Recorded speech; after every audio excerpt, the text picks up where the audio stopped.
Hey everyone, I sincerely appreciate your support. If you enjoy my audiobooks, I would be truly grateful if you could subscribe to the channel. And if you'd like to support even further, you're welcome to become a Patreon member, where you can access audiobooks of novels as long as they are freely available on the internet. Your kindness and support mean so much. Thank you. The Soul Awakening blade, its blade jet black, resembled the Grim Reaper's scythe, radiating a chilling aura. Li Chunyin raised the blade with both hands, his face fierce. He knew that with a single strike his wish would come true, and he would ascend the throne, even if it meant infamy. Li Chunyin's face hardened, and he was about to strike when Li Long spoke slowly. Li Long's eyes dimmed, his imposing presence gone. He weakly called out, "Chunyin." Li Chunyin's raised, soul-awakening blade paused. He frowned and asked, "On Long, why do you call me?" Li Long smiled with difficulty. "Chunyin, be decisive. Give your father a quick death." Li Chunyin's eyes flickered, a hint of reluctance flashing across his face. But after a moment's hesitation, he said firmly, "On Long, rest assured." In the instant Li Chunyin hesitated, Li Long suddenly sprang up, using his head as a hammer, slamming it into Li Chunyin's chest. You watched coldly, without stopping him. Although Li Long's joints were broken, with his last breath, he used his powerful physique as a grandmaster of extreme martial arts to smash half of his head into Li Chunyin's chest. Father! Li Chunyin's martial arts cultivation was not high. At this moment his chest collapsed, and he fell to the ground, howling in pain, his whole body stained with blood. "Ha! Unfilial son, how dare you kill me?" Li Long laughed maniacally, shoving his head even harder into Li Chunyin's chest.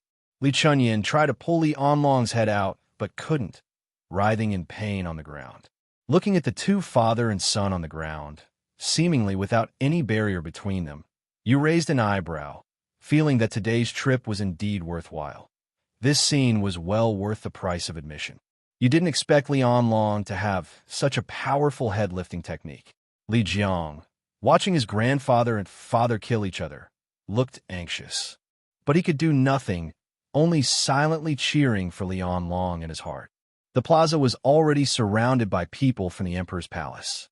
They watched the scene of father and son killing each other, their hearts filled with immense fear, and their terror of you deepened.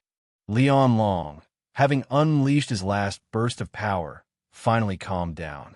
With a pop, he pulled out his own head and collapsed to the ground, breathing weakly. Li Chunyin coughed up blood, occasionally twitching unconsciously. He was clearly dying. A moment later, Li Chunyin kicked his legs with all his might and breathed his last.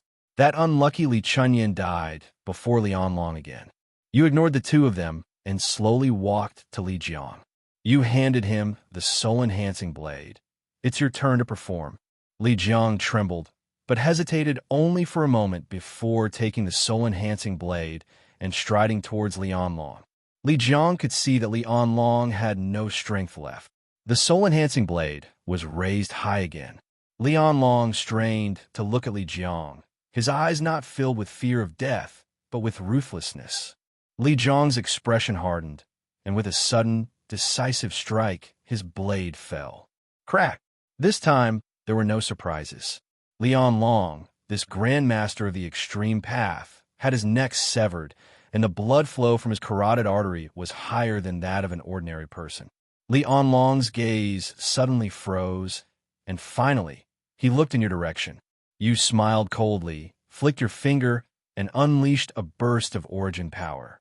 Li Long's head exploded with a deafening roar. Shattered. Li Jiang, who was closest, was splattered with red and white substances. Li Jiang didn't dodge or avoid it, but instead let his disheveled hair reveal a maniacal laugh. "Ha ha! Dead! All dead!" The surrounding crowd gasped in fear. They knew the great Qin dynasty had completely changed. Hey, I'm talking to you. Stop laughing, come here." You called out to Li Jiang twice.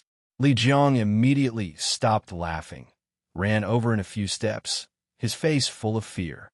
Li Jiang returned the Qi Hun blade with both hands. Hero, your blade. Li Jiang wasn't sure if you would kill him, and he didn't know what you wanted. He hoped you weren't after the emperor. You took the Qi Hun blade. Don't be afraid. Lead the way to the Great Qian Imperial Treasury. The Imperial Treasury was like the emperor's private treasury.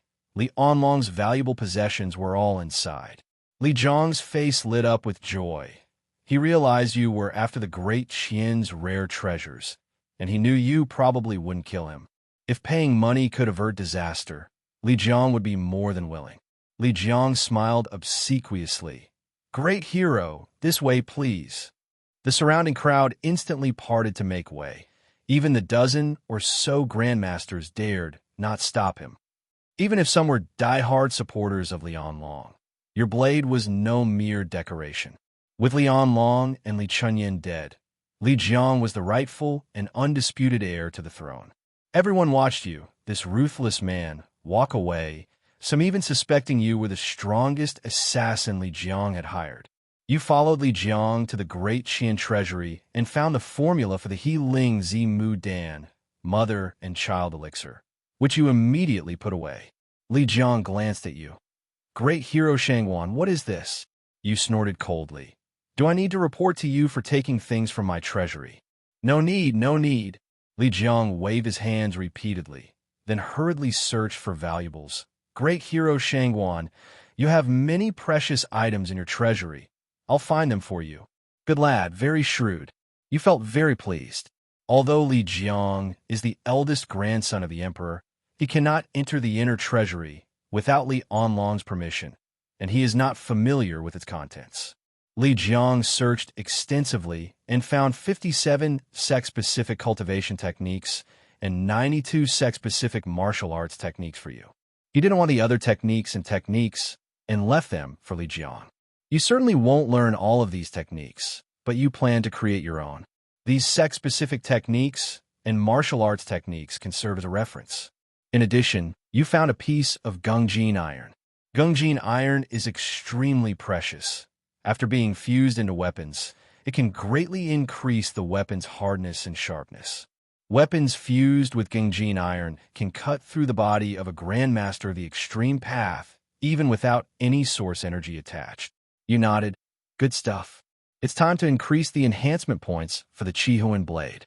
Since you advanced to the second-tier extreme path, you felt that the Qihuan blade was gradually unable to withstand the infusion of your powerful energy, and you had long planned to enhance it. You even planned to integrate a source of earth into it, so that even if you use the Soul Awakening blade at will, you won't have to worry about it turning its eyes out. Besides Gungjin iron, you also found many precious alchemy and weapon refining materials, as well as a huge amount of gold and silver, all of which you pocketed. Then, you discovered a palm-sized jade book, placed alone on a wooden shelf, which looked quite extraordinary. You reached out and picked up the small jade book from the shelf. The jade book was exquisitely carved, and the shape was lifelike.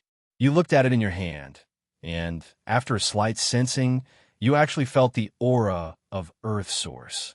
This thing has actually been refined into a source of Earth, you exclaimed in surprise.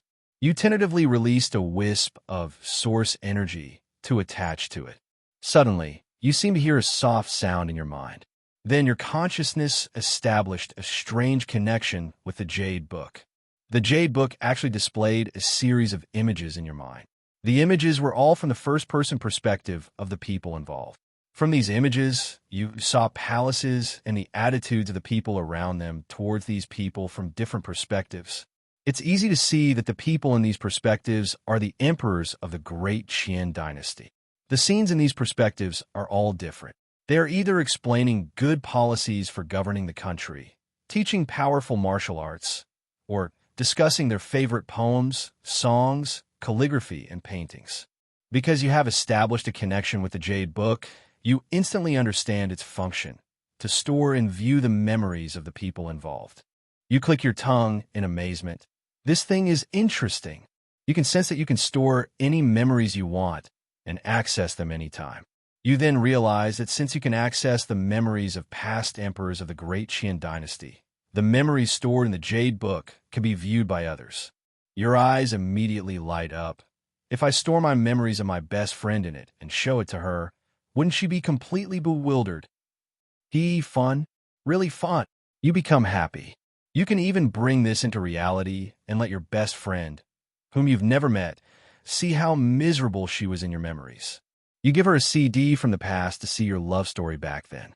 You feel this trip was truly worthwhile, so rewarding.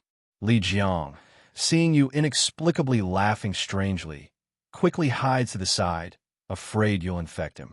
You ignore Li Jiang, handling the jade book with care, and name it the Book of Memories. You begin to understand why the Li imperial family of the Great Qian dynasty has been able to last so long. Because the Book of Memories records the experiences and principles that the emperors of the Great Qian dynasty most wanted their descendants to understand, which has some reference value for later emperors. This is truly the wisdom left by their ancestors. Isn't the Book of Memories a kind of cheat code for the Li imperial family? However, this little cheat code ultimately couldn't escape the clutches of you, the big cheat code expert. You searched the inner treasury several more times, completely confirming that there were no items of value to you. You walked towards Li Jiang and patted him on the shoulder. Kid, guard my inner treasury well, I might come back. Li Jiang's face lit up with joy.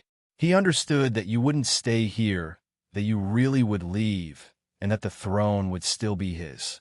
Li Jiang trembled with excitement, almost wetting himself.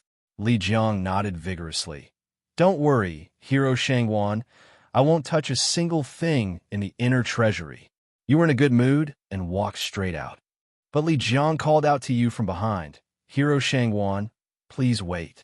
You turn around. Is there any treasure I haven't taken? Li Jiang shakes his head excitedly. No, Master Shangwan, I have a presumptuous idea. Please grant me permission. How presumptuous? Li Jiang's face falls.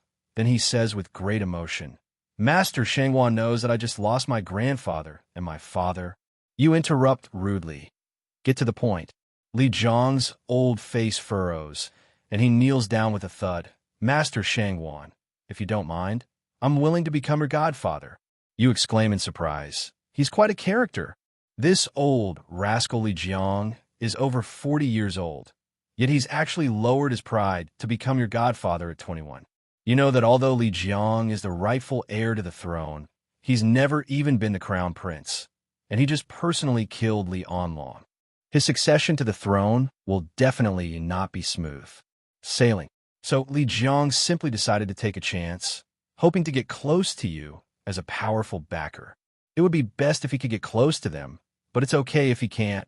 He won't lose anything. What? Although I knelt before you, a man's knees are worth gold, and now is the time to pay off. Just consider this a mistake in entering the wrong password. You smiled faintly. Why didn't you kneel before me outside? Great Hero Shangwan, there were too many people outside. You old codger, your skin is even thicker than mine, very much like my style, but I don't want any godson. Li Jiang still wouldn't give up. Great Hero Shangwan, can I become the grand preceptor of the Great Qian dynasty? You thought about it and felt it seemed like a good idea because the Li royal family, as the largest social group in the entire Great Qian dynasty, had many Kuan Earth Affinity Extreme Dao Masters. You can have Li Jiang help you collect information about the Earth source. The Li royal family's information network is definitely very good. Moreover, you becoming the grand preceptor of the Great Qian dynasty is just a nominal position, helping Li Jiang to deter those restless uncles and brothers of his during the early days of his reign. After you figured it out, you immediately smiled broadly and kindly helped Li Jiang up. Your Majesty, please rise quickly. Li Jiang's face lit up with surprise, and he stood up respectfully, saying, Grand Preceptor, you're too kind. After a few pleasantries between the two of you, you explained your request to Li Jiang. You told him you were too lazy to come to the Grand Preceptor's investiture ceremony and asked him to deliver the imperial edict properly to Wanmeng Palace. Your disciples would accept it, which would be considered your tacit agreement. Li Jiang naturally agreed excitedly. Then you instructed Li Jiang to report to you if there were any strange places throughout the Great Qian region. You suspected there was more than one light barrier similar to Sea Serpent Island, and it would be best to find them all. Li Jiang didn't quite understand your purpose, but he also readily agreed. You nodded and was about to leave when you noticed a majestic spear in the corner of the inner treasury. With a gentle flick, you grabbed the spear. Upon seeing this, Li Jiang immediately explained, Grand Preceptor, you have excellent taste. This is the personal spear of one of my Li family's most powerful ancestors, quite formidable.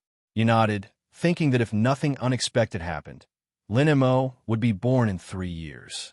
You planned to present this spear as a gift when you went to Lin Mo's 1-month celebration. So, you held the spear in your right hand, carrying bags of cultivation manuals, Gungjin iron, and various other rare materials in your left. The book of memories was tucked into your bosom as you left the inner treasury. Let's go. You jumped up and soared into the sky. Li Jiang hurried after you on the ground, waving a handkerchief to bid you farewell. Dear Imperial Preceptor, please fly slowly. You flew far away in an instant, and only when no one was around did you put everything into your spatial storage. You gained a lot from this trip to the capital, especially obtaining the interesting treasure, the Book of Memories. You have already read through all the memories left by the emperors of past dynasties in the Book of Memories.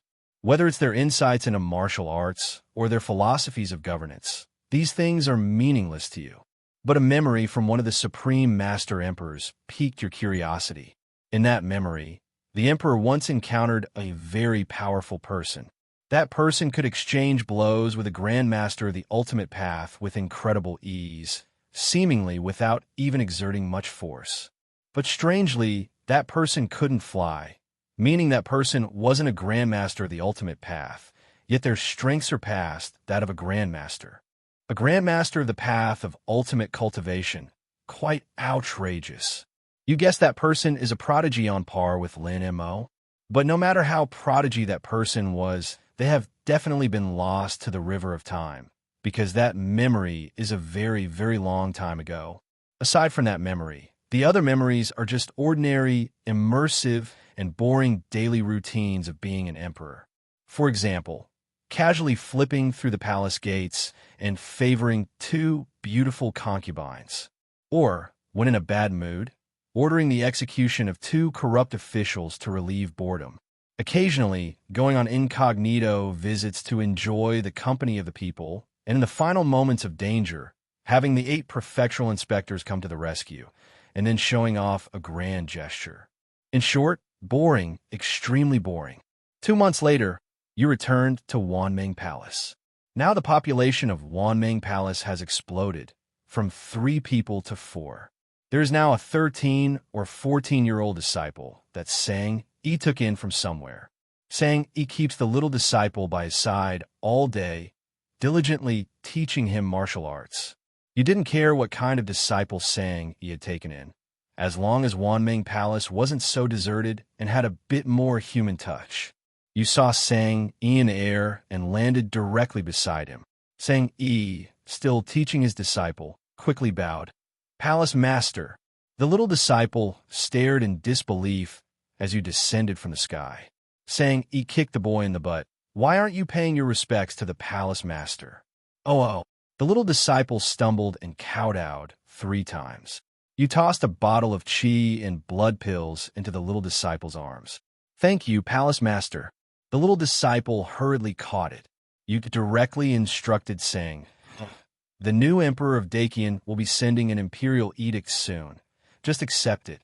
Sang Yi didn't quite understand what you meant, but still agreed.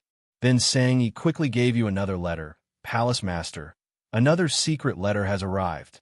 You opened the letter and saw that it said another source of energy was about to appear near Sea Serpent Island. You looked surprised, thinking to yourself, another source of earth. That place is a bit eerie. You carefully read the letter and learned that the source of the Sea Serpent Island won't appear for another 5 months. You can go there slowly. Moreover, with your current strength, you're not going to compete for the source. You could just relax, chat, and casually take it. After giving Sang Yi a few more instructions, you raise your right fist to the sky, your left fist to your shoulder, and with a whoosh, you flew away. Sang Yi's little disciple, watching your departing figure, still seemed to be in a dream. He murmured, Master, The palace master is truly a grandmaster of the extreme path. Saying, he nodded. Don't underestimate our myriad dreams palace, just because it only has the palace master and the four of us. Our average strength is no less than that of a major sect. The little disciple excitedly said, Yes, the five of us are really amazing. You flew smoothly without encountering the air traffic control issues you faced in the Great Qian Imperial City. You also completed your fifth true Qi condensation along the way. You have already dominated the entire Great Qian, yet your strength continues to increase. If other grandmasters knew about your symptoms, their Dao hearts might shatter on the spot. More importantly, your top-tier martial arts talent has been further enhanced. And after completing the 9 refinements of the dragon transformation, there are still 9 more refinements. To reach the grandmaster level, you don't know how terrifying your talent will ultimately become. You knowingly whispered, I wonder if I can even compete with Lin Mo's initial talent. You flew for a month. When you returned to Yutong County, it was already the 7th year. Prince He hurriedly came out to greet you. This time, Old Wong was genuinely worried about you for a long time. It's been almost half a year since you last talked about becoming the best in the world, then laughed and went out. Old Wong had been worried sick for half a year, and seeing you finally return unharmed, he even lost a shoe. Young master, Old Wong staggered to you, excitedly circling you twice, his face full of worry. Don't circle around, Old Wong, I'm fine. Young master, it's good that you're back. It's good that you're back. Look at Old Wong, his eyes are slightly red, clearly happy for your safe return. You hesitate for a moment, a touch of emotion in your heart. Old Wong, don't get sentimental. I'm back. Old Wong nods vigorously, sincerely saying, Young master, whether you come back or not is secondary. Next time you must save enough money. The manor is starving. Come, Old Wong, stick your head out. I'll show you a treasure. Young master, what treasure? Ouch! You go to the cultivation room in high spirits. Old Wong, clutching the large bump on his head, finds a servant and instructs, Tell Master Xianqing not to come. The young master is fine. You enter the cultivation room and sit down steadily. The source of the Sea Serpent Island will appear in 5 months. You plan to cultivate for 3 months before going. A month earlier is enough. Cultivation knows no time. A whole day passes in the blink of an eye. You get up from the cultivation room and slowly walk out. You walk resolutely towards the outhouse, use the toilet, and then go back to cultivation. This time, cultivation truly transcends time. A month has passed, transforming into a dragon. The bottleneck in the later stages is within reach. You remain calm and continue your cultivation silently. In the month you've been cultivating, your name as the Palace Master of Wanmeng Palace has resounded throughout the entire Great Qian Dynasty. Your feat of single-handedly fighting over 20 supreme Dao Grandmasters in the Great Qian Imperial Palace and slaying half of them has spread throughout the martial arts world. Your final act of forcefully suppressing the supreme Dao Grandmaster Li Onlong has astonished all the supreme Dao Grandmasters. At first, they resolutely refused to believe it, because for these supreme Dao Grandmasters, it was simply a horror story. But later, they had no choice but to believe it, because the dozen or so surviving supreme Dao Grandmasters of the Li royal family all personally acknowledged the grandeur of that time. This news was like a nuclear bomb dropped on the martial arts world, leaving everyone's minds buzzing. Afterwards, the Great Qian royal family announced that Li Onlong had passed away, and that the eldest grandson, Li Jiang, would inherit the throne. On the day of Li Jiang's ascension to the throne, he issued an imperial edict appointing Shangguan Gosheng, the palace master of Wanmeng Palace, as the Grand Qian Dynasty's national preceptor. Li Jiang even held a grand investiture ceremony, determined to use your name as a banner. On the day of the ceremony, all the princes, nobles, and high-ranking officials were present, except for you, the person in question who didn't take it seriously and didn't attend at all. Li Jiang wasn't annoyed at all. He had a brilliant idea. He invited Sang Yi to the ceremony and had Sang Yi receive his 3 bows on your behalf. Li Jiang's move not only established a connection with you, but also showed everyone how shameless he was, instantly earning their respect. Li Jiang had also cultivated relationships with many powerful masters of the Li imperial family beforehand. Now, Li Jiang had both nominal legitimacy and military might. Therefore, Li Jiang quickly secured his position on the throne. As for Li Jiang personally killing Lian Long, everyone tacitly pretended nothing had happened. What should be forgotten must be forgotten. After all, life goes on. Thus, the great Qin dynasty smoothly changed emperors. Your title of number one under heaven also spread like wildfire, gradually becoming a consensus in the martial arts world. The exposure of your strength is fine for others, but it has the biggest impact on two grandmasters. One is Yin Jishue, who once wanted to spar with you. After learning of your terrifying strength, she was shocked for a long time. At the same time, Yin Jishue is very glad that she didn't actually fight you, and even more glad that she established a good relationship with you through your account, Hiyu. The other grandmaster most affected is Monk Mingjue. This bald monk is now so scared that he doesn't even dare to leave the Vajra temple, spending his days holed up there playing around with his beautiful concubine. However, all of this is unknown to you, as you are engrossed in your cultivation. Even if you knew, you wouldn't react much. After all, you are indifferent to fame and fortune and hate showing off the most. Whether you're number one or not is of no concern to you. That day, while you were cultivating, Old Wang came to report that the three giants of the Danxia sect were requesting an audience. You asked Old Wang to invite them to the main hall. You also got up and went to the main hall. You originally thought that it was Deng Rusong and his sister and Xie Huida who had come. As you enter the main hall, you find Deng Wanshu, Xie Huida, and Hu Zhongshuan, the couple there. Your steps quicken instantly. You've got some juicy gossip delivered right to your door. Your eyes light up. With Hu Zhongshuan back, the triangle is finally stable. You step into the main hall. Gentlemen, long time no see. The three of them all stand up. They've recently heard about Shangguan Goxing's terrifying achievements. Moreover, Deng Rusong returned and shared his speculations. Now they all believe Shangguan Goxing is your elder, and they're all secretly amazed. But they remember Deng Rusong's instructions. Shangguan Goxing forbids you from revealing your relationship with him, so Xie Huida and the others don't intend to bring it up. Xie Huida smiles broadly. Brother it really has been a long time.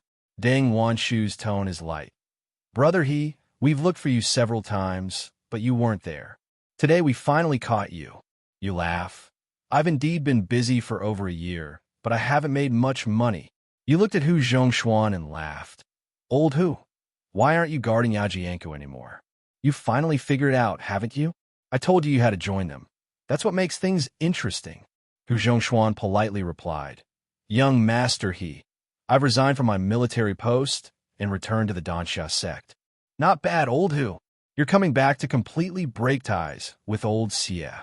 Xie Huida coughed twice. Well, brother Zhongshuan is indeed back to join me and Wanshu. Ah, you three, you exclaimed excitedly. When are you holding your wedding banquet? I'll send you a custom-made 3-seater bed, guaranteed it won't break. The three of them exchanged awkward glances after hearing your words. Deng Wanshu couldn't take it anymore and glared at you angrily. Then she said huffingly, Brother you're still worrying about us? You sleep in a single bed yourself. Xie Huida also stepped in to explain, It's my fault for not being clear. What I meant was that the three of us planned to travel the world again, just like we did in our youth. We came to say goodbye to you today. Hu Zhongshuan nodded, his tone frank. Young master, he knows that the relationship between the three of us is a little special, but now that Wanshu has woken up, it's the best outcome. Things can't get any worse. Looking at the three of them, you said earnestly, I wish you all the best, but I must remind you to remember the date. You won't know who the father is until the child is born. Deng Wanshu, hearing you slander her like this, gritted her teeth and was about to rush up and scratch her face. Xie Huida and Hu Zhongshuan quickly grabbed her from either side, leaving Deng Wanshu flailing about in midair, posing no threat whatsoever. On a whim, You walked over and patted Dang Wanshu's head. Don't bite. He you. I'll fight you to the death. Xiahuada and Hu Zhongshuan chuckled dryly and quickly helped Dang Wanshu away. Brother, we're leaving now. Let's meet again when we get back. Let me go. I want to fight him. Let me go. Dang Wanshu's little feet thrashed about, but to no avail. You politely saw the three off. Take care, you two, take care, Sister Wanshu. Even after they had walked quite a distance, you could still hear Dang Wanshu's unwilling voice. You shook your head and smiled, then returned to your cultivation room. The interruption from the three actually made you feel much better. You felt that the bottleneck to the late-stage dragon transformation realm was now as thin as a cicada's wing. You began to concentrate on your cultivation again, determined to break through that barrier in one go this time.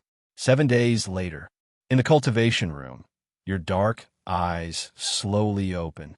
Your aura becomes even more profound and boundless. Vast source power flows continuously, and your aura becomes even more refined. Today, you officially advance to the late stage of the Extreme Path Dragon Transformation. You've advanced 3 minor realms in 7 years, a speed that even surpasses your best friend, though not yet Linimo. But with the enhancement of the 9 condensation profound technique, your talent is now between the direct disciples of the 5 major sects and Lin Mo. Judging solely by talent, you are now above 10,000 below 0. After all, Lin Mo hasn't even been born yet. You then took out the Soul Awakening Blade and the piece of Gungjin iron. Powerful source energy suddenly clung to them. The Gungjin iron slowly melted, gradually removing most of the impurities, retaining only a trace of its golden, sharp aura. The Soul Awakening Blade hovered before you, the golden, sharp aura directly manipulated and integrated into the blade. The Soul Awakening Blade trembled, instantly becoming even more sharp and cold, but its appearance remained unchanged, still as black as ink. You were very satisfied. You slowly pushed open the door to the cultivation room and stepped out. There was still more than a month before your early departure for Sea Serpent Island, so you went to the zoo. You've instructed the He siblings to conduct the screening. The Beast King's plan. You instructed them to focus on training the most ferocious beasts, and to use the Beast Taming Manual to guide the beasts to develop a fighting spirit, thus enabling more efficient selection. You discovered that the Beast Taming Manual was actually quite interesting. It could enhance the beast's intelligence to a certain extent. Some beasts in the zoo could already understand simple commands, and some could even communicate with the He siblings using vocalizations and gestures.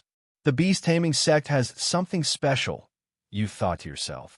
You remembered your chief biology expert, Professor Dong Jijia, in the Thousand Bright Mountains, and thought you should find some time to check on him.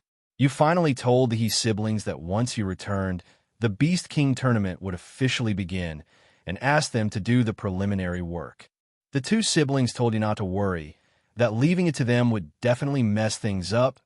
No, they definitely wouldn't mess things up. You originally wanted to extract some beast blood, but the essence blood of the 3 Fire Rock Eagles left such a deep impression on you that this ordinary essence blood became bland and tasteless. There's an old saying, you could have endured the darkness if you had never seen the light. Leaving the zoo, you plan to visit the Dansha sect. You plan to ask Deng Rusong, where Yin Jishue, the sect leader, has been active lately, and casually inquire whether your good friend is with her. You arrive directly at the Dansha sect, but Deng Rusong is hopelessly addicted to the divine transformation technique, having locked himself in his stone chamber for seclusion. You don't see Deng Rusong at all, and you guess that even if Yin Jishue came, she could only sigh from behind the wall. So you don't linger, and you move your trip to Sea Serpent Island, originally planned for a month earlier, forward by a month and a half.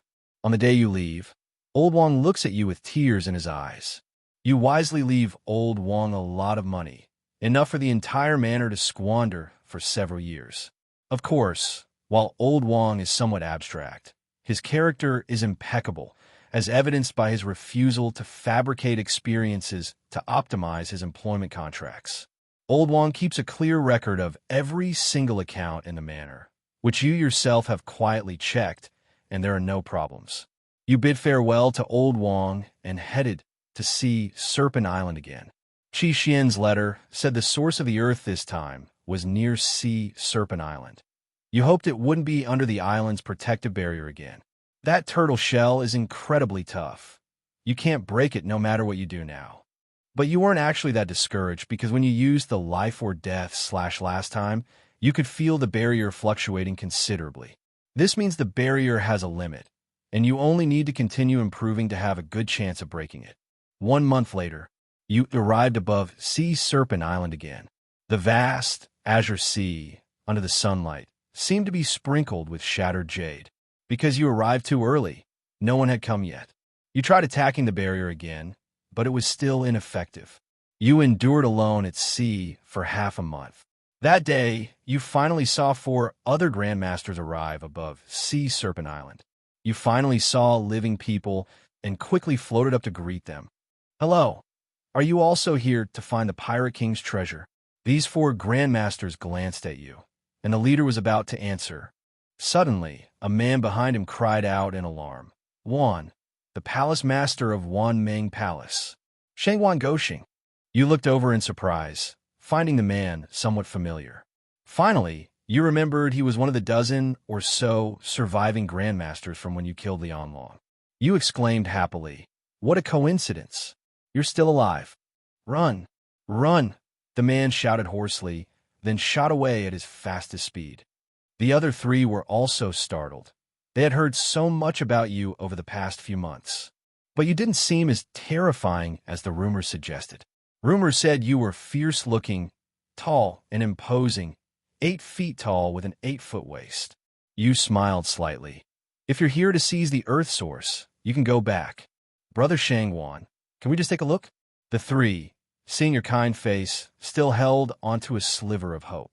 You smirked, and with a backhand slash, a blade flashed. The blade flashed, and the 3 men's hair was cleanly severed, leaving them with perfectly flat haircuts. Go. The 3 of them fled desperately at the same time. In the following days, you encountered several more groups of Supreme Masters, all of whom you scared away. Until 8 days later, a Supreme Master arrived. But he wasn't there to steal the Earth Source. He was there to find you. Ge Banqing rushed all the way to Sea Serpent Island. When he saw that you were indeed there, he was extremely excited. Ge Banqing excitedly said, "Brother Shangwan, you really were here collecting Earth Sources."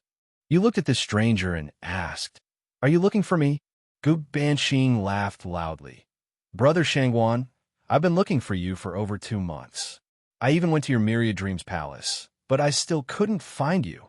What do you want with me? I want to challenge you. The number 1 in the world." Ge Banqing shouted. You then realized that he was a martial arts fanatic. So you said, "All right, come on." Ha ha. Brother Shangwan is so generous. Ge Banqing drew his sword with a clang. But you were immediately dumbfounded, because Ge Banqing was also wielding the Soul Awakening blade. You recall Lin Jingji saying during the 3rd simulation that the Soul Awakening blade was lost to him by a Grandmaster of the Extreme Path. It turns out to be Ge Banqing. Your smile turns playful. Then, with a clang, you draw an identical Soul Awakening blade. Ge Banqing's excited expression instantly freezes. He looks at the Soul Awakening blade in his hand with confusion, then looks at the Soul Awakening blade in your hand with even more confusion. Ge Banqing looks at it repeatedly, utterly bewildered. Finally, he scratches his head, asking helplessly, "Brother Shangwan, how come your blade is the same as mine?" "Yours is a bootleg," you say calmly. "Is it a bootleg?" Ge Banqing's mind goes completely blank. "But I forged the Soul Awakening blade myself." You brandish the Soul Awakening blade in your hand. "Enough nonsense. Whoever loses is the bootleg." Ge Banqing's face froze for a moment. Then he realized, "Palace Master Shangwan, you're right." You laughed arrogantly, roaring, "Imitation, take this." The Soul Awakening blade in your hand erupted with starlight, its massive blade slashing down with incredible ferocity. Faced with this powerful strike, Ge Banqing's eyes widened in horror. But then he gritted his teeth and the dark soul-awakening blade in his hand also emitted a dazzling light. He leaped forward, using all his strength to block your strike. Boom! The two soul-awakening blades collided violently in midair. The shockwave created towering waves, causing the sea to tremble violently. Goop Banshee, like a high-speed cannonball, crashed into the sea with a deafening roar, creating a huge white wave. Goop Banshee lost consciousness and slowly sank to the bottom of the sea. You sensed Goop Banshee's location and released your source energy. Goop Banshee and his counterfeit soul-awakening blade were retrieved by you. You flicked a Luwei Dihuang pill into Goop Banshee's mouth, and he slowly woke up a moment later. Goop Banshee looked at his soaking wet body and knew that you had saved him. He shook his head to wash off the seawater and said with a solemn expression of gratitude, "Thank you, Palace Master Shangwan, for showing mercy." You looked at the soul-awakening blade in his hand and declared decisively, "Your blade is a counterfeit." Goop Banshee hesitated for a moment, but the soul-awakening blade was truly forged by myself, and I've used it for many years. You calmly said again, "Your blade is a counterfeit." Goop Banshee paused for a moment, then said helplessly, "Palace Master Shangwan is right." "Say it." "Mine, my soul-awakening blade, is a counterfeit." You grinned. "That's right." Goop Banshee felt something was off, but couldn't say anything. You made a grabbing motion in the air with your right hand, and Goop Banshee's officially certified counterfeit soul-awakening blade was sucked into your hand. "Don't follow my example again. Forge another one yourself." Goop Banshee looked reluctantly at his soul-awakening blade held in your hand. "Palace Master Shangwan, promise me you'll treat it well?" "Don't worry, I'll be very gentle." Before leaving, Goop Banshee solemnly said again, "Palace Master Shangwan, I will challenge you again." You glanced at Goop Banshee, thinking these so-called martial arts fanatics were actually quite annoying.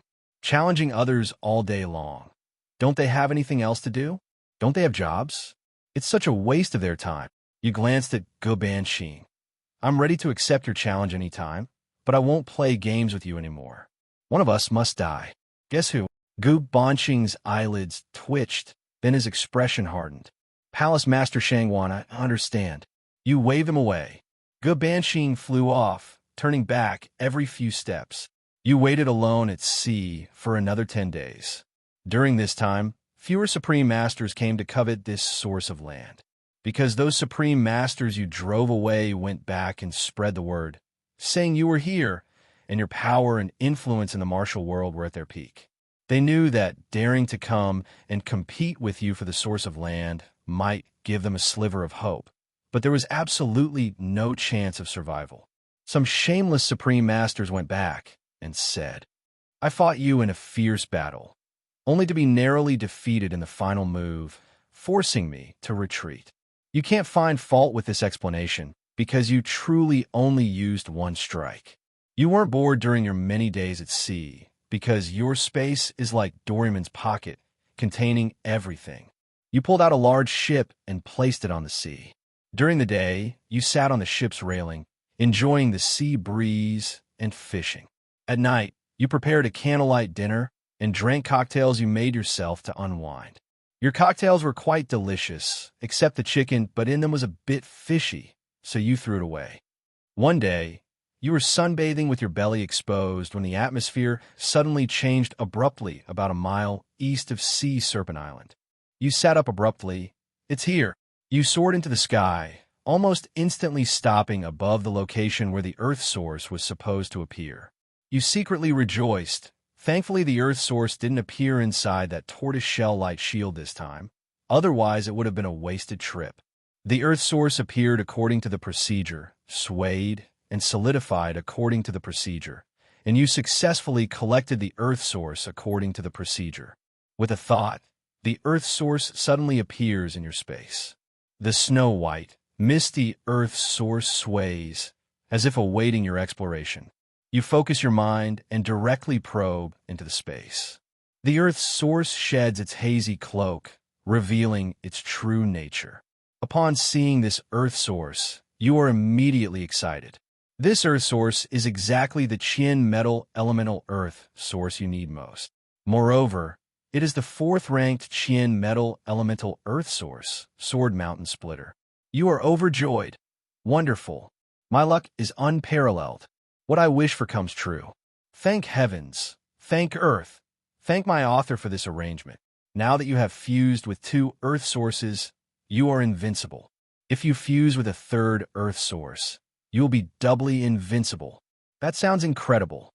You are increasingly looking forward to the heights you will reach by fusing with 9 or even 10 earth sources. At that time, you will definitely be able to violently dismantle that tortoiseshell light shield. The Sword Mountain Splitter Earth Source depicts a scene.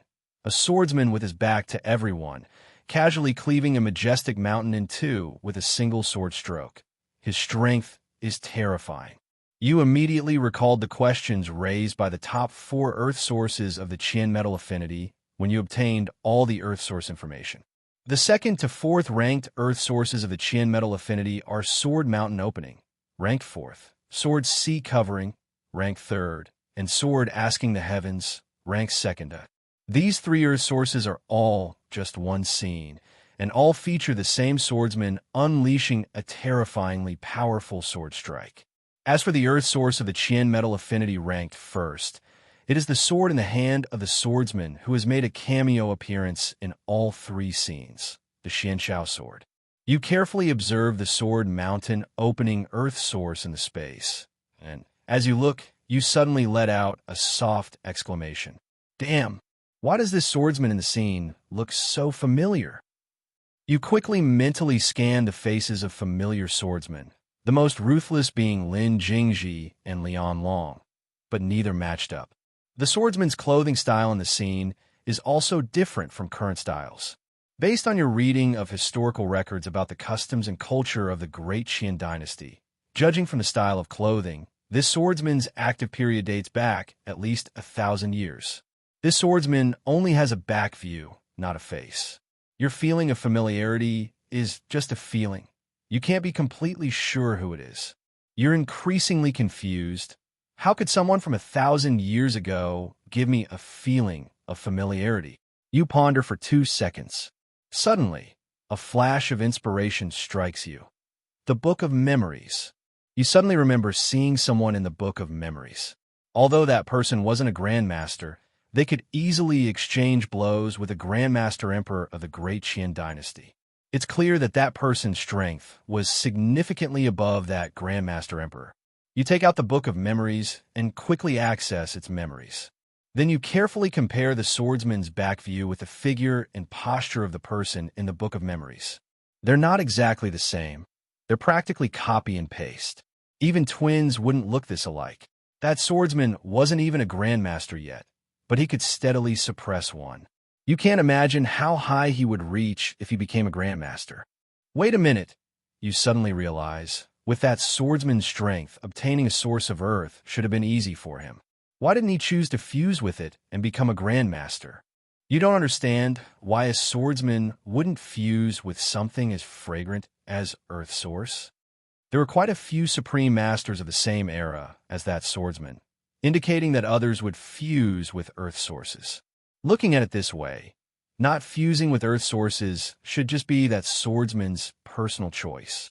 You frowned, thinking, why didn't he fuse with earth sources? Could it be that these earth sources didn't have his favorite color? You looked at the image of the sword opening mountain earth source again, and noticed that the swordsman's expression when wielding his sword seemed to reveal resentment and melancholy. Combined with the name of the second-ranked earth source, Sword Asking the Heavens, you clearly felt that these earth sources expressed the swordsman's tragic feelings of unfulfilled ambitions. Incidentally, they also expressed the swordsman's homesickness. You didn't realize whether the swordsman was homesick or not, but you just wrote it down anyway. Maybe the teacher would give you points. You pondered for a while without any clue, and finally had to temporarily put these questions aside. It does. It matter if you can't figure it out. Anyway, thousands of years have passed. This swordsman must be dead. He couldn't possibly be alive now. So it won't affect you at all.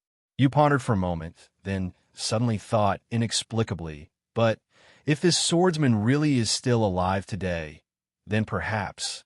You nodded and muttered to yourself, he's probably just incredibly lucky. This swordsman, alone with his sword, left behind 4 top-ranking Earth sources in the world.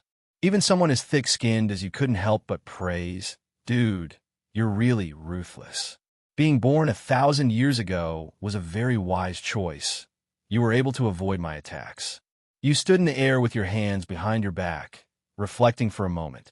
Then you turned your gaze to the light barrier on Sea Serpent Island, where the Earth source inside was still swaying. You murmured, I wonder which Earth source this is. You pondered for a moment, then whispered to yourself. These 2 Earth sources appeared so close together. Perhaps the one inside the light barrier is one of the 4 Earth sources named by that swordsman. If that's the case, then 2 more Earth sources might appear near Sea Serpent Island. The more you thought about it, the more likely it seemed. You considered staying here and waiting for the source of the Earth to appear, but then you thought that wouldn't work. You're not a master of the Kuan Earth Affinity Ultimate Tao. If the other 2 sources of the Earth appear too far from Sea Serpent Island, you won't be able to sense them, and it will only waste your time. You decided to check Wanming Palace every few days for unread messages. That's much safer. Then, you packed up your large ship and transformed into a streak of light, leaving Sea Serpent Island. But your flight direction wasn't Yutong County, but the Sangwang Desert. You planned to leave a letter for your good friend at the Dragon Gate Inn, asking her to come to your mansion when she had time to further explore your pure friendship. If the timing was right, you also planned to show her a big treasure. Only members of the Extinction Cult can leave letters at the Dragon Gate Inn. As a multi-playthrough player, it's perfectly reasonable for you to have a core member token of the Extinction Cult on you. You quickly arrived at the Dragon Gate Inn, where the charming proprietress was still there. You left a letter according to the procedure. After leaving the letter, you went directly to the Qianming Mountains. You haven't paid attention to Dr. Dong Jijia for quite a while. You wonder how many children he and his mermaid have had. That morning, you arrived at the Qianming Mountains. The morning mist enveloping the Qianming Mountains gradually dissipated. This time, you were mentally prepared. Before entering the zoo branch, you even took a few deep breaths to calm yourself. You landed. Amidst the lush mountains, a flat area was cleared, dotted with houses of various sizes. You went straight to Dong Jijia's research lab. Sure enough, he was inside. Dong Jijia was engrossed in his research with a joyful expression. He was startled when he noticed someone enter. When he saw it was you, his eyes lit up. Young Master He, you finally arrived. You smiled. What a morning, Master Dong. Dong Jijia jogged over, excitedly saying, Young Master He, my research has made progress again. What have you researched? Is it something a normal person can see? Will you be mentally healthy after seeing it? Dong Jijia pulls you into a room further inside. Young Master He, come and see. You follow Dong Jijia into the room, where you see only a small, 4-meter-tall, 2-meter-diameter circular glass container. The container contains a pale green, transparent liquid, and submerged in it is a humanoid creature. This humanoid creature is less than 2 meters tall, lacks outer skin, and is covered only by exposed pink muscles, appearing ferocious yet incredibly powerful. You frown. No, are you going to the execution ground to embarrass people again? Young Master He, this isn't a human. I modified it using a chimpanzee. Upon closer inspection, you notice the proportions are indeed different. You ask, what's so special about this chimpanzee? Dong Jijia's eyes blaze with intense enthusiasm. Young Master He, I call it the first-generation body. Its greatest characteristic is that it directly possesses the physical strength of the late-stage bone tempering realm. Of all the animals in your zoo, none have reached the late-stage bone tempering realm. At most, they only have the physical strength of the peak skin refining realm. Damn it, you've actually come up with something substantial. You raise an eyebrow and ask, so you mean there are second-generation and third-generation forms? Dong Jijia replies, yes, but its basic cultivation level can't be improved for now. The main focus is on enhancing its martial arts talent. Wait, this thing can cultivate on its own. Yes. With each new generation, I make its body more suitable for cultivation, meaning its talent will be even higher. You look at the first-generation form floating in the glass container. Have it come out and refine one. Let me see it. Dong, Jija hesitates. Young master there's a small problem. What problem? Dong Jija carefully says, the first-generation form doesn't have consciousness yet. You glare. Dr. Dong, you're quite tactful. So this thing is dead. I'm working on that problem. You suddenly realize that this first-generation form, while impressive, is actually just a pile of flesh kept in a glass tank for preservation. You know that there's still a long way to go to reach the ultimate life, form Dong, Jija mentioned. You pat him on the shoulder and casually offer a compliment. Li said, keep it up, Dr. Dong. You'll become a special person. Dong Jija, oblivious to flattery, replied, yes, yes, I will. Then you extracted the essence blood of beasts cultivated using the beast taming manual. Although Dong Jija was engrossed in biological research, he didn't neglect his duties. These beasts were growing well and had all grown quite large. You extracted the essence blood of 92 different beasts and immediately performed external fusion. This time, your purpose was clear, to carefully sense whether the feeling of a certain substance dissipating would reappear. The initial fusion was normal, but when you fused the 68th drop of essence blood, that feeling reappeared. You immediately perked up. As expected, the 1,000 bright mountains combined with the beast taming manual can produce this feeling. You were prepared, having already enveloped the surrounding area with source energy, forming a circular shield. You slowly contracted and shrank the shield, finally reducing it to only the size of fist. Although the shield remained transparent, you clearly sensed the presence of a colorless and odorless substance within it. And this substance gives you a very, familiar feeling. Yes, you actually feel familiar with this substance. You frown in confusion, continuing to shrink the shield until it's only the size of your little finger joint. The concentration of that substance within the shield increases significantly, and the feeling of familiarity intensifies. You can't help but wonder, what exactly is emanating from this beast blood? The moment this perplexing thought arose, the simulator immediately provided a message, abruptly appearing in your mind. Upon receiving this message, your eyes widened. Spiritual energy? The moment those two words were uttered, you immediately understood what they meant. This is about cultivating immortality. You thought about it carefully again and realized that the power of martial artists below the ultimate grandmaster level was indeed still within a normal human range. It's only at the ultimate grandmaster level that they begin to seem inhuman. You then wondered, since spiritual energy exists in this world, why doesn't anyone cultivate immortality? Instead, they cultivate martial arts. You guessed it was because the spiritual energy was too thin. You couldn't help but think, spiritual energy is thin? What stage are we in now? Is it the Dharma-ending age, or is it a spiritual energy revival? If it's the Dharma-ending age, it's reasonable for everyone to happily cultivate martial arts and refine true chi from their bodies. If it's a spiritual energy revival, it's also quite reasonable for everyone to happily cultivate martial arts. You frowned. I hope it's a spiritual energy revival. Otherwise, even if I fuse with more sources, living for hundreds or thousands more years will just be a slow death. You thought the Earth Source again. The Earth Source is strange. It clearly exceeds the power level of martial arts and doesn't seem like something that should exist in the martial arts world. You understand the forms of all Earth Sources. You can see the specific imagery of each Earth Source. They are all people, events, and things that have left a significant mark on the world. The imagery of most Earth Sources is within the range of martial arts power. Only a very few are outrageous, such as Lian Long's Kong Jinlong Earth Source. The Kong Jinlong is clearly not something that should exist in the martial arts world. Although you were once served by a dragon, you know that dragons don't exist in this world. In summary, the vast majority of the imagery in the Earth Source pertains to martial arts, with very few things or people related to cultivation. Since things related to cultivation can be recorded by the Earth Source, it means they existed. Thinking of this, you suddenly understand. This means there was an era of cultivation, and it was very long ago, at least before the history of martial arts.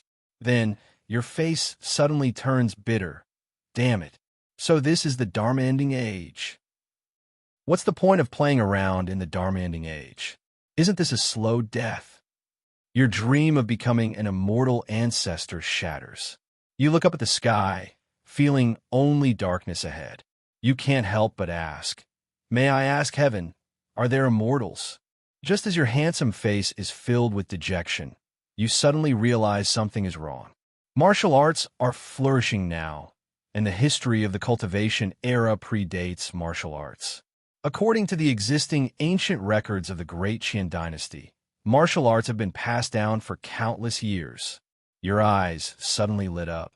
If there had been even a trace of spiritual energy during the martial Tao era, there should have been a lineage of immortal cultivation passed down instead of the current widespread flourishing of martial arts cultivation. Then, you abruptly raise your head. Then can the sparse spiritual energy appearing in the 1,000 bright mountains be considered the first spiritual energy to appear since the martial Tao era? In other words, we are currently in a period of spiritual energy revival, not the end of the Dharma era. This conjecture suddenly excited you. You felt you had renewed hope of becoming an immortal. But you immediately calmed down because this was just your conjecture. You decided to test the spiritual energy of the 1,000 bright mountains every 10 years. Concentration. See if it decreases or increases. With your current lifespan of 300 years, you should see changes. Even if 300 years isn't enough, you'll fuse with more sources, eventually reaching a lifespan of around 1,000 years. Even with 1,000 years, you won't see changes. You can actually directly absorb spiritual energy into your body and begin cultivating immortality. You can feel the affinity of spiritual energy towards you. You're probably doing it because of the Earth source. Because you didn't have this feeling when you fused with one Earth source before, but now that you've fused with two, you have this feeling of affinity with spiritual energy. Fusing with more sources will definitely have a better effect. Then there's the issue of cultivation techniques. That's easy to solve. Your Lin Mo, the humanoid cheat code, will take care of it. Speaking of which, your Lin Mo's father is due in 2 years. You're planning to take 2 boxes of milk to see Wei Xia sometime, just in case anything goes wrong. The last problem is that the spiritual energy in the 1,000 bright mountains is too thin. It's estimated that it will be difficult to achieve anything through normal absorption of spiritual energy for cultivation. But luckily, you're a cheat code that hasn't turned off the emulator. Assuming you simulate once per second, that's 86,400 simulations in 24 hours and 31,536,000 simulations in 365 days. Adding your actual lifespan of thousands of years and the average lifespan of several hundred years in each simulation, theoretically, you could cultivate for over 10 trillion years. Even a pig would become an immortal. Even the thinnest spiritual energy is a paradise for you. You are exceptionally excited, laughing heartily. Haha. So no matter if it's the end of the Dharma era or a period of spiritual energy revival, I'm destined to have the bearing of an emperor. At the same time, you understand why not all beast blood essence in the 1,000 bright mountains contains spiritual energy. Because only beasts nurtured for many years using the Beast Taming Manual can gradually improve their intelligence. For example, some of the animals nurtured using the Beast Taming Manual in your Utah County Zoo can already understand simple commands. These animals have the opportunity to instinctively absorb a trace of spiritual energy into their bodies. Of course, such high-level beasts are rare in the beast taming sect. They are all the sect's precious treasures nurtured for many years. As for the drop of blood essence containing spiritual energy that you just refined, it's because Dong Jija nurtured it using the Beast Taming Manual while also feeding it grade 5 blood extraction pills for a long time, accelerating the animal's intelligence development. You understand that this potent beast blood poses no threat to you, so you directly smelted all the remaining beast blood essence in your hand. But no more blood essence containing spiritual energy appeared. You obtained a total of 91 drops of ordinary blood essence and 1 drop of powerful beast blood containing spiritual energy. Now you can safely use this beast blood to cultivate the guardian body technique. You took stock of the blood essence you secretly picked up at the beast taming sect last time.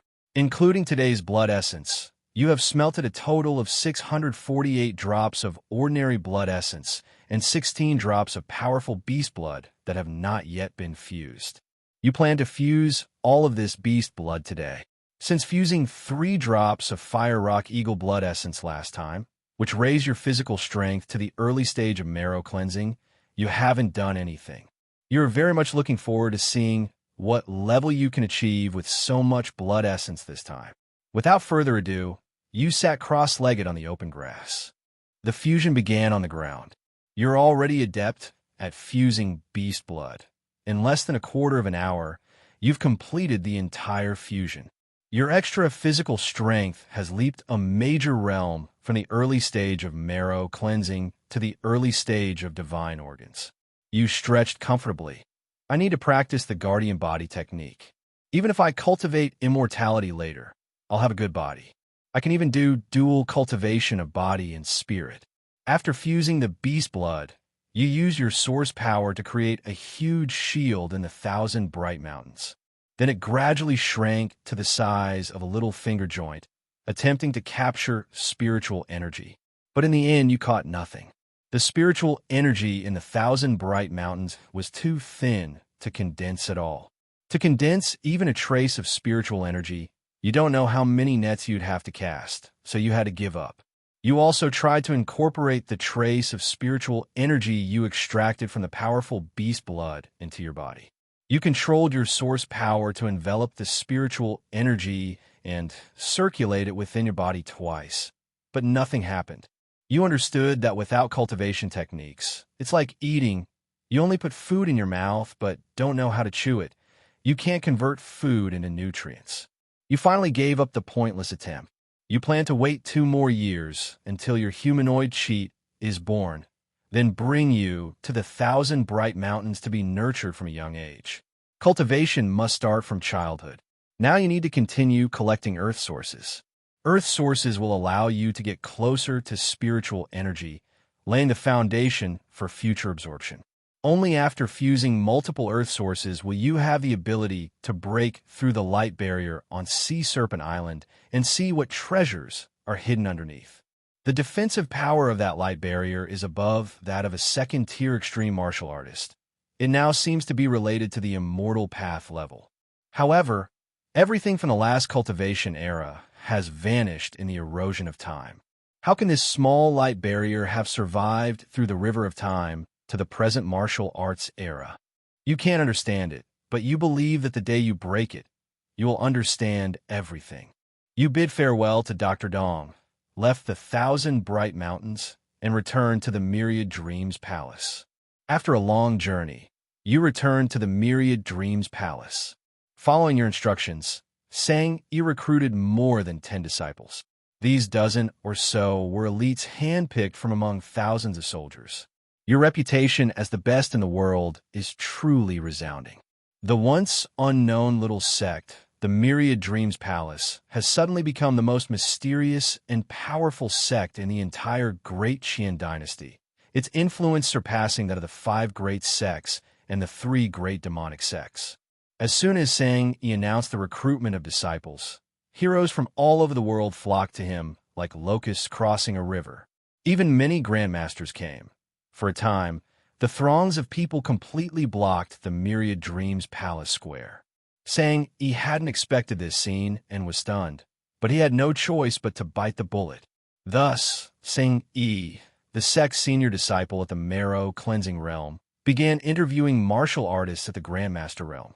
Facing the imposing Grandmaster martial artists sitting opposite him, their auras overwhelming, Sang Yi was sweating profusely. He still needed to carefully inquire about their backgrounds, education, and the average number of people they killed per day. Fortunately, these Grandmaster martial artists were quite kind, considerately wiping Sang Yi's sweat. They even politely said, "Senior brother, please ask away." Please criticize me if there's anything wrong. In the end, Sang Yi left behind 6 Grandmaster martial artists and 8 Transformation Dragon martial artists, awaiting your return for a final decision. When you landed at Wanmeng Palace, it was Sang Yi's little disciple, Yi Pingxin, who was guarding the mountain gate. Upon seeing you return, Yi Pingxin was so excited he almost knelt before you.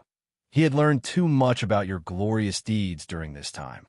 First, you single-handedly stormed the palace, and amidst the siege of more than 20 extreme Dao Grandmasters, you forcefully killed the supreme extreme Dao Grandmaster Lianlong. Then, you were appointed national preceptor by the new Emperor Li Jiang, but you disdained to attend, only sending a disciple to receive Li Jiang's 3 bows on your behalf. If it weren't for Yi Pingxin's master, Sing Yi, returning from the capital to confirm these events, Yi Pingxin wouldn't have dared to dream of such a thing. Recently, Yi Pingxin heard that you, alone with your sword in the East Sea, frightened away more than 20 supreme masters, and no one dared to approach within 100 miles of you. Upon seeing you now, Yi Pingxin was as if he had seen a god, immediately standing at attention with unwavering eyes. "Greetings, Palace Master." You nodded slightly and entered Wanmeng Palace. Yi Pingxin was overjoyed, like a fanboy who had successfully met his idol. Yi Pingxin was extremely grateful that he had joined Wanmeng Palace early. Otherwise, even just seeing it now would be a dream come true, let alone joining. Yi Pingxin never imagined that before he even started working hard, the sect had already become a top-tier sect. What a mess! You had just reached the sect square, before even entering the main hall, when Sang Yi immediately came up to you and explained the recruitment process. You asked him to bring everyone to the main hall, and you entered as well. Soon, Sang Yi brought the group. 14 martial artists stood in a row below, introducing themselves by name, height, measurements, and place of origin. You casually sat on the high throne, inexplicably wanting to call for a change, but realized the occasion wasn't right. Finally, you glanced at them casually and said indifferently, "Stay." The martial artists were immediately overjoyed and bowed down in obeisance. From your current perspective, it makes no difference whether you're a grandmaster or an extreme grandmaster.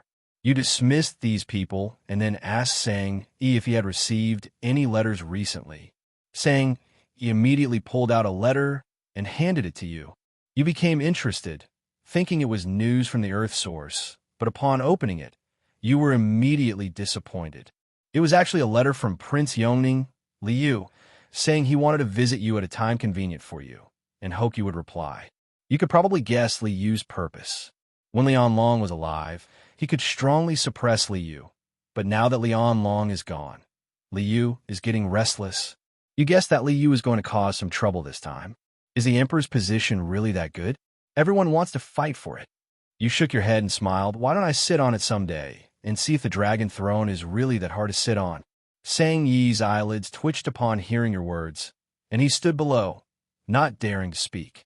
You casually smashed the letter, ignoring Liu and not intending to reply.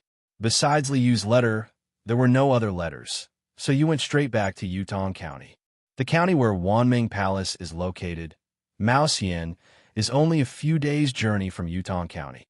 Soon, you return to the Yutong County Government Office. As soon as you enter the office, Old Wang, as usual, went straight to greet you.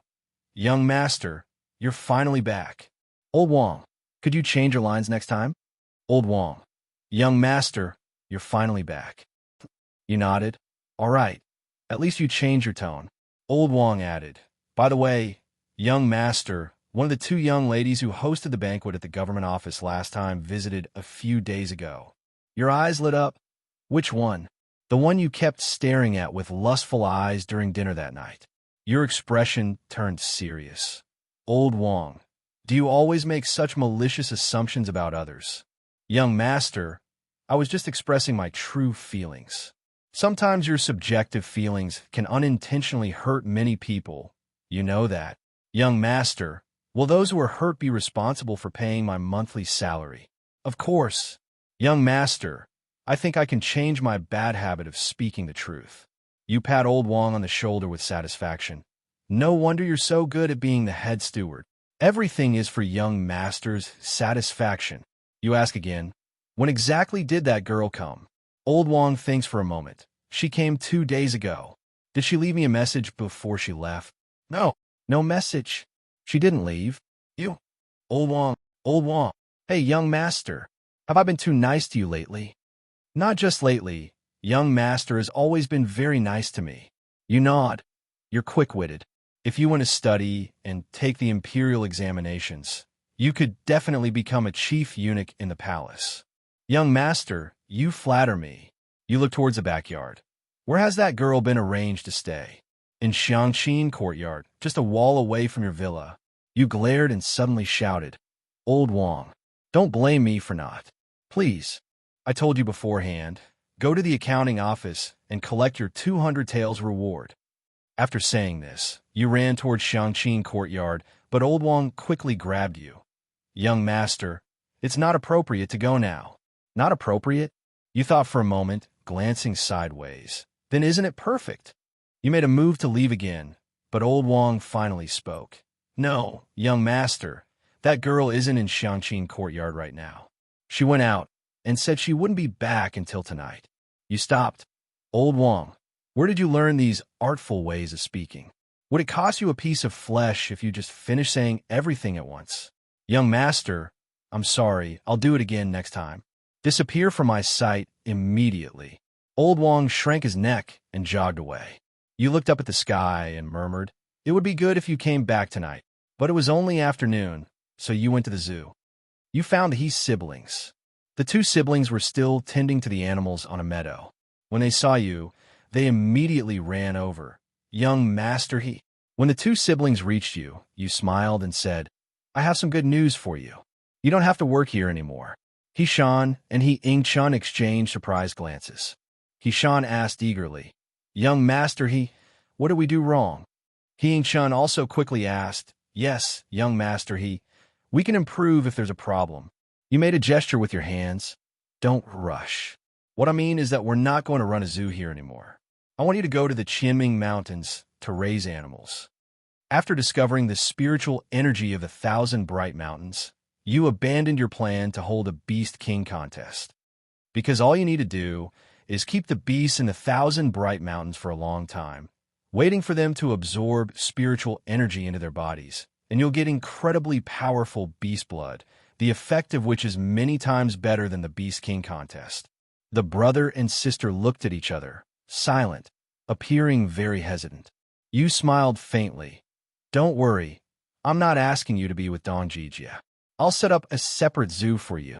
The two siblings finally breathed a sigh of relief, dispelling the gloom in their hearts, and agreed to go to the 1,000 Bright Mountains without hesitation. Although they have family in Yutong County, Qing Feng is always at home, as long as he can make money. Tell him to go home and prepare. You need to start frantically cultivating powerful beast blood. With the beast taming manual and blood extraction pills, you estimate that your final breeding scale will even surpass the beast taming sect. You will be better at beast taming than the beast taming sect, and then you can release your beast army to broaden the beast taming sect's horizons. Little Kong Ling, his 3 fire rock eagles are still so stingy. You'll show him what true beast taming is. After giving instructions to the He siblings, you immediately return to your residence. Of course, not because there was any urgent matter, but simply because it was getting dark and you were afraid of the dark. Back at your residence, you began to comprehend the source of the sword opening mountain. However, this time you didn't do it in the cultivation room, but sat in the main hall to comprehend it, mainly because the main hall was spacious and allowed for a broader perspective. He could also occasionally peek at the screen wall at the main entrance of the mansion to see if anyone was entering. Soon, the moon rose above the willow branches and night fell. Gradually, the servants stopped coming and going from either side of the screen wall, leaving only the cold stone wall, making the mansion seem much quieter. Another half-hour passed. Suddenly, footsteps sounded from behind the screen wall, light and steady. A moment later, a bright light flashed from behind the stone wall. A long white dress emerged from behind the screen wall. Wan Qingwan held a string of golden, sweet sugar-coated fruit in each hand. She was happily munching on the string in her right hand, while the string in her left hand was intact and still steaming. You looked up, and the bright moonlight shone down on her, bathing her in a soft glow. Wan Qingwan paused, and, at the same time, she saw you. A bright smile suddenly appeared on her cool and beautiful face. She held out the string of candied fruit balls in her left hand, smiling. "My dear friend, I bought these especially for you. They're delicious." You strolled over with a smile and took the candied fruit from Wan Qingwan's hand. Looking at Wan Qingwan's state, you knew her current personality was normal. In the last simulation, you discovered that Wan Qingwan's initial temperament was minimally affected by her cultivation technique. For example, she wasn't as manic as she seemed now. You smiled gently. "Good friend, how did you know I'd be back today?" Wan Qingwan's delicate lips curled up, her voice clear and crisp. "I didn't know you were coming back today. You're already telling little lies at such a young age. You just said you bought them especially for me." Wan Qingwan smiled brightly. "I buy you a skewer every day, so you'll definitely get to eat one when you come back." Your eyes widened slightly, a little touched. However, being a rational person, you asked the crucial question, "Where are the candied fruit I ate while I was away?" Wan Qingwan opened her mouth and pointed at her own. "I didn't waste any. I ate them all." You chuckled lightly. "I see you just wanted 2 skewers. You can have mine too. I'll eat what you leave behind. But I've already taken a bite out of the other half. The one you ate is the one you bit into." "Huh. I mean, we're good friends. I don't mind." Wan Qingwan looked at the string of candied fruit in your hand. Her jewel-like eyes brightened. "Good friend, you're really nice. We're practically family." In the end, you both got the string you wanted. Wan Qingwan looked at you and asked, "Good friend, didn't you say you had something to show me?" "Yes, I have a big treasure to show you. Come on, let's go to my room." Wan Qingwan was stunned and asked, "Why go to my room?" "My big treasure glows in the dark. It looks best when it's under the covers." Wan Qingwan blinked. "No. Why?" "The leader said we can't go to men's rooms at night. Your leader is quite lenient." Wan Qingwan's eyes were firm. "The leader is definitely right. But your sect leader went to the room of Headmaster Deng of the Danxia sect last night." Wan Qingwan's beautiful eyes lit up slightly, her face full of curiosity. "Are you serious?" "Of course it's true. Come on, let's go to my room and I'll tell you." "Hee okay. That was close." Wan Qingwan immediately realized. She tightened her little face and glanced at you sideways. "You're a bad person." "How could I be a bad person? I'm a perfectly law-abiding citizen. Anyway, something's off about you." Seeing that you couldn't keep up the lie today, you said, "My dear friend, I didn't expect you to think of me as such a lewd person. I'm very sad. Reflect on yourself tonight." After saying that, you went straight back to your courtyard. Wan Qingwan looked at your back and said quietly, "Bad person." The next day, the morning mist was vast. You got up as usual to practice early. After practicing, you ate breakfast with Wan Qingwan.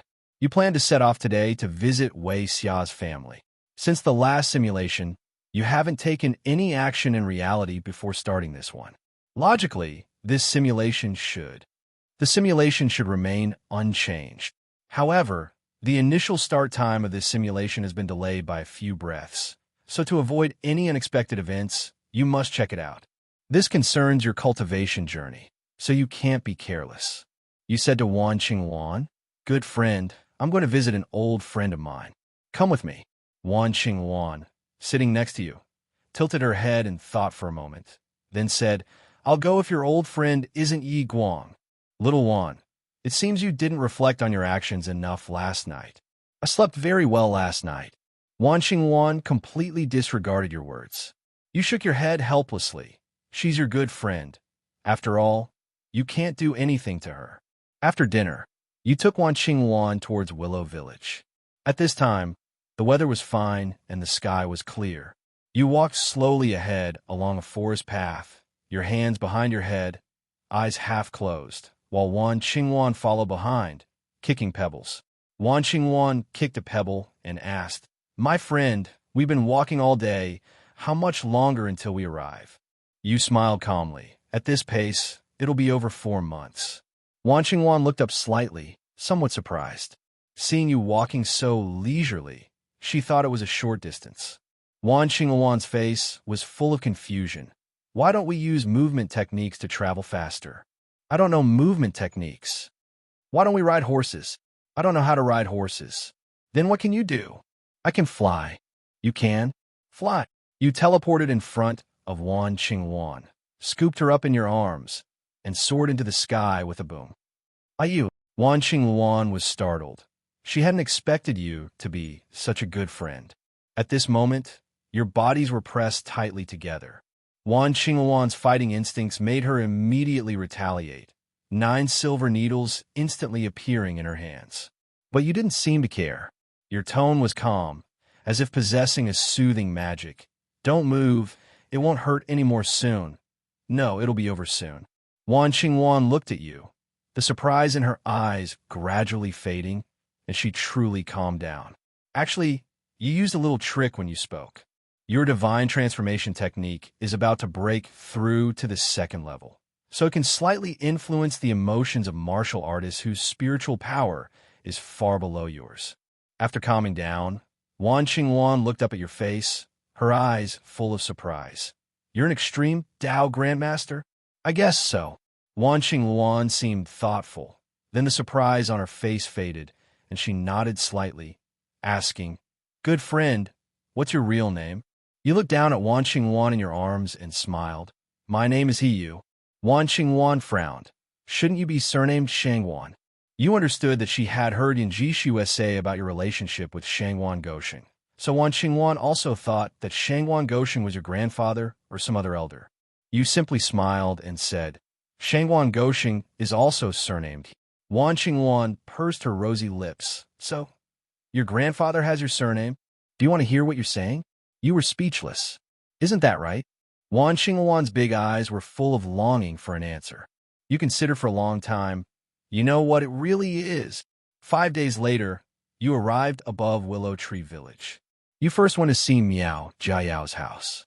Sure enough, the house was empty, and you felt slightly relieved.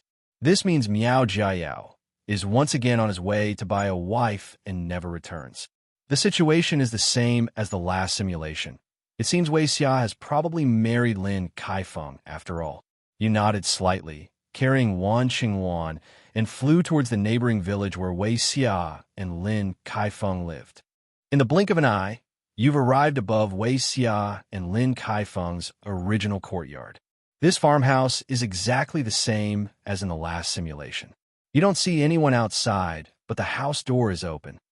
You're about to descend to see what's going on. Suddenly, soft footsteps come from inside.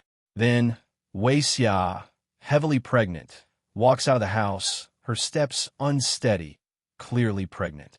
Seeing this, you're unsure of the situation. But you guess that Wei Xia is carrying Lin Mo. If that's the case, Lin Mo will be born 2 years earlier than last time. You think to yourself, what a good child, so sensible even in the womb, knowing to save you 2 years of waiting. At the same time, you also understand the randomness of the simulation. You haven't changed anything in reality, just the initial time point of the simulation was delayed by a few breaths. Yet Lin Mo will be born a year or 2 earlier. Truly, a small difference can lead to a huge impact. You can understand this because the world is so vast. Any small change can cause a huge butterfly effect. Fortunately, Wei Xia is pregnant. Now all that's left is for the human-shaped cheat code to be born. You didn't see Lin Kaifeng, but it doesn't matter. As long as Wei Xia is here, Lin Kaifeng can go wherever he wants. You put Wan Qingwan down and used your source energy to support her, floating her in the air. Don't ask why you didn't use source energy to support her before. It's just that you wanted to take advantage of your good friend. Wan Qingwan, standing in the air, looked at you with flickering eyes, clearly realizing that you had deliberately carried her all the way here. You glared at her. "What are you looking at? Haven't you ever seen a pervert before? You're a bad person." You chuckled, unconcerned. You pointed to Wei Xia and Lin Mo below and said, "We're going down here to play the role of masters. I'll do the talking later. You don't have to understand. Wan Qingwan, understood. Wan Qingwan, you gave a thumbs up. Great. You got into character quickly. You slowly descended with Wan Qingwan, then deliberately floated in Wei Xia's courtyard. Wei Xia looked up and screamed in alarm. She ran back into the house in fright. Wei Xia, don't be afraid. You chanted, simultaneously activating the divine transformation technique to soothe Wei Xia's panic. Wei Xia, hiding inside, peeked at you, and Wan Qingwan with suspicion you, and Wan Qingwan possessed ethereal beauty, floating leisurely in the courtyard, exuding a touch of immortality. Wei Xia mustered her courage and asked, "Who are you? How do you know my name?" You smiled faintly. Wei Xia, don't be afraid. We are reclusive cultivators. This lady beside me is my mute junior sister. Wan Qingwan immediately turned to look at you, her eyes filled with excitement. Although she didn't utter a sound, her curses were extremely harsh. You continued. As for your name, I learned it from a divination I performed the other day. I also learned that your son, Lin Mo, is the one destined for tribulation in this world. The one destined for tribulation? Wei Xia seemed to understand, only feeling shocked. Exactly, you roared, your voice booming in her ears. Wei Xia didn't want Lin Mo to learn martial arts, so she simply presented him with something she didn't understand but was deeply impressed by. Wei Xia was indeed stunned on the spot. Then you told the bewildered Wei Xia some alarmist and dubious things, completely fooling her. Finally, you successfully persuaded Wei Xia to move her entire family to Wanmeng Palace, where you would teach Lin Mo's supreme immortal techniques to deal with the calamity. You told Wei Xia to pack her things in advance, as someone would escort her family to Wanmeng Palace. Wei Xia said her husband, Lin Kaifeng, hadn't returned from his class at the private school that day, and she didn't know if he agreed to go to Wanmeng Palace. So you and Wan Qingwan went and brought Lin Kaifeng back. The dazed Lin Kaifeng didn't understand what was going on, so you repeated the same explanation. Lin Kaifeng, being a well-read scholar, didn't believe in these superstitious tales. You frowned, then unleashed your financial power, tossing 100,000 taels of silver into Lin Kaifeng's arms. Lin Kaifeng instantly went from a staunch materialist to an even more staunch materialist.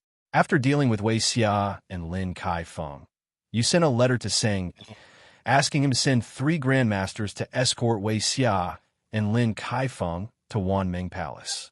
Afterwards, you left with Wan Qingwan. But instead of returning to Yutong County, you took Wan Qingwan to Huanan Village at the foot of Tianding Snow Mountain. What is this place? Wan Qingwan asked, looking at the empty courtyard before her. You smiled slightly. It's where the dream began. Wan Qingwan hesitated. I think you're acting a little strange. You then took Wan Qingwan to the Tsangwang Desert. You and Wan Qingwan stood before a barren, desolate desert, your eyes filled with reminiscence, as if recalling something. Wan Qingwan's puzzled gaze gradually turned into curiosity. She realized what your purpose was in bringing her to these places. These past few days, you've been taking Wan Qingwan everywhere. You revisited all the places you had been, and had Wan Qingwan memorize them. Wan Qingwan asked you why. You said it would make you feel more immersed in the story. Wan Qingwan didn't understand, but a strange excitement flashed in her eyes. These places are all related to me. You also became the riddle teller. You'll find out when the time comes. In the 8th year, you traveled through a large part of the Great Qian Dynasty. During your travels, your divine transformation technique broke through to the 2nd level, and your spiritual power was enhanced incomparably. You finally mastered the 9th grade alchemy technique, becoming the only alchemist in the Great Qian Dynasty capable of refining 9th grade pills. You also completed the 6th source power condensation, and you no longer cared about the resulting increase in strength. But the enhanced martial arts talent would allow you to accelerate your comprehension and integration of Earth Source. During this time, you had already begun to comprehend the sword-opening Mountain Earth Source. After traveling through the Great Qian Dynasty, you set off back to Yutong County. A few days later, you and Wan Qingwan returned to the Yutong County government. That night, In the small lake in the back garden, lotus flowers were in full bloom, their leaves covering the entire lake. A small boat drifted aimlessly. You and Wan Qingwan lay side by side on the boat, gazing at the distant starry sky. After a long while, Wan Qingwan spoke. My dear friend, when are you finally going to show me your treasure? What if I'm lying to you, and there's no such treasure at all? There is, I can feel it, and it's a very fun treasure. You replied. The treasure will only have meaning after we do what good friends should do. What are the things good friends should do? You smiled, turning to look at her. Wan Qingwan looked back. The lake reflected the starry sky, and the chirping of night insects filled the air. You exchanged a friendly gaze, the atmosphere of friendship growing stronger between you. You took Wan Qingwan's soft little hand in yours. Wan Qingwan stiffened slightly, guessing that this was what good friends should do. So she said, All right, now let me see your precious treasure. Upon hearing Wan Qingwan's words, a fiery glint flashed in your eyes. You released Wan Qingwan's small hand, then directly slipped your free hand into her soft, slender waist. With a gentle pull, Wan Qingwan gasped, flipping you onto her. A delicate fragrance wafted from Wan Qingwan, relaxing your brow and making your eyes burn even more intensely. Wan Qingwan placed her two fair hands on your chest, her moist red lips slightly parted, looking up at you with a slightly surprised expression. Wan Qingwan said, We seem to be acting strangely. We're perfectly fine. These are things good friends can do. Wan Qingwan nodded blankly. But what? But there's something poking me. Don't be afraid. It's my flashlight. What's a flashlight? For lighting. I'm afraid of the dark, so I always carry a flashlight with me. Wan Qingwan's eyes flickered. Can I see your treasure now? Not yet. Why? We haven't finished what good friends should do. What else? You smiled slightly. We really need to go inside to talk this out. Wan Qingwan, I think our friendship has changed a bit. Whether it has changed or not, we'll find out inside. You carried Wan Qingwan into the sky, flying towards your villa.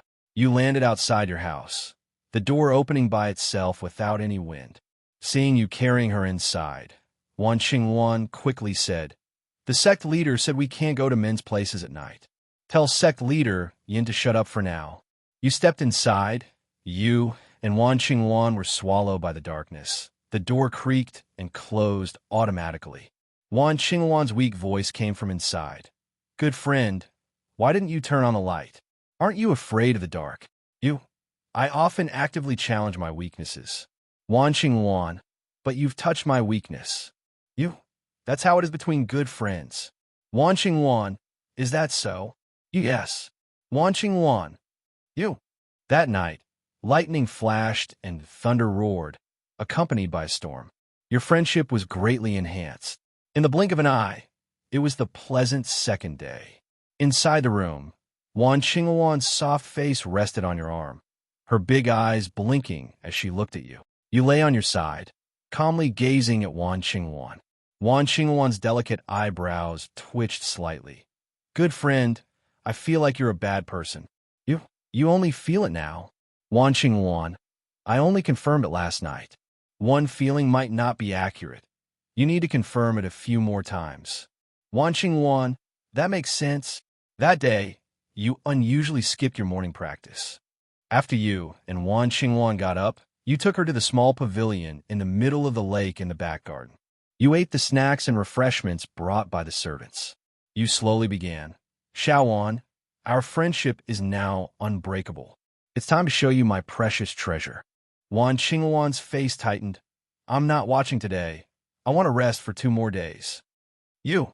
Question mark. Wan Qingwan? Question mark. You didn't expect Wan Qingwan to become so smug overnight. You coughed twice. Little Wan, I want to show you a real treasure. A real one is fine.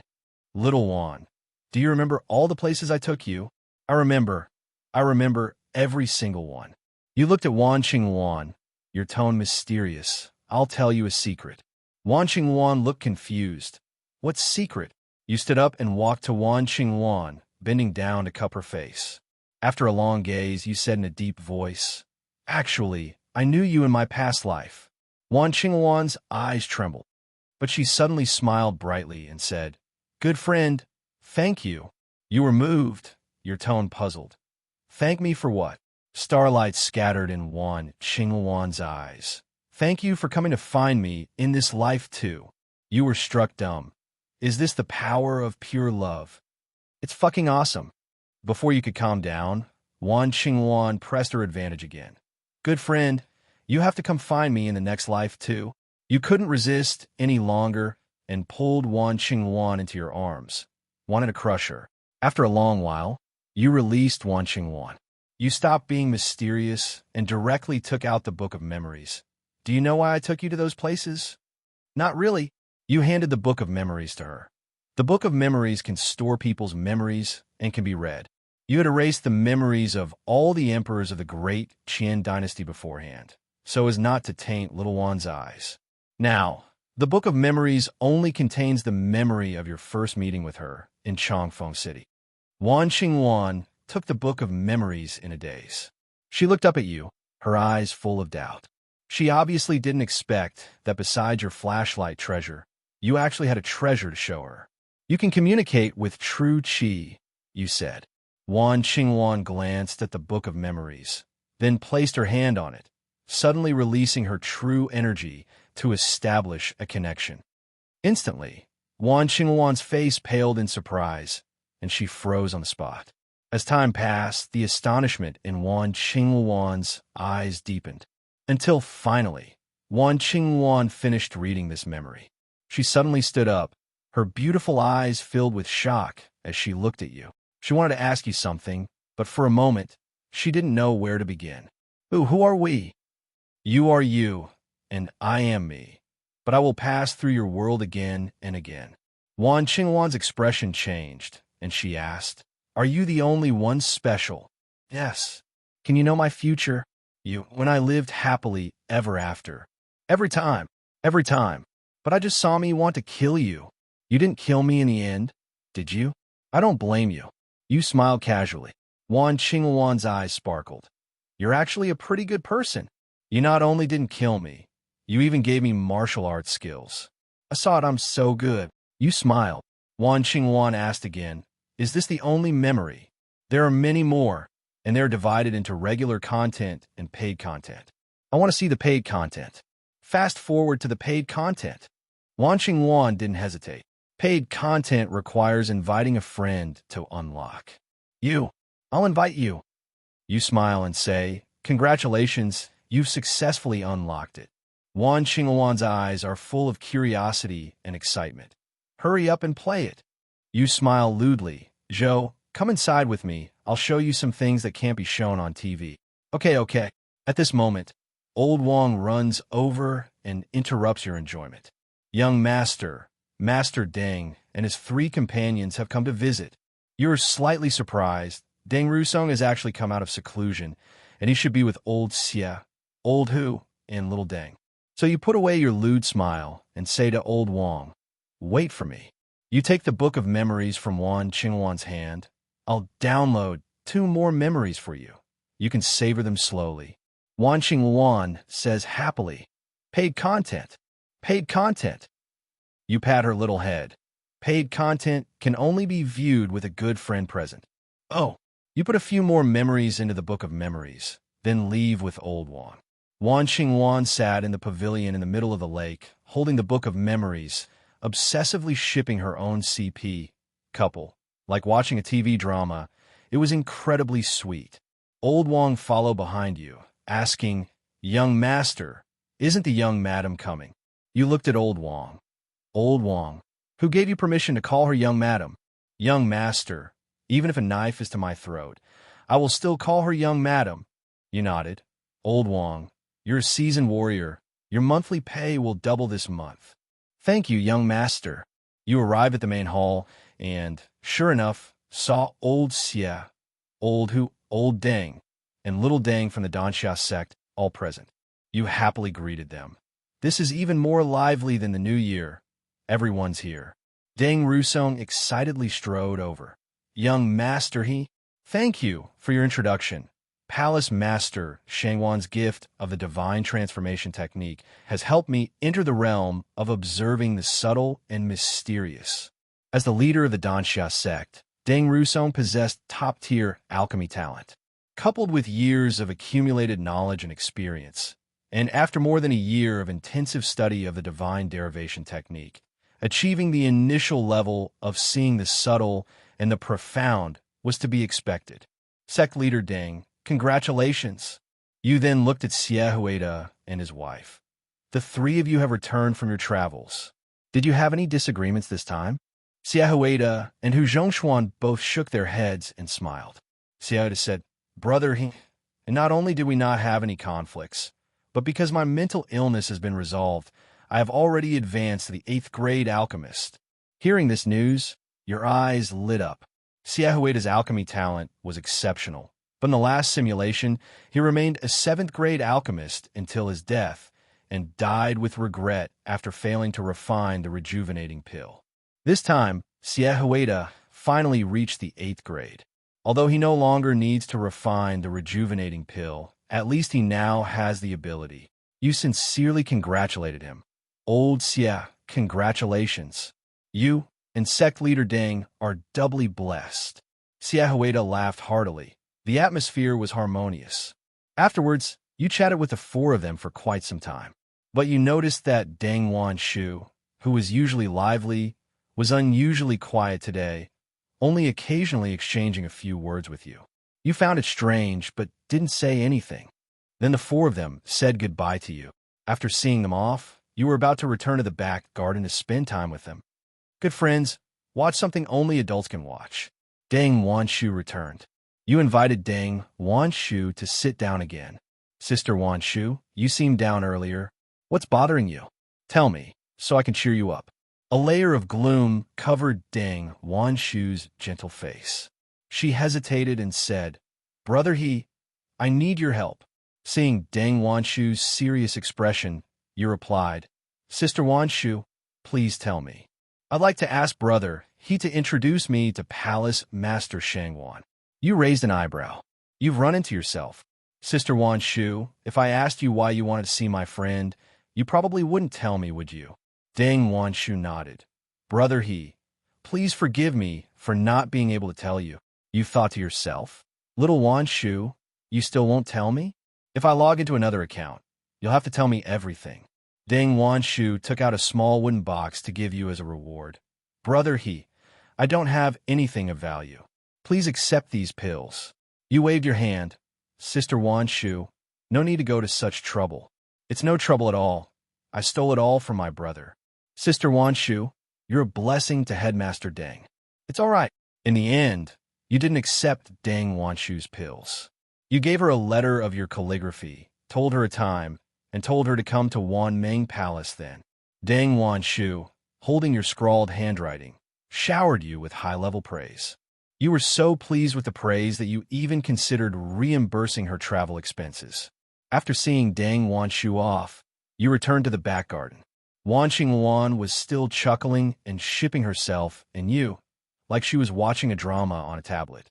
The memories you've stored in the Book of Memories are all early video footage of the two of you from the 3rd simulation. They haven't even reached the paid content yet. They don't even include the scenes of you dying in her arms twice later. Otherwise, she would have been even more immersed in them. Kids should read less of the Book of Memories, or their eyes will become nearsighted. You smiled as you walked over. Wan Xingwan looked up at you. My good friend, I'm going back to the extinction sect.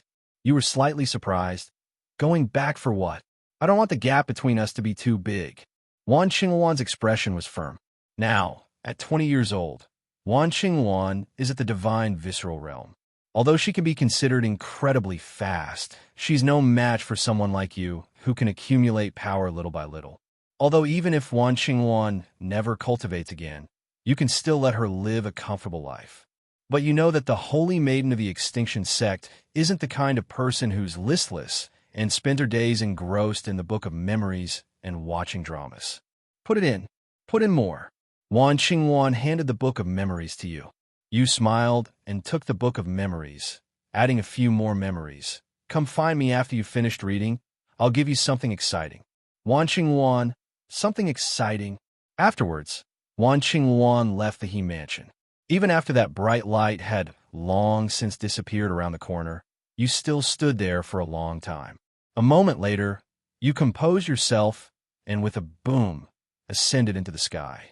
You went to the zoo, used your source energy to sweep up all the animals, and flew directly towards the Qianming Mountains. Upon arriving at the Qianming Mountains, you selected a plot of land more than 100 miles from Dong Jijia's research institute. You released a vast and terrifying source energy to split the mountains and crack the earth. You spent 3 days continuously constructing, creating a new zoo site. You returned to Yutong County and brought the He siblings to the new zoo in the Qianming Mountains. From now on, the He siblings will only raise small animals there to provide you with the blood of the powerful beasts. You supported Dong Jijia's continued research, as you had a feeling that his research would come in handy. You also found 20 martial artists to guard the zoo, as the zoo scale would gradually expand, requiring more manpower. After making these arrangements, you went to the Wanming Palace. Wei Xia and Lin Kaifeng had been safely brought to the Wanming Palace, and Lin Mo was due to be born in a month. You originally planned to have Li Jiang send 2 imperial physicians to assist Wei Xia with the delivery, but you didn't completely trust Li Jiang. So you secretly found 2 of the most famous midwives in Liuzhou to live in Wanming Palace, ready to deliver Wei Xia's baby at any time. A month later, once Lin Mo is born, you will begin your grand cultivation journey. Just thinking about it is a little exciting. That day, you are comprehending the source of the sword opening mountain in your mountain retreat when Sang Yi came to your door, reporting that a woman named Deng Wanshu was requesting an audience. You opened your eyes and murmured, "Sister Wanshu, she really came." You asked Sang Yi to invite Deng Wanshu to the main hall, and Sang Yi respectfully agreed and left. You then leisurely strolled to the main hall. A short while later, you strode into the main hall. Deng Wanshu, who was sitting on the left-hand guest chair, immediately stood up. Seeing your defiant attitude, she guessed that you were Shangguan Goshing. Facing you, the number 1 in the world, Deng Wanshu looked slightly nervous. "Palace Master Shangguan, I apologize for disturbing you." You remained calm, walked over, and sat down in the seat across the tea table from Deng Wanshu. Sang Yi had already poured you a cup of tea and placed it on the tea table. You smiled and said, "Please sit, Lady Deng." Deng Wanshu then sat down awkwardly, handing over the letter of introduction you had given her. You casually glanced at the letter of introduction you had given yourself, too lazy to open it again. "I've heard you mention Lady Deng before. What brings you here, Lady Deng?" Deng Wanshu's smooth forehead furrowed slightly, and after a moment's hesitation, she said, "Palace Master Shangguan, there's something I need to ask for your forgiveness first." You took a sip of tea. "Speak." "Without your permission, I read the divine evolution technique that you bestowed upon my elder brother." After Deng Wanshu finished speaking, she cautiously observed your expression. You smiled. "It's all right." Deng Wanshu secretly breathed a sigh of relief. Her smile was gentle as she continued. After reading the Palace Master's divine evolution technique, Wanshu was astonished. She couldn't help but marvel at the existence of such extraordinary talent as the Palace Master, possessing wisdom that inspires awe and reverence. You coughed twice to interrupt. "Ahem, Lady Deng, no, don't speak so softly. No, don't praise me yet. Let's get down to business." Deng Wanshu suppressed her flowing thoughts, her gentle eyes showing hesitation. 2 breaths later, Deng Wanshu's pink lips parted slightly, and she finally asked, "Palace Master's achievements in the realm of the mind are unparalleled. May I ask, Palace Master, could you seal or erase the memories in other people's minds?" Your gaze sharpened, realizing what Deng Wanshu wanted to say. You asked for confirmation. "What do you mean, Lady Deng?" Deng Wanshu's eyes suddenly dimmed. "If Palace Master Shangguan can do that, I would like to ask you to erase a portion of my and my 2 senior brothers' memories." You frowned, remaining silent for a long time. You understood Deng Wanshu's meaning. She wanted you to erase the memories between the three of them. It seems the entanglement between the three of them is not as light and pleasant as it appears on the surface. The three of them are mostly in pain and entanglement. The bond between the three is too complex. None of them want to see the other two mired in a quagmire of suffering. This tangled entanglement spanning decades has no end in sight. So much so that they came up with such a drastic method. I've heard the story of the three of you. Is erasing memories your idea alone? Deng Wanshu seemed somewhat surprised that you knew about their story of being a trio. Then, Deng Wanshu's expression turned solemn and resolute, yet a hint of sorrow lingered in her eyes. Palace Master Shangwan, this is the result of our joint discussion. You recall the three of you traveling the martial world before. Perhaps the three of you were searching everywhere. Find a way to erase memories and incidentally relive the three's childhood, making the most beautiful memories even clearer. The three must have gone through immense struggle and pain to finally make this decision. They want to use the powerful force of forgetting to eliminate all entanglements. You turn your gaze to Deng Wanshu. What happens after erasing the three of you's memories? Deng Wanshu slightly raises her beautiful eyes, looking at you with suspicion.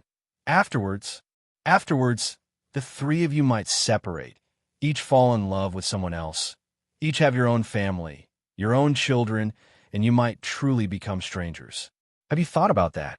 As you speak, Deng Wanshu's expression becomes increasingly moved. She clearly hadn't thought about, or dared not think about, those possible scenarios. Her eyes are filled with confusion and pain. I don't know. Forgetting is difficult, and truly making the decision to forget is even harder. I think you haven't thought it through. Deng Wanshu's expression is sorrowful, and she remains silent for a long time. You suddenly say, "But Lady Deng, don't be so sad yet, perhaps." Deng Wanshu suddenly turned her head to look at you. Perhaps what? Palace Master Shangwan has a way. No, I want to say that I don't have the ability to erase other people's memories. You have to find someone else for this. Perhaps Lady Deng can be heartbroken later. Deng Wanshu's red lips parted slightly, speechless. She felt that your thinking wasn't normal. You smiled gently. Just kidding, but I have an idea that might help the three of you solve this problem. Deng Wanshu was stunned for a moment. Then hope rekindled in her eyes. Palace Master Shangwan, you really have a way? You thought for a moment and replied, "It's just an idea. If it succeeds, it can perfectly solve the problem for the three of you. But for you, there is an extremely high risk which may endanger your life. I am willing to bear any risk."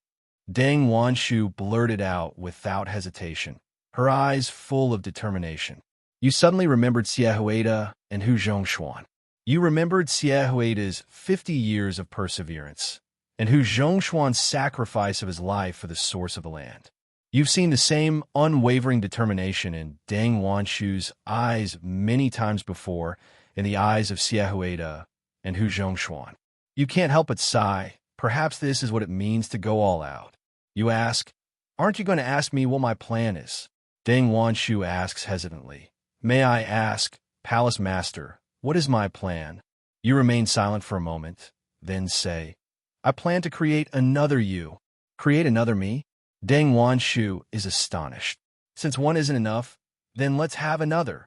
Deng Wanshu is filled with doubt and asks, "Palace Master Shangwan, you actually possess such astonishing power." Heroine Deng, as I just said, this is just a concept, and whether it will succeed is still unknown. Your tone is calm. Your so-called creation of another Deng Wanshu is actually using Dong Jijia's research on the first body to create another physical body for Deng Wanshu. The first body has no consciousness, so half of Deng Wanshu's consciousness will be transferred to it. But the division, consciousness is not easy to achieve. This technical challenge requires your breakthrough. You've gained some insights during your research on the divine evolution technique, but haven't made significant progress yet. Once you complete your research on splitting consciousness, your divine evolution technique will definitely improve dramatically, reaching a new level. The process of splitting consciousness requires Deng Wanshu to bear enormous risks, even life-threatening ones, as no one has ever done it before. You don't dare give Deng Wanshu a definitive answer. This is currently just a hypothesis. The more important reason you're telling Deng Wanshu about something uncertain is to give the three of them something to look forward to. It can stop them from engaging in those crooked practices. The most important thing is for the three of them to live a good life. Palace Master Shangwan. Wanshu is extremely grateful. Deng Wanshu is excited, thinking you've made this attempt specifically for her. She doesn't know that Dong Jijia's research in your refinement of the divine evolution technique began long ago. Creating a new Deng Wanshu is just a matter of course. Deng Wanshu has no doubts about the success of your hypothesis. If even you, the world's #1 expert, can't accomplish this, then almost no one can. You used almost just to be precise. In reality, no one but you could accomplish this. As for how Deng Wanshu should get along with the created Deng Wanshu 2, or who gets the first and who gets the second Deng Wanshu between Xiehuida and Hu Zhongshuan, these are not things to consider now. If you really put two identical Deng Wanshus in front of Xiehuida and Hu Zhongshuan, those two would definitely jump for joy. They might even erect a memorial tablet for you and worship you 3 times a day. You chuckled. Heroine Deng, things may not work out. No need to be so polite. Deng Wanshu replied solemnly. Palace Master Shangwan, I must be polite.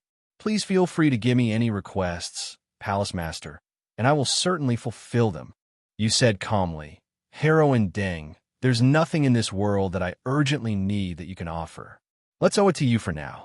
Deng Wanshu's gentle face was full of gratitude. She wanted to say something, but realized you made a good point. She could only purse her lips slightly. Palace Master Shangwan, I can't thank you enough. Wanshu will never forget your kindness. You smiled calmly. Not bothered. Heroine Deng, I'll let you know if there's any progress. Don't worry too much. Palace Master Shangwan, I understand. Afterwards, you saw Deng Wanshu out of the main hall and watched her leave Wanmeng Palace. You then went to Wei Xia and Lin Kaifeng's place. You quickly arrived at the couple's courtyard. In the courtyard, Wei Xia, heavily pregnant, was pacing back and forth, one hand supporting her lower back, the other gently stroking her belly. Lin Kaifeng had moved a table and chairs into the courtyard, studying an article while keeping Wei Xia company. Are you two settling in well at Wanmeng Palace? You walk into the courtyard with a smile. Wei Xia and Lin Kaifeng quickly greet you, saying happily, Palace Master, we're settling in perfectly. Master Sang has arranged everything for us. Wei Xia and Lin Kaifeng have been staying at Wanmeng Palace for quite some time, and know that you, Shangwan Gosheng, are the Palace Master. You nod and say, that's good. Wei Xia asks again. By the way, Palace Master, why haven't we seen Master He and his mute junior sister these past few days? You grin and say, he went to help his mute junior sister with her medical treatment. You'll be able to speak when you see her again. Wei Xia smiles and says, that's wonderful. Master He's junior sister is like a fairy. She shouldn't have this flaw. Here's a 10,000 tael silver note. Take it as pocket money. Palace Master, we can't accept it. You already gave us a full 100,000 taels last time. Take it. You forcefully shove it into Wei Xia's hand. Your mouth is worth that price. Wei Xia and Lin Kaifeng exchange bewildered glances. Wei Xia, if you need anything, just call Sang. Actually, we've already troubled Master Sang enough. I'm leaving. You hummed a little tune as you left Wei Xia and her husband's place. You were in a good mood and began cultivating. Due to your greatly enhanced talent, you showed signs of breaking through to the peak of the Dragon Transformation realm just 1 year after advancing to the late stage. You immediately went into seclusion. Sunrise and sunset, day and night alternating. 13 days later, you successfully completed your advancement.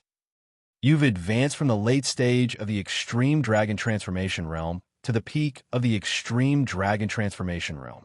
You've also achieved what Lin Mo once did, a small realm per year. The only difference is that Lin Mo did it during his Grandmaster stage, while you did it during your dragon transformation stage. But now, whether you're a dragon transformation master or a grandmaster master, you see no difference, so you believe your talent is no different from Linmo's. You nod, even wanting to applaud your perfect logic. You also conveniently completed your 7th source power condensation, which significantly advanced your divine evolution technique from the 2nd level to the 3rd level. You've gained new insights into the 3 levels of the divine evolution technique. You vaguely feel that the 3 levels of the divine evolution technique are not the limit, but that you can create 4, 5, or even more levels. Furthermore, after 2 years of accumulation, your self-created cultivation technique has made significant progress and has been fully named Ling Shun Blade Technique. The Ling Shun Blade Technique's current grade, power, and characteristics are currently unknown, making it extremely mysterious. You've progressed very smoothly in comprehending the sword opening Mountain Earth source. You estimate that you'll complete your comprehension in another month or 2, thus advancing to the 3rd tier Extreme Dao. This speed is all thanks to your fusion of 2 Qianjin, elemental earth sources, which have been thoroughly absorbed. The sword opening Mountain Earth source highly approves of you. The next day, only a few days until Lin Mo's birth. You originally planned to visit Wei Xia, but Sang Yi told you that Kong Ling from the beast taming sect has come to visit. You know that the 1-year deadline has arrived and Kong Ling has come to ask for the 2nd Fire Rock Eagle. So, you went to the main hall. But to your surprise, as soon as you entered the main hall, Kong Ling jumped up and greeted you enthusiastically. "Oh, Palace Master, long time no see." You glanced at Kong Ling, whose face was crinkled with laughter, then at the Fire Rock Eagle he had brought with him, and immediately laughed. You strode to the throne on the high platform and sat down, then suddenly roared, "How dare you, Kong Ling? How dare you maliciously speculate about my character?" Kong Ling trembled in fright. "Palace Master, what are you saying?" You snorted coldly. "I said I would return 1 Fire Rock Eagle to you in a year, and I certainly won't go back on my word. Today the deadline has arrived, and I'll return one to you. How dare you bring a Fire Rock Eagle to imply and mock me?" "Palace Master, it's a misunderstanding. A misunderstanding." Kong Ling was sweating profusely. You smiled enigmatically. "What misunderstanding?" Kong Ling pulled the reluctant Fire Rock Eagle forward. "Palace Master, I didn't come to ask for the Fire Rock Eagle back. I came to return it. The beast taming sect has recently heard of your feats of single-handedly storming the palace and shaking the heroes of the East Sea, and they've also learned of your reputation as the best in the world." Kong Ling dared not ask for the Fire Rock Eagle back, and even brought over the one he had previously asked for back. You asked knowingly, "Oh, Brother Kong, you're returning this Fire Rock Eagle to me." "Exactly. It originally belonged to the Palace Master, so naturally it must be returned. My beast-taming sect only raised it for the Palace Master for a year." Kong Ling added, "I've also brought the Palace Master's 5 sea swallows, and I also need to return the 2 grade 8 pills the Palace Master lent me." You couldn't help but laugh. "Brother Kong, I remember giving you a grade 7 pill back then. How come not only did the pill's grade increase, but the quantity doubled, and it ended up being alone?" Kong Ling revealed an extremely fawning smile. "Palace Master, you're too kind to remember things. I remember clearly. It was indeed 2 grade 8 pills." You slapped your forehead. "I've been busy lately. Perhaps I'm mistaken." Yes. You directly accepted Kong Ling's Fire Rock Eagle and the 2 grade 8 pills, and Kong Ling immediately beamed with joy.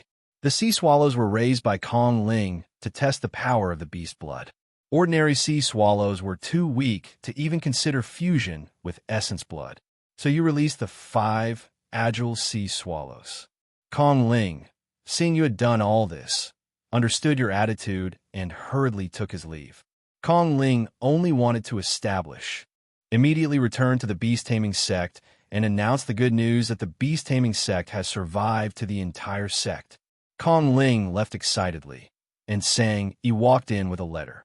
"Palace Master, a secret letter just delivered." Sang Yi walked up and handed you the letter with both hands. You took the letter and opened it directly. Hmm. You were slightly surprised. This was actually a letter from Li Jiang. Li Jiang hadn't forgotten your instructions and had indeed sent you the information about the geomantic source that the Li royal family had investigated. You are not unfamiliar with the location where this geomantic source appeared. That's right, it's still that damned Sea Serpent Island. Given your familiarity with Sea Serpent Island, you could be directly appointed as the Island Lord. At the same time, you felt that your previous guess was probably correct. The top 4 geomantic sources of the Qian metal element were very likely to appear near Sea Serpent Island. This might be related to the fact that they all originated from the same source, or it could be for other reasons. Now it seems that you are almost certain that the geomantic source within the light shield of Sea Serpent Island is one of the top 3 geomantic sources of the Qian metal element. The source of this earth element will appear in 3 months. You plan to wait another month to see if you can fully comprehend and integrate the source of the Sword Mountain within that time. Time is still tight. You get up and plan to go to the mountaintop courtyard for seclusion, saying Ibalo speaks. Palace Master, there's a small matter. What small matter? Madame Wei Xia started bleeding an hour ago and is currently giving birth. Your brow twitches. A small matter? This is a huge matter. With a boom, you crash into the main hall like a cannonball, then soar into the sky, flying straight to the courtyard where Wei Xia is. My human cheat code is finally about to be born. When you arrived at Wei Xia and Lin Kaifeng's courtyard, Lin Kaifeng was pacing anxiously outside, his face full of worry. How is Wei Xia? You asked before you even landed. Lin Kaifeng looked up, his gaze following your slow landing. Palace Master, you've arrived. My wife is giving birth. Your senses are sharp. You had already heard Wei Xia's slightly painful cries from inside. What's the situation? You asked. Lin Kaifeng's tone was urgent. The midwife just came out and said it's not going well. Not going well. Your heart tightened and your brows furrowed. You immediately thought of many bad possibilities. Your biggest fear was that Wei Xia would come out and ask you whether to save the doctor or the nurse. You paced anxiously back and forth in the courtyard. Lin Kaifeng was taken aback. He sensed you were even more anxious than he was. You walked faster and faster, more and more hurried. Lin Kaifeng looked at you, hesitated for a moment, and comforted you. Palace Master, don't worry too much. Mother and child will definitely be safe. Sigh. You slap your thigh and squat down against the wall, pulling at your hair and looking dejected. How can I not be anxious? Sigh. Lin Kaifeng looks at you blankly, then at the room, questioning his existence. He hesitates for a moment, then asks, Palace Master, shouldn't my wife be giving birth inside? You look up at him, sigh. You don't understand. I don't understand. Lin Kaifeng's eyes widen, his face full of confusion. Your words have made him lose confidence. Palace Master, I do know a little about this, don't I? You know Lin Kaifeng has misunderstood, so you stand up and explain? No, of course you understand this.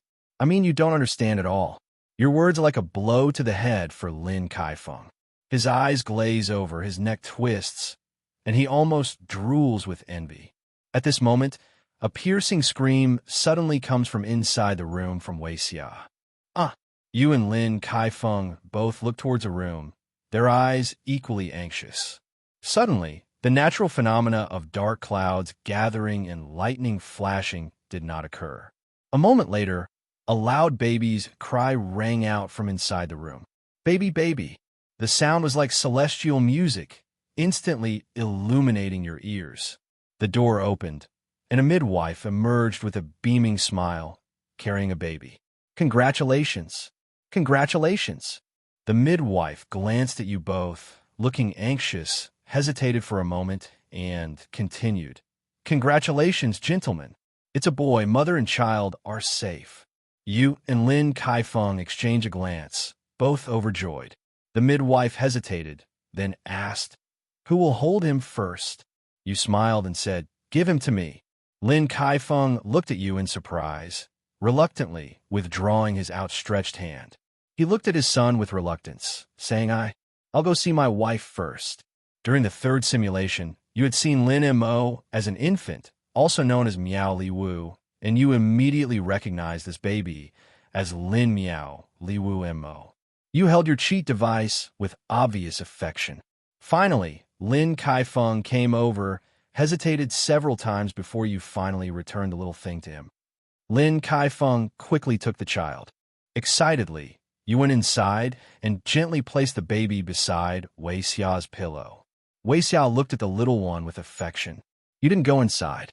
After Lin Kaifeng came out, you asked, "What names do you plan to give the child?"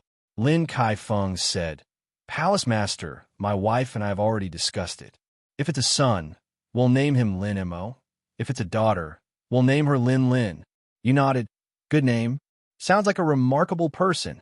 "Palace Master, you flatter me." Afterwards, you left Wei Xiao many high-grade pills, ensuring she wouldn't even need to rest during her postpartum period and would be full of energy the next day. Then you left the villa, no longer disturbing the couple. You returned to your mountain villa and began comprehending the sword opening mountain technique. You had recently made significant progress in your comprehension of the sword opening mountain technique. You felt it was very likely you would complete your comprehension before setting off for Sea Serpent Island. You sat cross-legged, your consciousness probing into the space.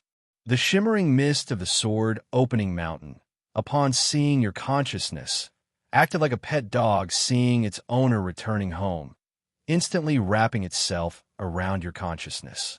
The energy snaked upwards from your calves, meandering around your body.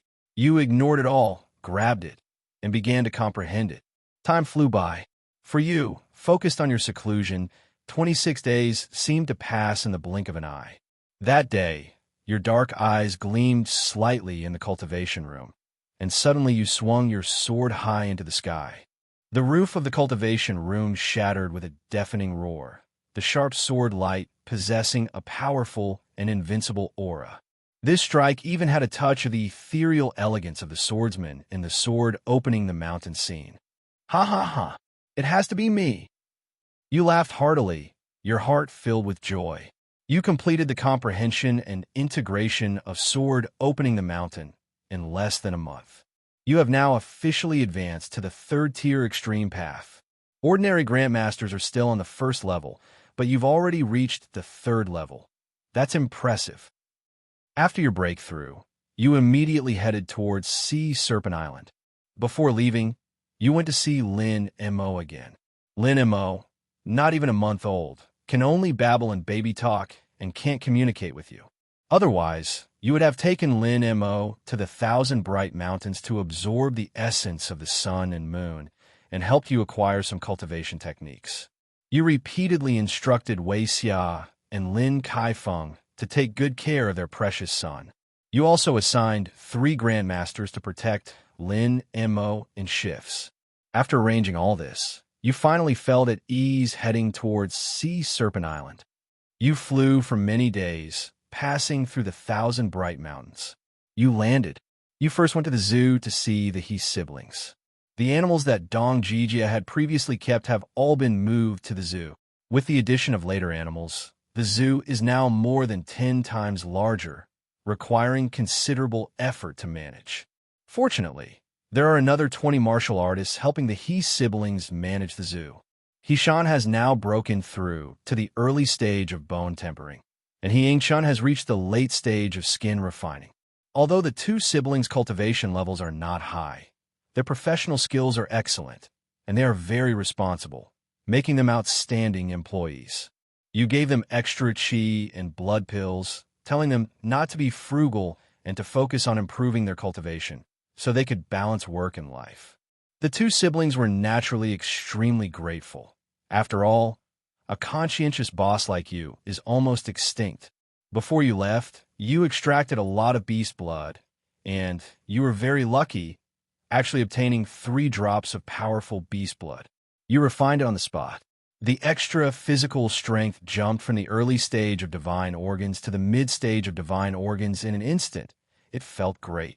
Afterwards, you went to Dr. Dong's Research Institute. You entered Dong Jijia's research room and found Dong Jijia engrossed in his research. "Young Master He, you've arrived?" Dong Jijia seemed very happy. You nodded and went straight to the point. "Old Dong, Can you replicate an exact copy of a person using something like human blood? Dong Jijia exclaimed in surprise. Young Master He, how did you know about my latest research? You raised an eyebrow. So I've walked right into your trap? Dong Jijia immediately beamed. Absolutely. After learning more, you realized that Dong Jijia was quite capable. According to him, he could take a drop of human blood and, without using any additional raw materials, start from the initial cultivation process and ultimately recreate a human body one-to-one. But the old problem remains. This human body has no consciousness. This is good news for you. You can directly place half of Dang Wanchu's consciousness into this new human body. And because it's the same person's consciousness, both Dang Wanchu will believe they are the original Dang Wanchu. If everything goes smoothly, you plan to erase a portion of each Dang Wanchu's memories. Erase one Dang Wanchu's memories about Hu Zhongshuan, and erase the other Dang Wanchu's memories about Xiehuida. Of course, you will consult Dang Wanchu's opinion on this operation. As for which one to erase the memories of Xiehuida and which one to erase the memories of Hu Zhongshuan, you'll have the two Dang Wanchu randomly switch places where you can't see them, until you can't tell them apart anymore, then erase their memories. When no one can tell them apart, there's no need to tell them apart anymore. At that time, there will be two identical Dang Wanchu, each falling in love with different people. Let the four of them love however they want, each in silence. After receiving a definite answer from Dong Jijia, you left.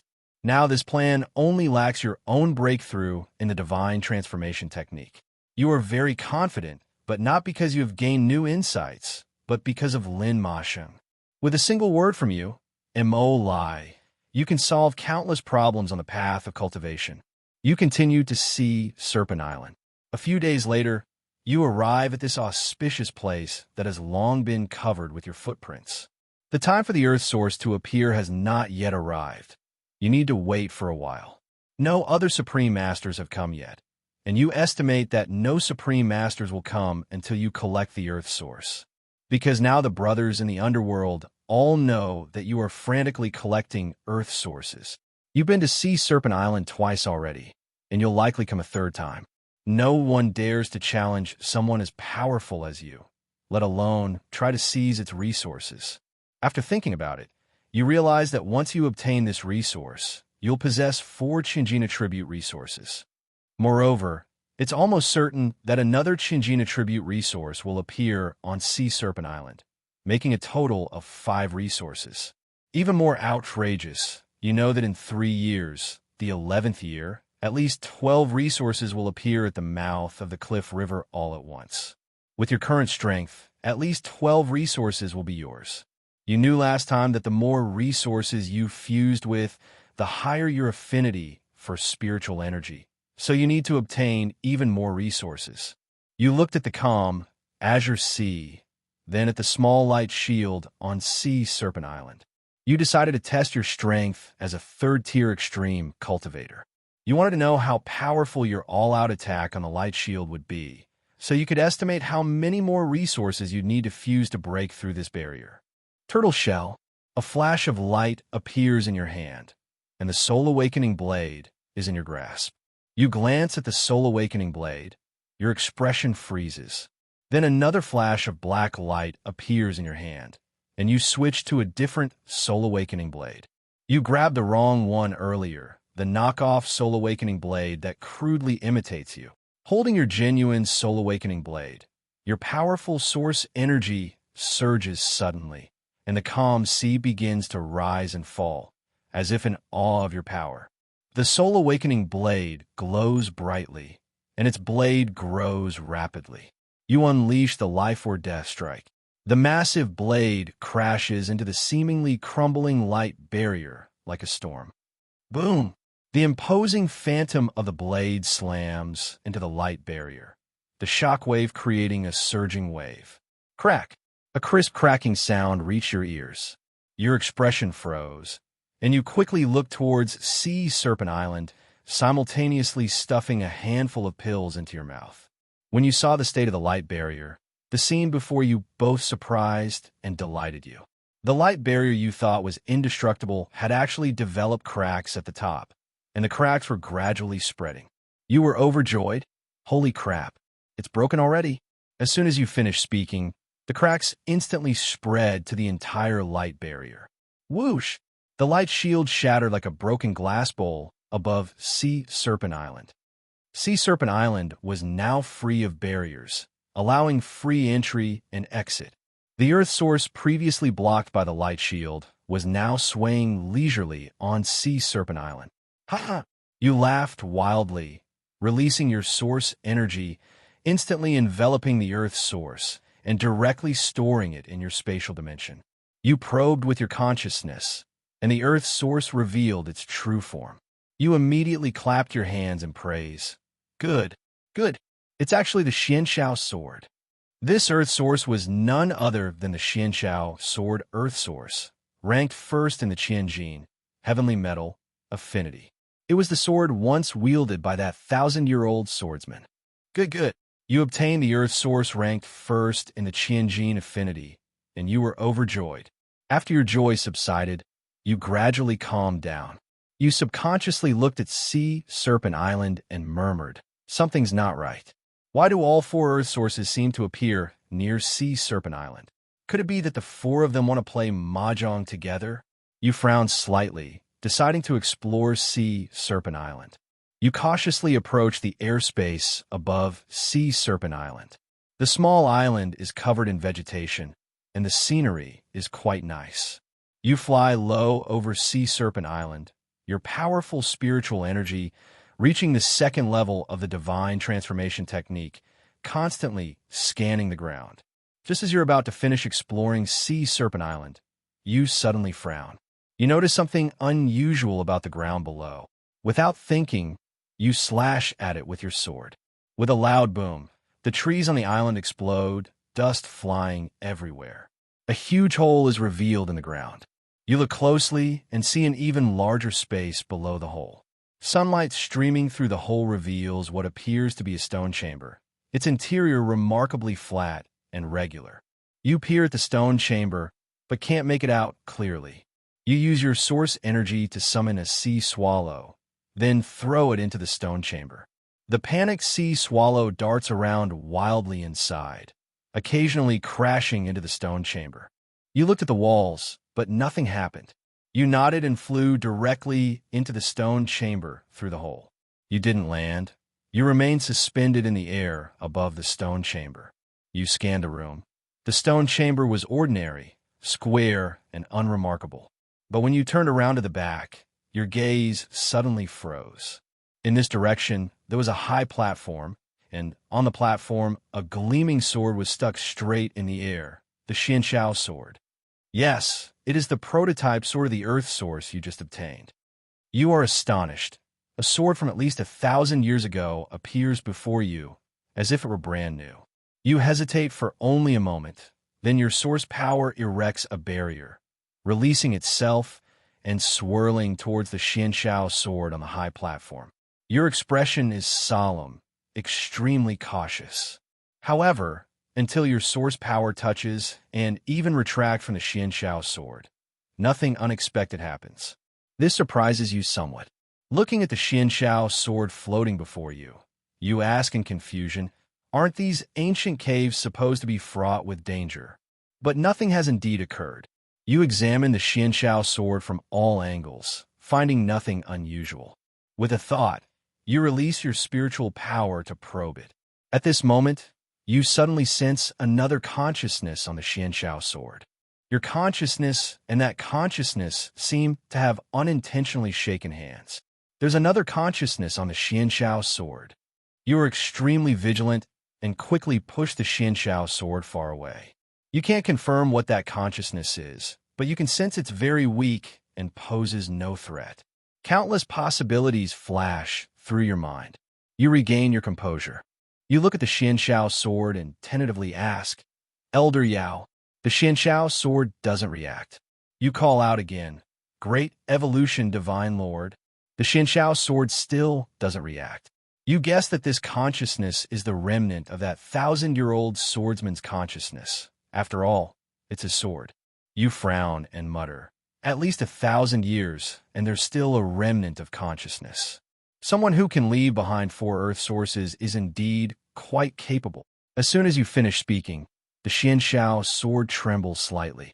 That weak consciousness seems to have triggered a keyword, instinctively transmitting a message to your consciousness.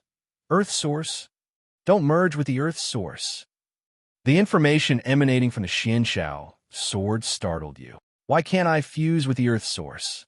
Your consciousness immediately retorted urgently. That consciousness seemed somewhat confused and extremely weak. You could feel you could easily extinguish it with a flick of your wrist. After a long while, the consciousness spoke haltingly. Because I want to fuse. Give it all to me. Ha ha. Give me all the Earth source. Damn. Is it crazy? You frowned immediately. This consciousness's mental state was very unstable.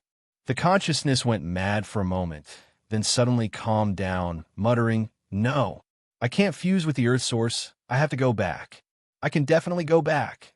Your brows furrowed deeply. More insane than me? Although this consciousness's mental state was very unstable, you still decided to try asking some simple questions to see if you could extract some useful information. You tentatively asked, "Who are you?" I am Yi Yun. Yi Yun, do you like dad or mom?" I like my little sister." "Little sister, wait for me. I will definitely save you." Yi Yun howled hysterically again. You shook your head, seeing Yi Yun's state. You had to increase the intensity. You suddenly released the powerful spiritual energy of the second level of the divine transformation technique, pressing it all onto the Xianxiao sword. Yi Yun immediately calmed down from her madness, then conveyed surprise. "Impossible. You are just a martial artist. How can your divine sense be so powerful?" "Divine sense?" you realized and continued. "My divine sense isn't that strong, but it's enough to extinguish the last bit of your consciousness." Yi Yun was silent for 2 breaths. "What are you going to do?" You said coldly. "I'll ask you a few questions. Don't play dumb with me." "If I tell you, can you not kill me?" "I don't know, but if you don't tell me, I'll kill you immediately." "I'll tell you. You're quite sensible. Why can't you merge with the Earth source?" "I don't know. Don't know. Yes. I really don't know." Yi Yun screamed in agony as your divine sense pierced her. After a long while, you stopped attacking Yi Yun. "Do you know now?" This consciousness weakened slightly. "I really don't know, but don't attack yet." You withdrew your divine sense, which was about to strike, and only watched the Xianxiao sword intently. "There's a sentence in my mind. It seems to be related to the Earth's source." "Speak. The mountain already exists. How can we look up to it?" "Speak human language." "There's no future in fusing with the Earth source." You asked hesitantly, "How is there no future?" "I don't know. My divine soul is too weak. My memories haven't fully recovered." You could indeed feel that Yi Yun's divine soul was very weak, and it was estimated that it could only exist for a few more decades before completely dissipating. Divine soul? Is there a way to strengthen it? "I can't remember." Your expression faltered for a moment, but you didn't hesitate, continuing, "Why can your soul reside in the Xianxiao sword?" "The Xianxiao sword was forged into my natal sword, allowing a wisp of my soul to reside within it, but it's merely a precarious existence." "Forged into a natal sword?" Yi Yun seemed to give a bitter smile. "It's called a natal sword, but without spiritual energy to enhance its spirituality. The Xianxiao sword is nothing more than a sword that can be communicated with through the mind." Hearing Yi Yun mention spiritual energy, you remained unmoved, saying nothing more. Yi Yun even proactively explained to you what spiritual energy was, describing it vividly, portraying it as all-powerful. You clearly saw that Yi Yun wanted to pique your interest, but you didn't show any further reaction, which slightly surprised Yi Yun. You continued, "How long have you existed in your soul form?" "Over 700 years. You were basically certain that Yi Yun was the 1,000-year-old swordsman. But something doesn't seem right. Yi Yun didn't integrate with the Earth source 1,000 years ago. So how could he live for another 2 or 300 years? Is it really just because he's lucky? How old are you? You ask. Over 400 years old. How can you live so long without fusing with Earth sources? Yi Yun is puzzled. Why did you say I didn't fuse with Earth sources? You don't intend to reveal that you saw Yi Yun in the Book of Remembrance, so you answer. You just said not to fuse with Earth sources. Yi Yun hesitates for a moment, then says, I have fused with 2 Earth sources. You told others not to fuse, but you happily fused with 2 Earth sources yourself. Yi Yun also feels somewhat contradictory and hesitates for 2 breaths before saying, if I don't fuse, my lifespan will be exhausted, and I don't want to die. Since you can fuse with 2 Earth sources, why don't you fuse with more? Wouldn't you live longer? I tried to fuse with many Earth sources, but I didn't encounter any with the same affinity, so I failed. You're struck by a thought, realizing that Yi Yun actually knows that Earth sources with the same affinity can be fused. But strangely, other Supreme Masters don't know this, so why does Yi Yun know? You, though puzzled, remain calm. Why don't you go find Earth sources with the same affinity to merge with? I don't know which Earth sources have the same affinity. You nod almost imperceptibly. It seems Yi Yun doesn't fully understand Earth sources either. At least he doesn't know exactly which Earth sources have the same affinity. You ask again, do you know what an Earth source is? Earth source, what is an Earth source? What is it? Seeing Yi Yun about to have another episode, you quickly use your divine sense to stop him. All right, stop thinking about it. With your reassurance, Yi Yun gradually calms down. You suspect that Yi Yun doesn't even know he left behind 4 Earth sources. You continue to ask. You merge with 2 Earth sources, and you can live for over 400 years? Who made up for the extra 100 years? Yi Yun hesitates. I. Speak frankly, or you'll die. Yi Yun paused for a moment. I only remember that I don't belong here. I belong to a world with spiritual energy. I don't know why I came here, and the spiritual energy in my body gradually dissipated in this desolate land. You remained calm. A world with spiritual energy? So it's your cultivation technique that makes your physical body strong enough. So even without merging with the Earth source, your lifespan is longer. Yi Yun replied, yes. You thought for a moment, then said in a low voice, if I asked you to give me your cultivation technique, you wouldn't agree, would you? I can give it to you. You were surprised? So quick. I sensed your concentrated killing intent. If I didn't hand it over, you really would kill me. You scratch your head. You can sense even this little trick? Impressive. I know you don't believe in the existence of spiritual energy because this world lacks it, so you feel that killing me wouldn't be a loss. Yi Yun said solemnly, but I want to tell you, this world will soon have spiritual energy. The cultivation technique will make you invincible. Yi Yun repeatedly emphasized the importance of cultivation techniques, his purpose quite obvious. He simply wanted you to spare his life and negotiate with you. You had some interest in cultivation techniques, but not much because you trusted your brothers Mosey and Mosey's abilities. With a few more simulations using Mosey could definitely create a cultivation technique for you. However, you were very interested in Yi Yun's ability to know when spiritual energy would reappear. You asked, how do you know that spiritual energy will appear soon? Yi Yun hesitated for a moment. I have a secret technique I brought from my original world, which allows me to sense when spiritual energy will appear. You raised an eyebrow. Then tell me exactly how long until spiritual energy appears. Yi Yun hesitated for a second, not answering directly, but instead asking, how many Earth sources have you fused with? You laughed in exasperation. You're quite interesting, aren't you? Try to adapt to my lifespan. Yi Yun fell silent. He hadn't expected you to be so quick-witted. He'd seen through his little scheme immediately. Clearly, Yi Yun didn't know when spiritual energy would revive. He just wanted to use his cultivation technique as leverage in negotiations with you. You were too lazy to beat around the bush and went straight to the point. I'll be frank, I know you want me to strengthen your soul and then seek a chance to resurrect. The Xianxiao sword trembled slightly. Yi Yun's emotions clearly surged. You smiled and said, but I don't want to negotiate. Give me the cultivation technique now. and I'll do my best to strengthen your soul. If you don't, I'll kill you on the spot and leave." Yi Yun fell silent. It seems you offered two options, but in reality, there's only one because you're not tempted by the cultivation technique at all. Even if Yi Yun doesn't believe you'll do your best to help him after getting the cultivation technique, he has no other choice. Yi Yun was silent for a long time before finally speaking. "I'll give you the cultivation technique. That's more like it. It's much better when everyone's getting along." You touched his soul with your divine sense, appearing very friendly. You plan to give the cultivation technique to Lin Mo as a reference. The creation and upgrading of the technique will be faster later.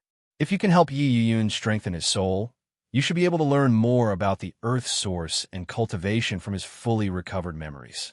Actually, letting Yi Yun cultivate your divine derivation technique would be useful, but you don't plan to immediately help him strengthen his soul. After all, he was once a cultivator. You plan to observe him for a while longer. You simply say, "Read it." Afterwards, you memorize a true cultivation technique from Yi Yun, the Jade Purification Purple Chi technique. You're not worried about Yi Yun playing tricks on you with this technique. You're letting Lin Mo cultivate it first anyway. No, let Lin Mo refer to it first. You won't let Lin Mo cultivate the Jade Purification Purple Chi technique exactly. You agree to help Yi Yun collect secret methods or items that can enhance his soul. After obtaining the Jade Purification Purple Chi technique, you use your source power to control the Xianxiao sword and rush out of the stone chamber. You feel the Xianxiao sword tremble slightly. Clearly, Yi Yun is excited to see the light of day again. You stand calmly on the sea surface, not leaving. Yi Yun asks, "I haven't yet asked your name, great hero." "Shangwan Goshen." "Brother Shangwan, what are you waiting for here?" You smile slightly, waiting for something good. After saying this, your powerful divine sense envelopes the Xianxiao sword, completely blocking Yi Yun's soul perception. Now you understand why these four sources of energy all appeared near Sea Serpent Island. Because the Xianxiao sword and Yi Yun's soul are both hidden on Sea Serpent Island, the four sources of energy are naturally drawn by their aura and appear there.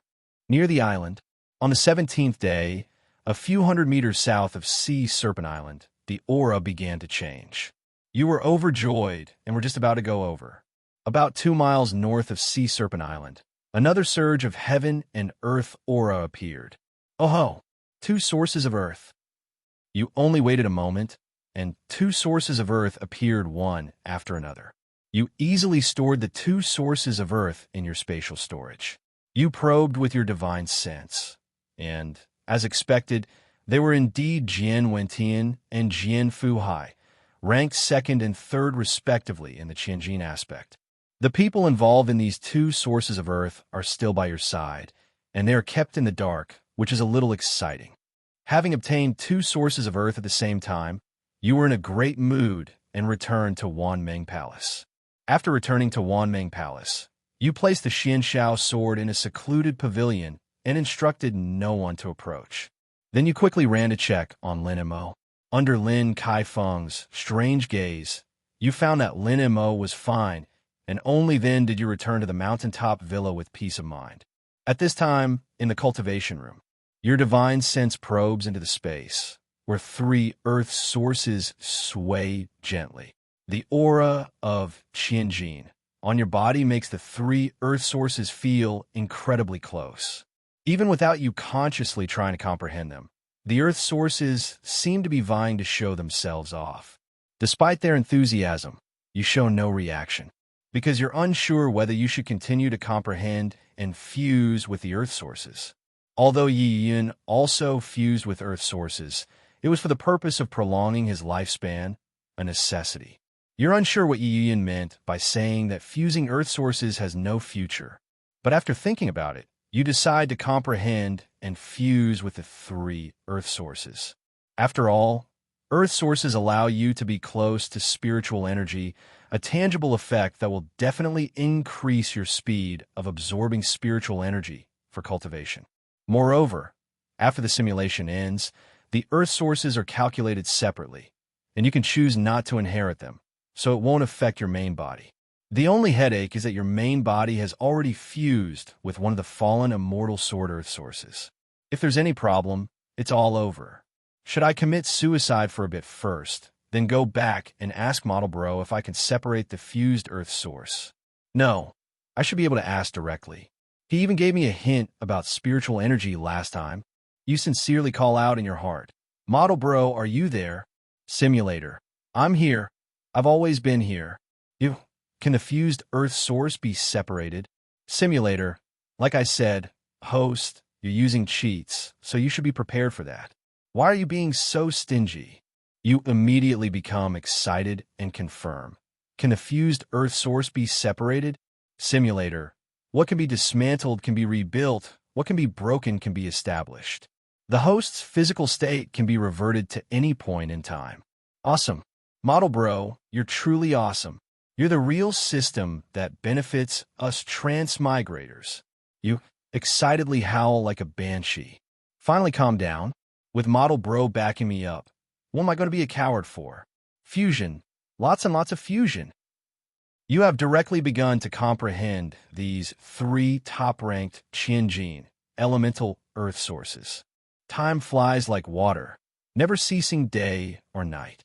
Year 9. You have completed the comprehension and fusion of the sword, overturning the Sea Origin, ranked 3rd in the Qian metal element. You have officially advanced to the 4th tier of the Extreme Tao. You have completed your 8th source power condensation, further enhancing your talent. This year, Lin Mo turned 1 year old. During this time, you gave Lin Mo the highest grade pills as candy, further improving his physical constitution to an unimaginably terrifying degree. Soon after, 1-year-old Lin Mo advanced to the peak of the skin refining realm. In the same year, Prince Yongning, Liu, sent another messenger, hoping to pay a visit. You indicated you were too busy and had no interest in getting involved in the Li family's affairs. Soon after, Prince Yongning, Liu, declared Emperor Li Jiang of the Great Qian dynasty a false emperor, denouncing him for patricide, ancestor murder, and violating human ethics. Liu, using this as a pretext, allied with the Jinyu kingdom to launch a fierce attack on the Great Qian dynasty, reigniting the flames of war on the front lines. Year 10. You have completed your 9th source power condensation. Soon after, you easily broke through to the peak of the Extreme Tao Dragon Transformation Realm, advancing to the early stage of the Extreme Tao Grandmaster Realm. Your combat power has become unmatched by any Grandmaster of the Extreme Path. Your Divine Evolution technique has made significant progress.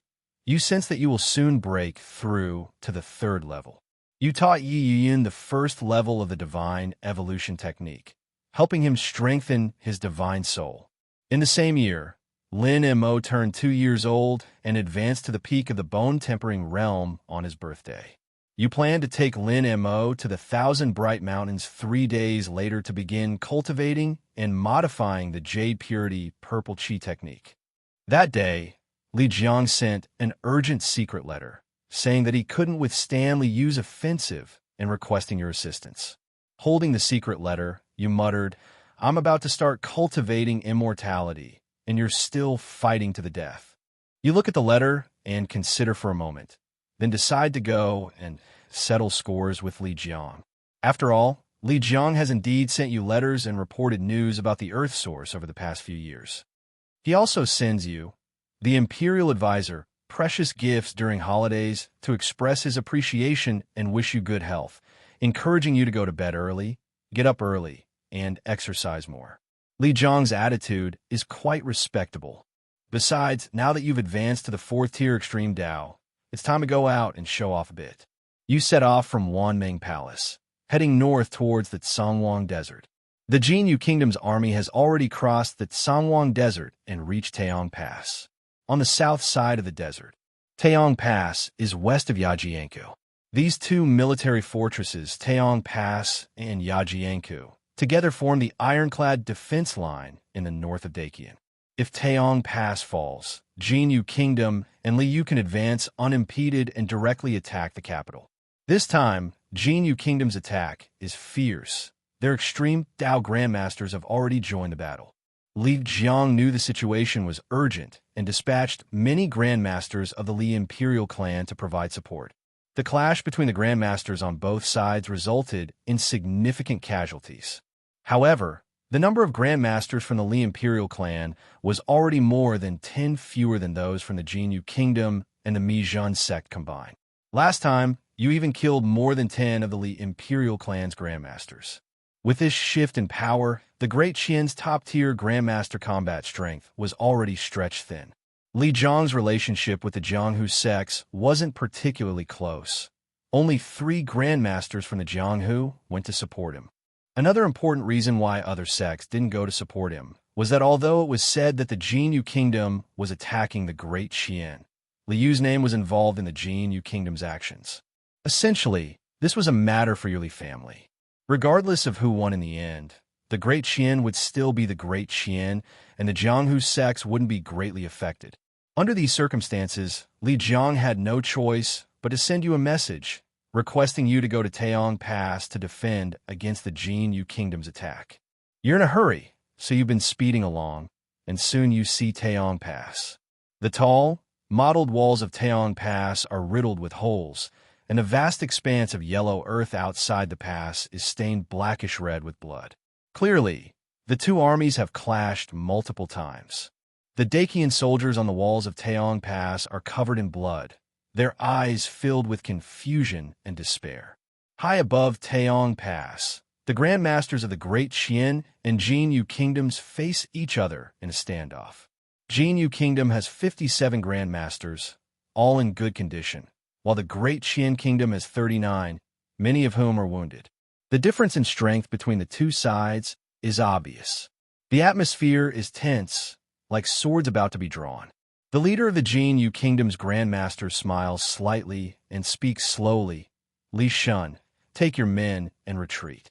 After the Yongning king ascends the throne, you will be granted the title of Duke Protector of the nation. The speaker is Meng Han, the Grand Elder of the Jinyu kingdom's secret true sect. Li Shun stared silently at Meng Han, saying nothing.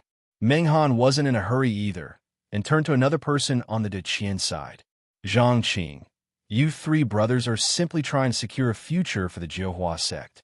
If you retreat now, I can promise that the next source of land acquired by my Mijin sect will be given priority to your Jiuhua sect. The person called Zhang Qing's expression tightened slightly, and he exchanged glances with the two behind him. A glance revealed hesitation in the eyes of all 3. Meng Han didn't say much, but instead made many promises, some genuine and some feigned, to the others from the Great Qian side. Clearly, Meng Han had done thorough preparation, carefully investigating all the grandmasters of the Great Qian side who had been dispatched. Finally, Meng Han said, "Let me reveal something to you all. My secret true sect has a long-standing agreement with Prince Yongning. After assisting Prince Yongning in defeating the false Emperor Li Jiang, all Prince Yongning needs to do is cede 5 states. We will not interfere in any other matters of the Great Qian side." These words immediately caused an uproar on the Great Qian side. This meant that even if Liu captured Li Jiang, these grandmasters of the Li royal family would hardly be affected. They had no need to fight a losing battle here. They only needed to step aside slightly, and the Great Qian would simply have a new emperor. With their status as grandmasters, they would still live a life of luxury. They might even gain more benefits by acting quickly this time. A strange atmosphere began to spread across the Great Qian side. Even the leading grandmaster Li Shun's eyes flickered. The grandmasters of the Great Qian exchanged glances, followed by an eerie silence. Finally, Li Shun slowly raised his eyes to look at Meng Han. Meng Han wore a calm, confident smile. Li Shun hesitated for a moment, then said, "Meng Han, how can you guarantee that what you say is true?" Meng Han smiled and said, "I will only send 3 grandmasters to accompany Prince Yongning to the capital to capture the false Emperor Li Jiang. If you are worried, you can come along." Upon hearing this, the grandmasters of the Great Qian were completely stunned, and a murmur of discussion arose. Li Shun's eyes narrowed, and he said directly, "As long as you can keep your promise, I can." "You can't." High above the two groups, your calm yet deafening voice suddenly rang out. Meng Han was shocked and enraged, abruptly looking up at you. How dare you? Who are you? As everyone looked up, many recognized you immediately. Go, Palace Master Shangwan. Although Meng Han had never seen you before, he had heard of your name and knew of your formidable strength. You were the strongest warrior in the great Qian dynasty, far surpassing even the most powerful Dao masters. It is said that you alone could overpower 20 Dao masters, which is quite outrageous. Meng Han was startled. Li Yu had promised him that you wouldn't interfere in the Li family's affairs, but he hadn't expected you to actually come. Meng Han's composure vanished, and the pressure increased sharply. You slowly landed and looked at the people of the great Qian dynasty. Li Shan exclaimed excitedly, Palace Master Shangwan, you've finally arrived. Li Shan was one of those you chased and attacked in the palace, and he had even witnessed your miraculous feat of taking down Lian Long without injury. You looked at Li Shan and smiled. You want to surrender? Li Shan felt a chill run down his spine and quickly said, Palace Master, I wish to fight to the death. You nodded. Then go and kill them all. Li Shan opened his mouth. Huh? Me? You? Palace Master, isn't this a bit much? You smiled faintly, waving your hand to dismiss Li Shan. Now it's your turn to be in charge. Luckily, you arrived in time, stopping Li Shan's surrender attempt. Otherwise, you almost lost your chance to show off. You turned to look at Meng Han and the Jin Yu Kingdom people opposite you, your tone indifferent. Withdraw from the great Qian territory. Li Shan felt that you alone could be worth more than 20 supreme Dao masters. The great Qian side had 39, while the Jin Yu Kingdom had 57. The difference of 18 people could be completely erased by you alone, and you even had a slight advantage. However, the great Qian side had more injured people, so Li Shan felt that the combat strength was basically even. Li Shan suddenly felt confident, but he didn't dare to be too arrogant, thinking that he could just scare the Jin Yu Kingdom away. Li Shan said in a deep voice, Meng Han, if you know what's good for you, retreat immediately. Don't be fooled by the fact that only the Palace Master came. There's no longer a difference between the two sides. Meng Han was also wary of your formidable record, but having fought to this point, and with a legitimate reason for his attack, he clearly didn't want to retreat and risk losing everything. Meng Han felt that even though the two sides were evenly matched, they still had numerical advantage. If a real fight broke out, they could surround and attack you, and there might be a chance of victory. Meng Han looked at you and smiled. Palace Master Shangwan, your arrival to support us must have come at an amazing price from Li Jiang. But no matter what price Li Jiang offered, my secret true sect will give you double. One last time, you calmly interrupted Meng Han. Meng Han opened his mouth, but the rest of his words stuck in his throat. Meng Han was immediately annoyed, and he didn't bother to waste any more words with you.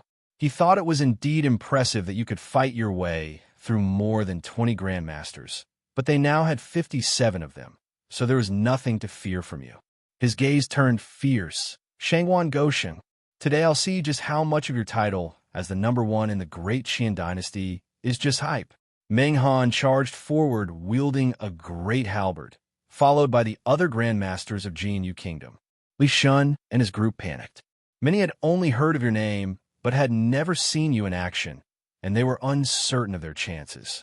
They all mustered their source energy, preparing to fight. You calmly said, even if I gave you a chance, you wouldn't be able to use it. Suddenly, the grandmasters on both sides saw a blinding flash, as a chilling blade of light instantly filled the space. Many screams rang out simultaneously. A moment later, the blade of light receded, and the world brightened again. The people on the dead Qian side looked at the opposite side, horrified, a chill running down their spines. They saw that the Jin Yu Kingdom's vanguard was completely mangled, their limbs falling like autumn leaves. A series of cracking sounds followed, as countless pieces of flesh crashed to the ground, raising dust. With a single strike, 19 grandmasters of Jin Yu Kingdom perished on the spot. Among them was Meng Han, the supreme master of the extreme path, who was at the forefront. The remaining supreme masters of the Jin Yu kingdom were terrified and retreated rapidly, looking at you in disbelief, as if they had witnessed the greatest terror in the world. They could not imagine that someone in the world could kill 19 supreme masters in one move, including a supreme master of the extreme path. What kind of earth-shattering power is this? The Grand Masters of Jin Yu kingdom stared at you in terror, momentarily forgetting to flee. All the Grand Masters of the Qian kingdom also looked at your retreating figure with immense fear. The arena fell silent. At this moment, you smiled slightly and declared loudly, "From this day forward, Jin Yu kingdom shall not cross the Cangwang desert even half a step. Anyone who violates this rule will be killed." Your voice wasn't loud, yet it sent a shiver down everyone's spine, as if waking from a dream. These words seemed to be branded into everyone's hearts, becoming an indelible imprint on their minds. The Grandmasters of Jin Yu kingdom all nodded subconsciously. Your aura locked onto everyone, and the immense fear prevented them from even considering escape. But you didn't intend to kill the rest. Intimidation was enough. They posed no threat to you now. You spoke calmly to Jin Yu kingdom. The crowd said, "All right, go back and hand the Yu over Dakian. You can disperse now." The Grand Masters of Jin Yu kingdom, as if granted a pardon, hurriedly agreed and scattered like locusts. You easily averted the crisis that threatened Dakian's collapse. You turned to the stunned Li Shun. "Hey, wake up!" Li Shun quickly composed himself. Palace Master! Leave a few men to escort Li Yu to the capital." Li Shun said solemnly. "Palace Master, I'll wait here myself." You nodded. "No wonder he's destined to be a protector of the nation. He has a bright future." Li Shun, sensing your teasing, quickly lowered his head. "Palace Master, I dare not. I dare not."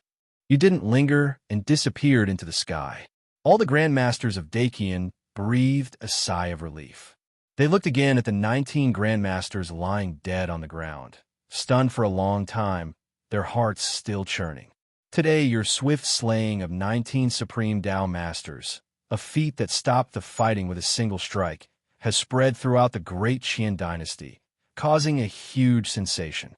Upon hearing the news, the worried Li Jiang jumped for joy.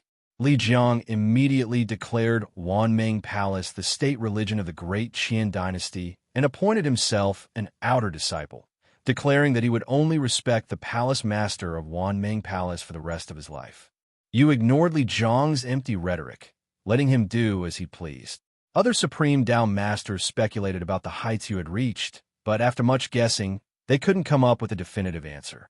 They only knew that you, the number one in the world, were no longer on the same level as them. After returning, the Supreme Tao Masters from Jin Yu Kingdom immediately reported your situation to Yu Xiuan, the leader of the Mijin sect. The loss of 19 Supreme Tao Masters at once left Yu Xiuan both heartbroken and shocked. Yu Xiuan immediately summoned the sect's Supreme Tao Masters skilled in divination to perform a divination on you. But all the Supreme Tao Masters reached the same conclusion. No such person could be found. Yu Xiuan panicked instantly, recalling the incredibly powerful person he had encountered who claimed to be from another world. Yu Xiuan suspected there was some connection between you. That day, Yu Xiuan ordered the king of Jin Yu to move the kingdom's border back 100 miles, publicly declaring it was out of respect for you. You paid little attention to your widespread fame. At this moment, you were in the Qianming Mountains with 2-year-old Lin Mo. The Qianming Mountains were vast and verdant, shrouded in trees. "Palace Master, what are we doing here?" The adorable little Lin Mo looked at you at your feet. "Today I will teach you a top-tier cultivation technique." Lin Mo was somewhat puzzled. "Palace Master, didn't you say that I'm already practicing the top-tier technique?" You took out the Jade Purification Purple Qi Manual. "Mine is the best of the best." According to Yi Yun, the Jade Purification Purple Qi Manual is a Qi refining technique, which can only be cultivated up to the peak of Qi refining. You've memorized the entire text, but you haven't tried to cultivate it. It's not because you've searched for a long time without any clue. It's simply that you don't want to practice. The cultivation method also explains spiritual roots. Only those with spiritual roots can sense spiritual energy and cultivate. Although you can sense it, spiritual energy, but you don't know if you possess spiritual roots. Because the more earthly sources you fuse with, the stronger your ability to sense spiritual energy becomes, seemingly unrelated to spiritual roots. Yi Yun gave you a technique to test your spiritual roots, but you lack cultivation and cannot use your internal energy to test them. Only after you truly absorb spiritual energy into your body can you test your own and Lin Mo's spiritual roots. Lin Mo's eyes lit up upon hearing your words. Cultivation was his greatest joy. Palace Master, really? Can I practice it now? You handed the Jade Purification Purple Chi Manual to Lin Mo. Practice it now. Yay! Lin Mo reached out his chubby hand, took the Jade Purification Purple Chi Manual, and began to read it. After a while, Lin Mo asked doubtfully, Palace Master, the cultivation method of this technique seems completely different. You said with feigned profundity, it's testing whether you can see through it. You've passed the first test. Continue to comprehend it. Lin Mo, hearing that you were testing him, immediately tensed up, his little face serious as he read the manual intently. Lin Mo seemed to be struggling to understand. He glanced at you occasionally, looking hesitant, as if he had many questions for you. You simply sat down beside him and closed your eyes to rest, afraid that Lin Mo would actually ask you questions, since you were completely clueless yourself. Now you were like a student deliberately hiding from the teacher, afraid of being called on, while Lin Mo was like a student who couldn't do the test and was being closely watched by the proctor. You were both a little nervous. After a while, Lin Mo finally couldn't help but cautiously ask, Palace Master, what is this so-called spiritual energy in this cultivation technique? You naturally had to explain spiritual energy to Lin Mo. So, you carefully explained spiritual energy to Lin Mo, and Lin Mo nodded as if he understood. After thinking for a moment, Lin Mo simply asked, Palace Master, is this spiritual energy? Lin Mo extended his small index finger, a wisp of transparent gas swaying at the tip, which you found very familiar. You feel the spiritual energy emanating from Lin Mo's fingertips, silently turning your head to the other side. You look at the azure sky, suppressing tears of emotion, feeling the wind is particularly noisy today. You push away Lin Mo's chubby little hand that's outstretched in front of you. Quickly put it away. Your high-profile behavior will easily attract the jealousy of bad people. Palace Master, is this spiritual energy? Lin Mo asks sincerely. You casually reply, more or less. Lin Mo's little face is filled with joy. Palace Master, I passed the test, right? You cough twice. Well, you passed the initial test, but go back today and write me a reflection of no less than 800 words. I'll be checking it tomorrow. Lin Mo looks troubled. Palace Master, I'm afraid that won't work. I don't even know 800 characters in total. Then how did you cultivate the Jade Purification Purple Chi technique just now? I chose the characters I knew and then cultivated it intuitively. That's enough. You used your source power to seal Lin Mo's mouth 3 times. It would be impolite to say anything more. Lin Mo looked at you innocently, not understanding what you meant. That's all for today. Go back and dictate your 800-word essay, have your father write it down, and hand it in to me tomorrow. Lin Mo looked at you with pure eyes, then nodded like a chick pecking at rice. You used your source power to send you, and Lin Mo flying towards the Wanmeng Palace. After returning to the Wanmeng Palace, Lin Mo's short legs darted around, wagging his little bottom to find Lin Kaifeng to write down his reflections. You arrived at the pavilion where the Xianxiao sword was stored. After more than 2 years together, you and Yi Yun had become quite familiar with each other. After Yi Yun cultivated your divine derivation technique, his divine soul gradually strengthened, and some of his memories were restored. You sat down at the table against the wall, where soul-enhancing incense was burning, which had some effect on strengthening the divine soul. The Xianxiao sword was placed on the armory rack to the side. You forged a scabbard for the Xianxiao sword, so Yi Yun no longer has to be a freak naked.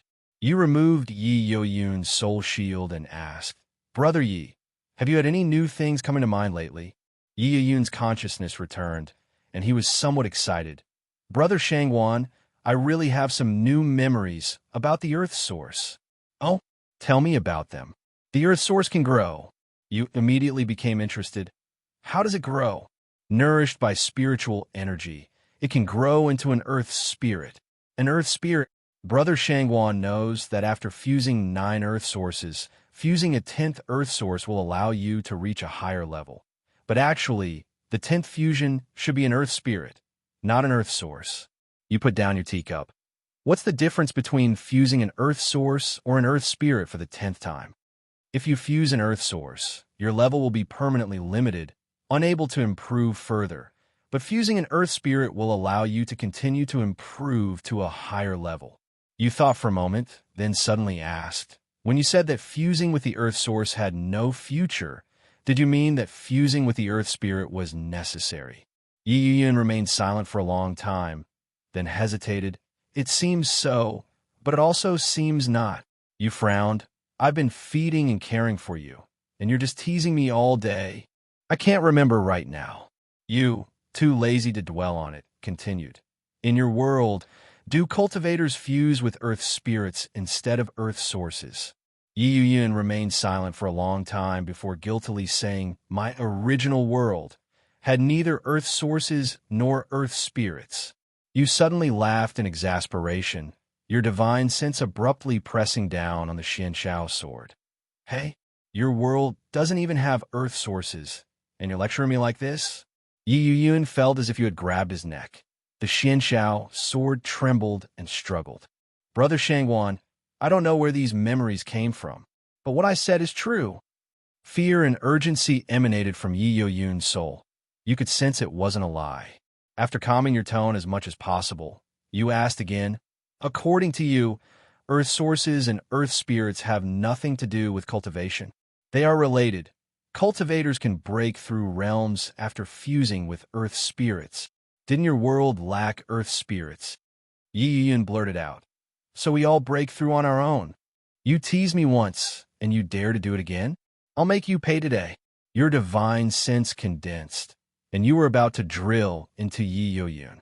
Yi Yun hurriedly shouted, Brother Shangwan, no, I wasn't teasing you.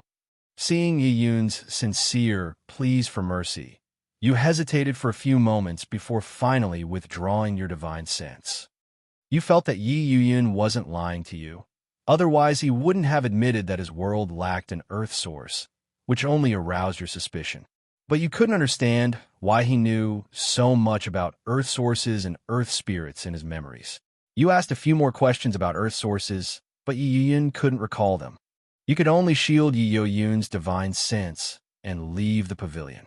You returned to the cultivation room in the mountaintop courtyard. You sat cross-legged and began to comprehend the sword inquiry of heaven and Earth source. Even if what Yi Yun said was true, that the 10th fusion of Earth sources would limit your improvement, you've only fused 4 Earth sources so far. It's still a long way off.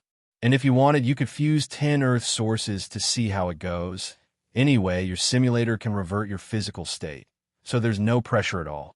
As for the Earth spirits Yi Yun mentioned, you guessed that these things didn't even exist yet. The spiritual energy had only just been discovered. It was impossible to nurture an Earth spirit. And every time a source of Earth appears, these supreme masters rush to collect it like dogs seeing poop. How can a source of Earth wait for spiritual energy to slowly nourish it and grow into a true Earth spirit? You calculated the time. Next year will be the 11th year, which is the time when Earth sources will appear on a large scale at Yajianku.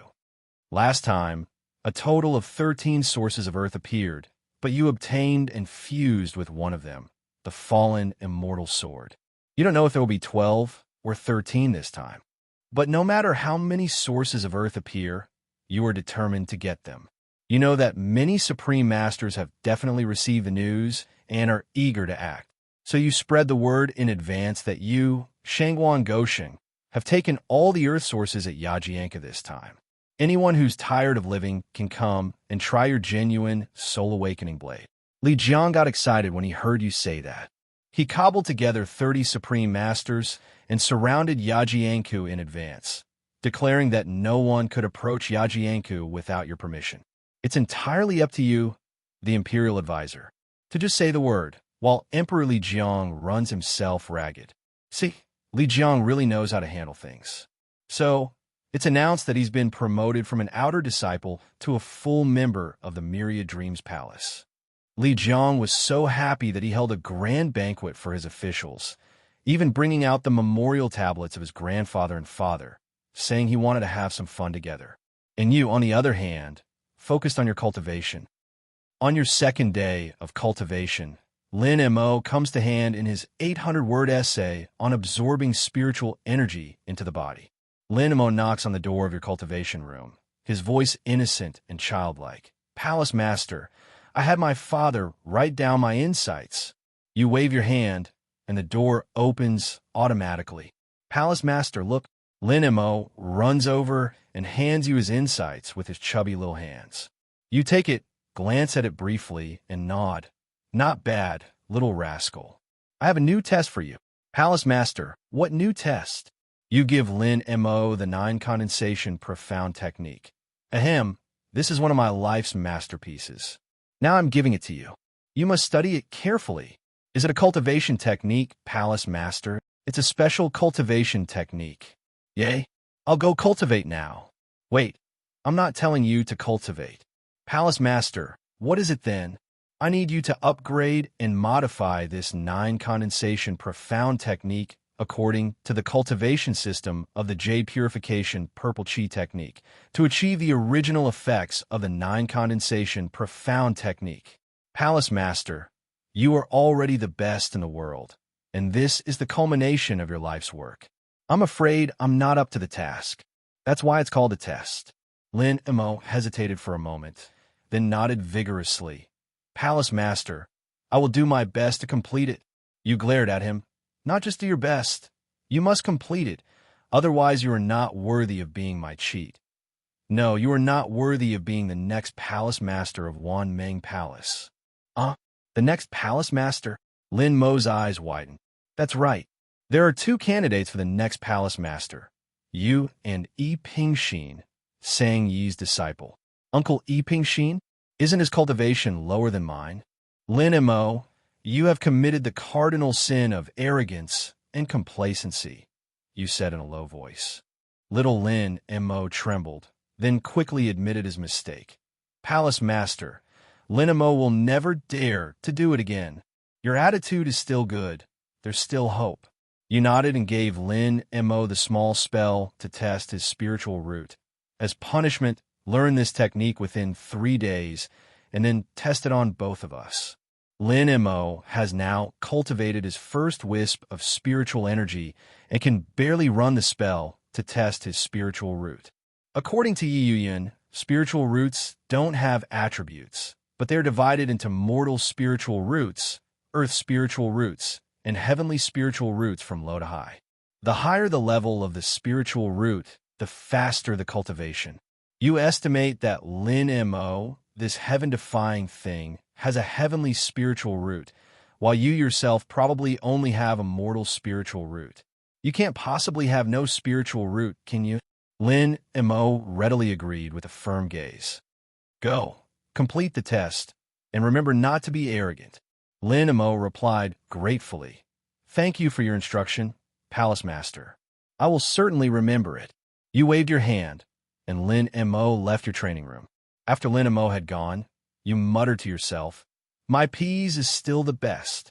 Afterwards, you focused your main energy on comprehending the sword, asking the heavens.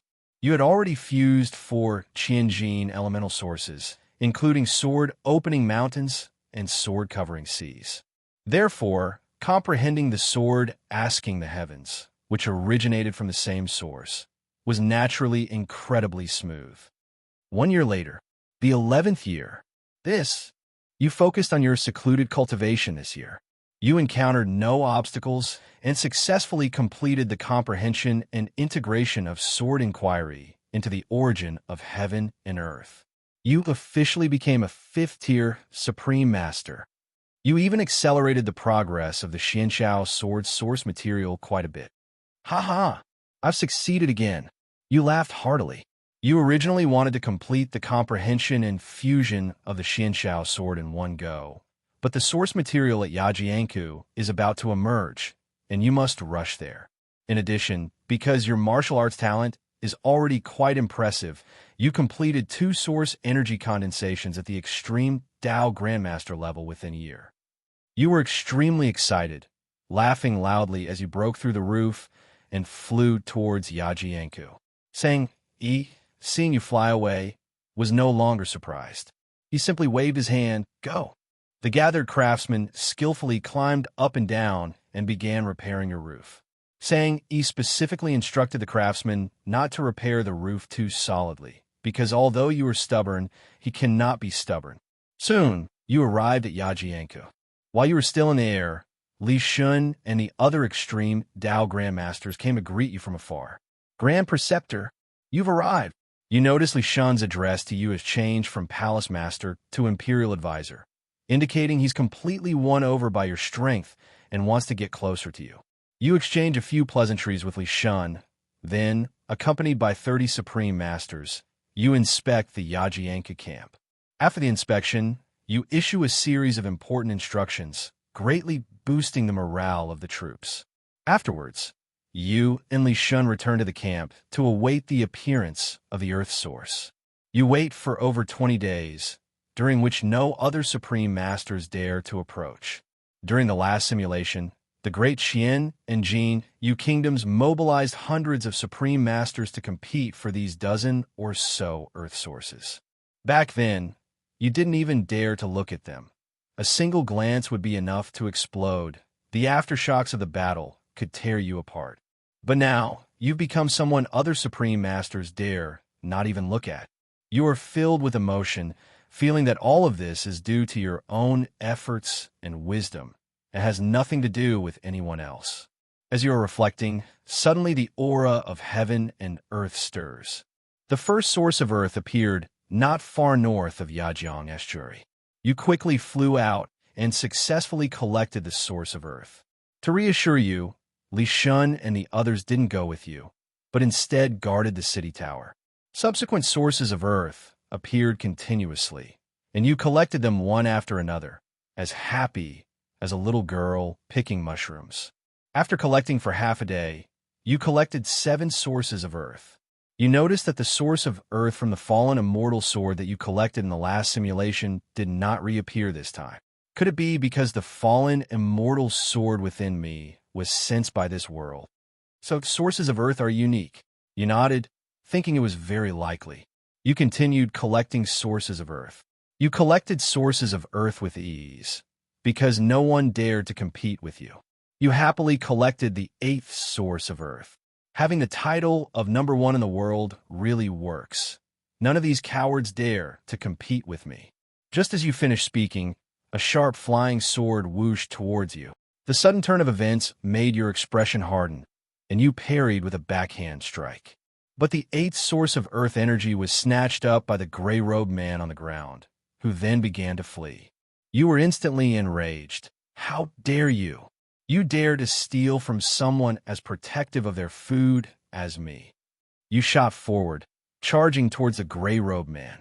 Li Shun and the others on the city wall were startled and quickly followed you. The gray-robed man didn't fly, but ran frantically on the ground. Yet he was incredibly fast, covering 8 or 9 meters with each stride.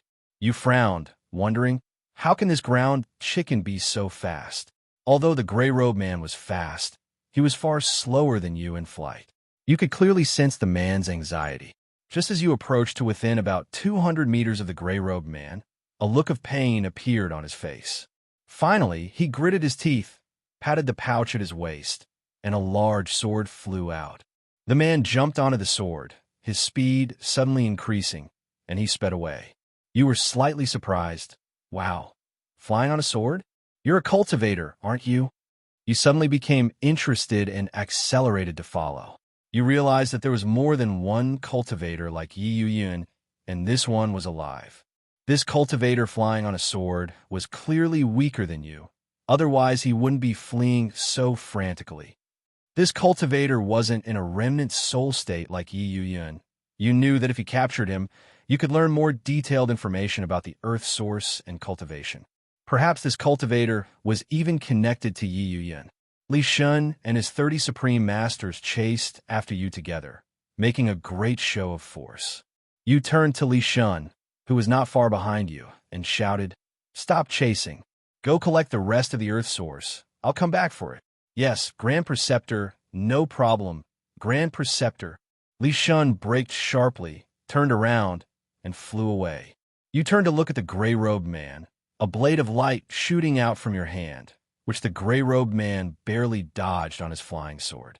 Before the gray-robed man could regain his footing, your 3 fierce strikes came in quick succession. The gray-robed man felt a chill run down his spine and hurriedly erected a defensive shield. With a snap, the defensive shield shattered instantly. The gray-robed man's eyes widened in shock, and he unleashed his potential, flying even faster. You were aiming to capture him alive, so you hadn't used your full strength in those strikes. But seeing that capturing him alive was becoming increasingly difficult, your source energy surged wildly, startling the gray-robed man into turning back repeatedly. Your 40-meter-long, soul-awakening blade shone brightly, and the life or death slash suddenly descended. The gray-robed man felt an overwhelming sense of crisis. He abruptly stopped in midair, several talismans activated, and his body instantly glowed with layers of multicolored light. Boom! The aura of the soul-awakening blade pierced the heavens and earth, crushing everything in its path. The various colored light shields surrounding the gray-robed man shattered one after another, and he was blasted into the sand with a loud bang. You swept your source energy in midair, pulling the gray-robed man out of the sand. The half-dead gray-robed man was already unconscious, and you had also put away his greatsword. Your source energy rushed into the gray-robed man's body, churning it wildly. The gray-robed man subconsciously let out a low, painful groan and was finally left with only half a life. You then used your powerful source energy to tightly bind the gray-robed man, rendering him unable to move. You had the gray-robed man's waist pocket in your hand. You had seen that greatsword burst out of this magical pocket, and that source energy was also collected in it. Could this be the legendary storage bag? You examined it, very curious, but you had no spiritual power and could not open the pocket. You think to yourself, I wonder if I can put the storage bag into my spatial storage. Logically, spatial treasures shouldn't be stored inside other spatial treasures. With a thought, the storage bag vanishes and reappears in the simulator space. Wow, my simulator is still the best. It can hold more than me, you exclaim repeatedly. You think the simulator has a certain charm. It's unparalleled, except it can't hold living things. If only I could hold living things. I'll put a couple of small ones in to relax. Just then, the other Grandmasters finally arrive. Your strike just now terrified everyone. They were certain that under your blade, they would melt instantly, leaving no trace. Grandmaster, truly worthy of being called the best in the world. The Grand Preceptor's power is unparalleled in the world. These Supreme Masters exclaimed in admiration. You simply smiled faintly. Keep a low profile.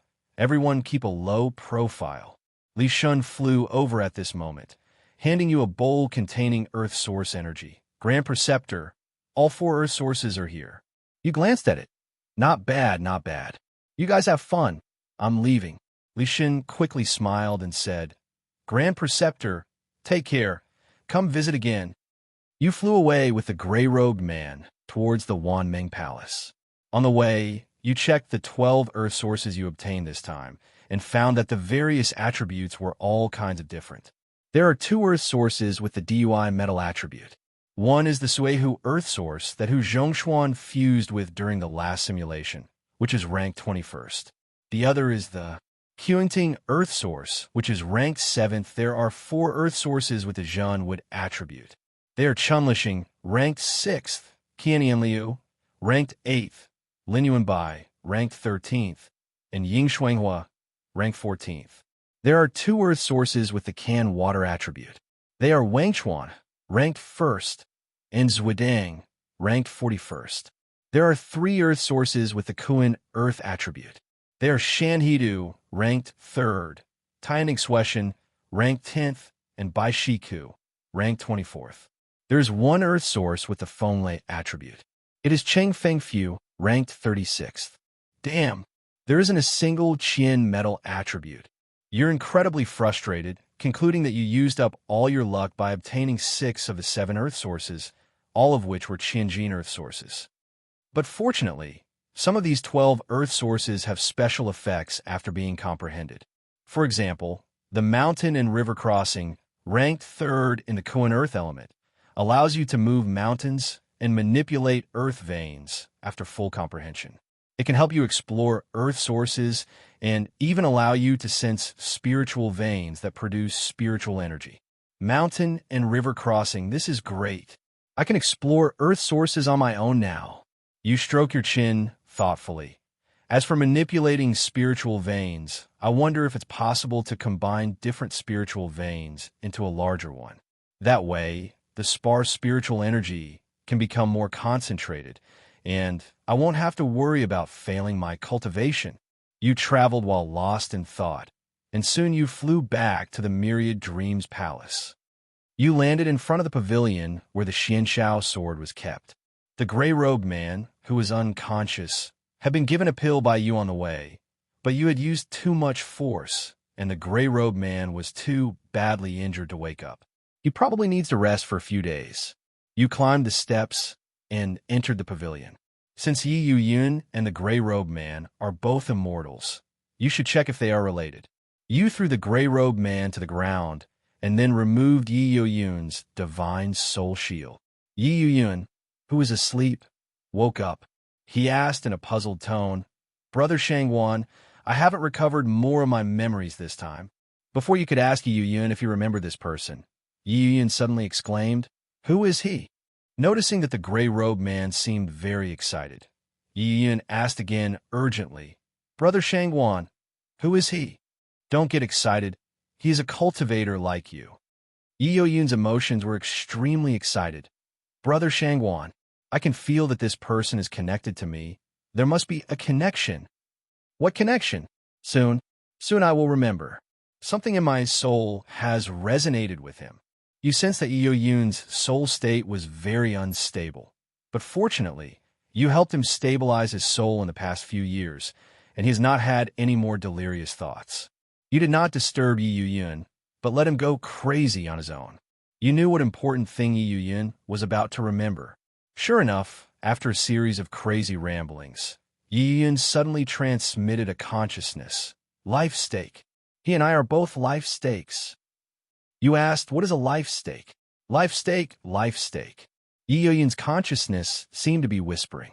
After a long time, Yi Yun's voice was urgent. "Sea Serpent Island. Go to Sea Serpent Island." You were slightly surprised, not expecting Sea Serpent Island to have a role. You frown and ask, "Will you remember everything if we go to Sea Serpent Island?" "Yes, I definitely will." Yi Yun desperately wanted to regain his memories, his tone urgent and firm.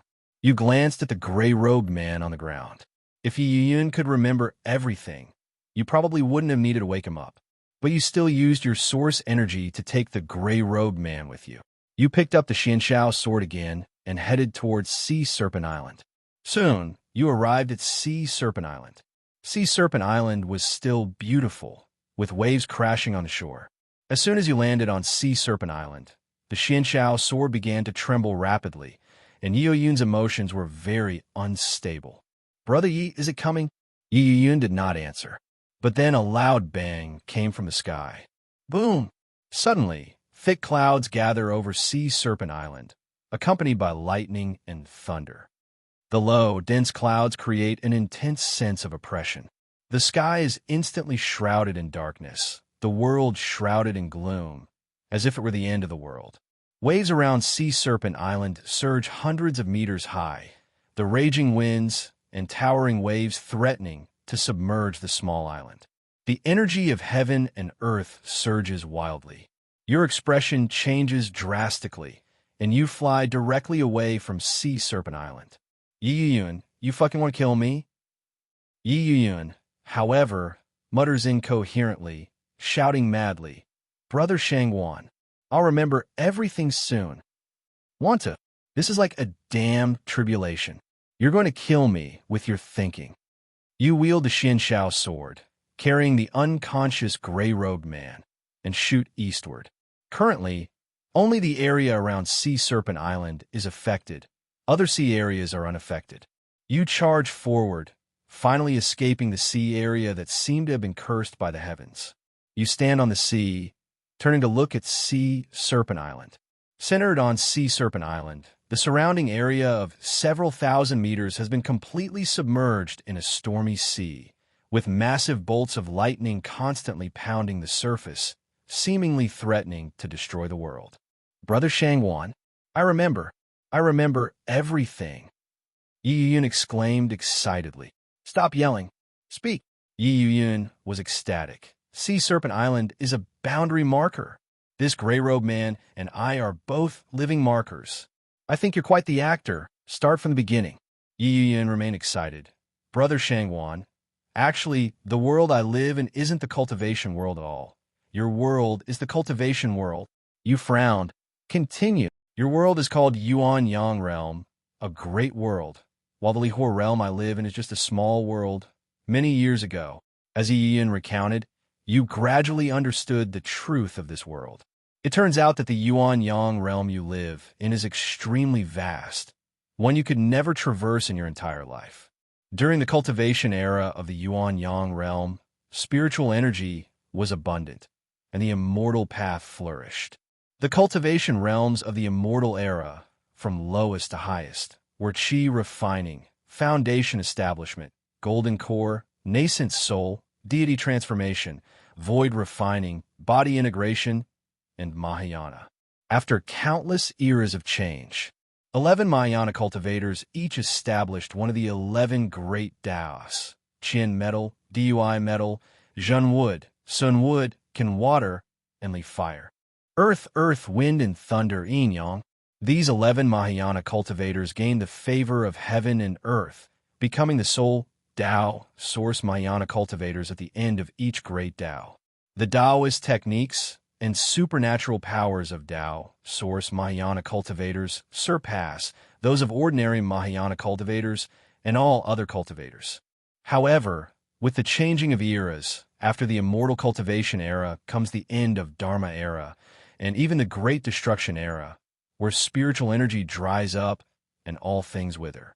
The spiritual energy within a cultivator's body will be continuously absorbed by the Yuan Yang realm until the cultivator's spiritual energy is exhausted and they become an ordinary person. The Tao Source Mahayana cultivators are no exception. Even the great Tao originally contained within them will be absorbed and assimilated by the Yuan Yang realm, becoming nourishment for the evolution of the Yuan Yang realm.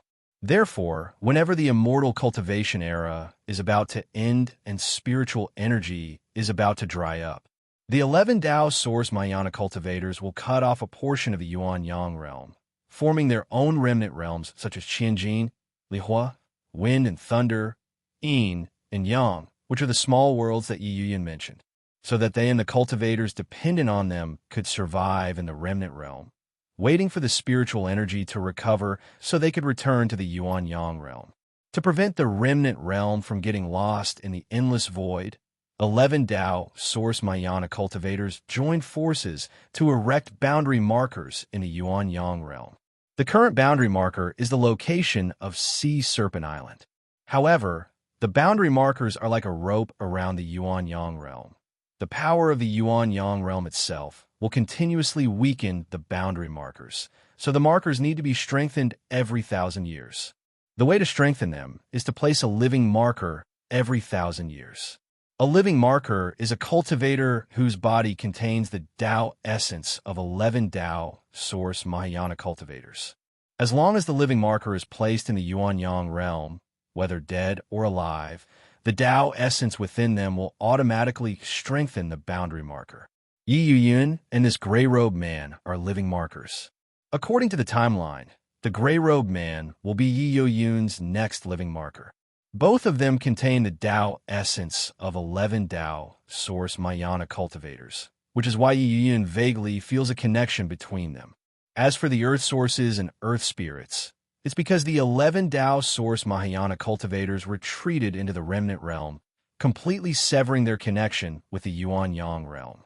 Therefore, there are currently no Tao source Mahayana cultivators who can reunite with the 11 great Taos of the Yuan Yang realm. Thus, at the beginning of each new era, the Yuan Yang realm naturally forms earth sources and even earth spirits belonging to the 11 great Taos. Earth sources are manifestations of the great Taos, so their attributes correspond one-to-one with the 11 great Taos. Nourished by spiritual energy, earth sources can continuously evolve and grow stronger. Theoretically, the most powerful earth spirit will eventually become a Tao source Mahayana cultivator, thus reunifying with the corresponding great Tao. However, without spiritual energy, earth sources cannot grow into earth spirits.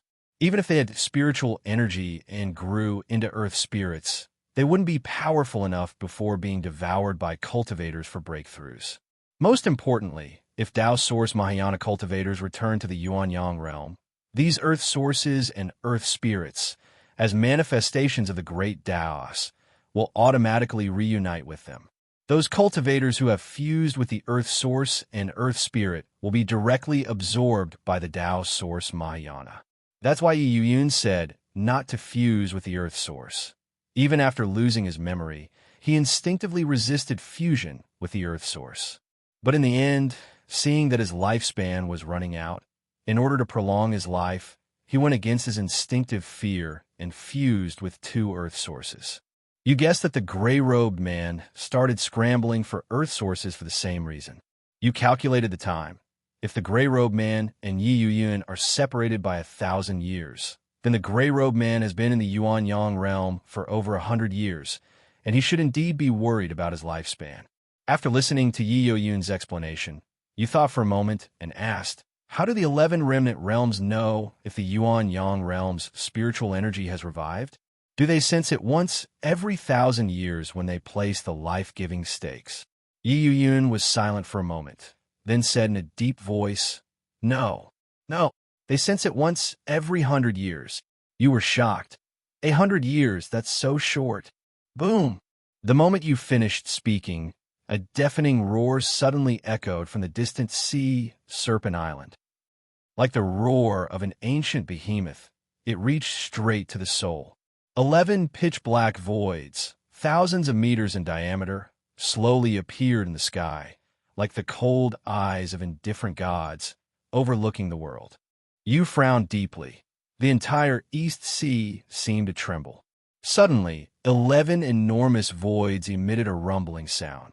From each of the 11 dark voids, a thick, crimson beam of light simultaneously shot towards Sea Serpent Island.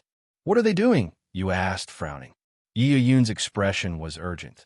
They're connecting to the boundary markers, sensing whether the spiritual energy of the Yuan Yang realm has revived.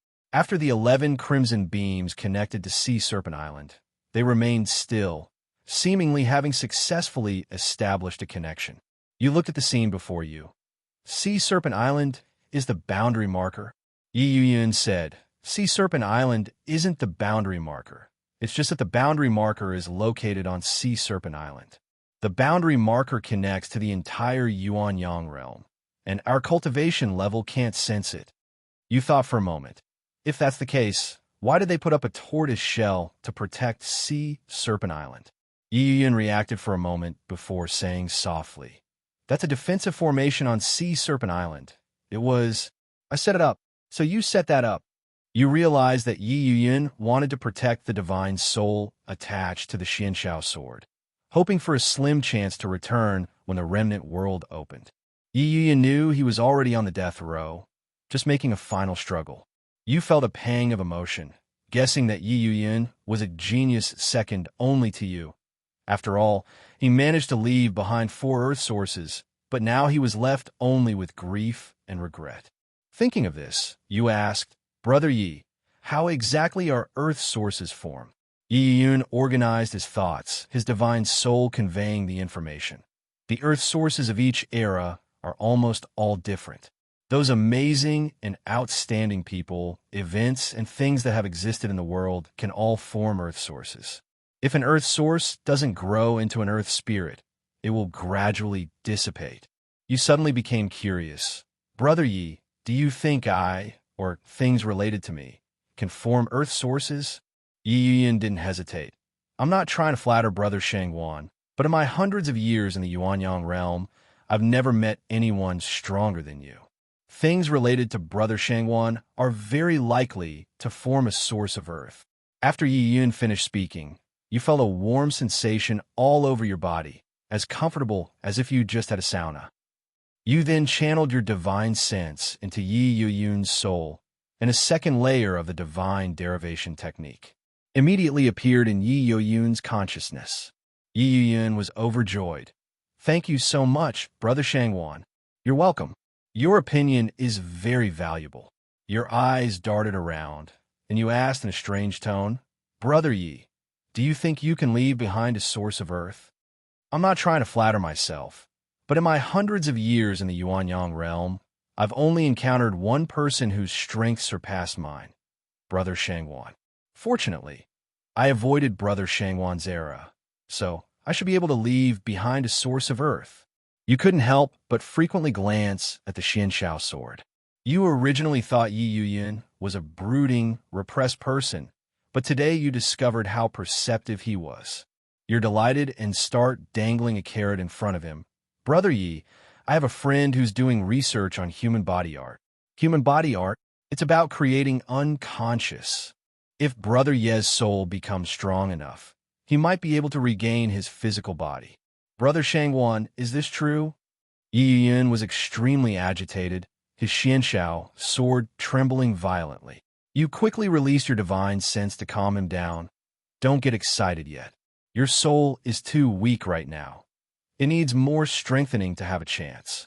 Yi Yun knew this, but he still couldn't help being excited, muttering to himself, I can go back. Little sister, I will definitely go back. You ignored Yi Yun's mutterings. You looked at the 11 dark, empty holes. The spiritual energy in the remnant realm was leaking out wildly, like a dam bursting. You felt the vast spiritual energy and were astonished. You asked the still muttering Yi Yun, Brother Yi, stop worrying about your little sister for now. Ask me a question. Yi Yun finally calmed down. Brother Shangwan, please speak. Did these remnant realms take away a lot of spiritual veins back then?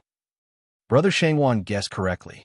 The separation of the 11 remnant realms actually accelerated the depletion of spiritual energy in the Yuanyang realm.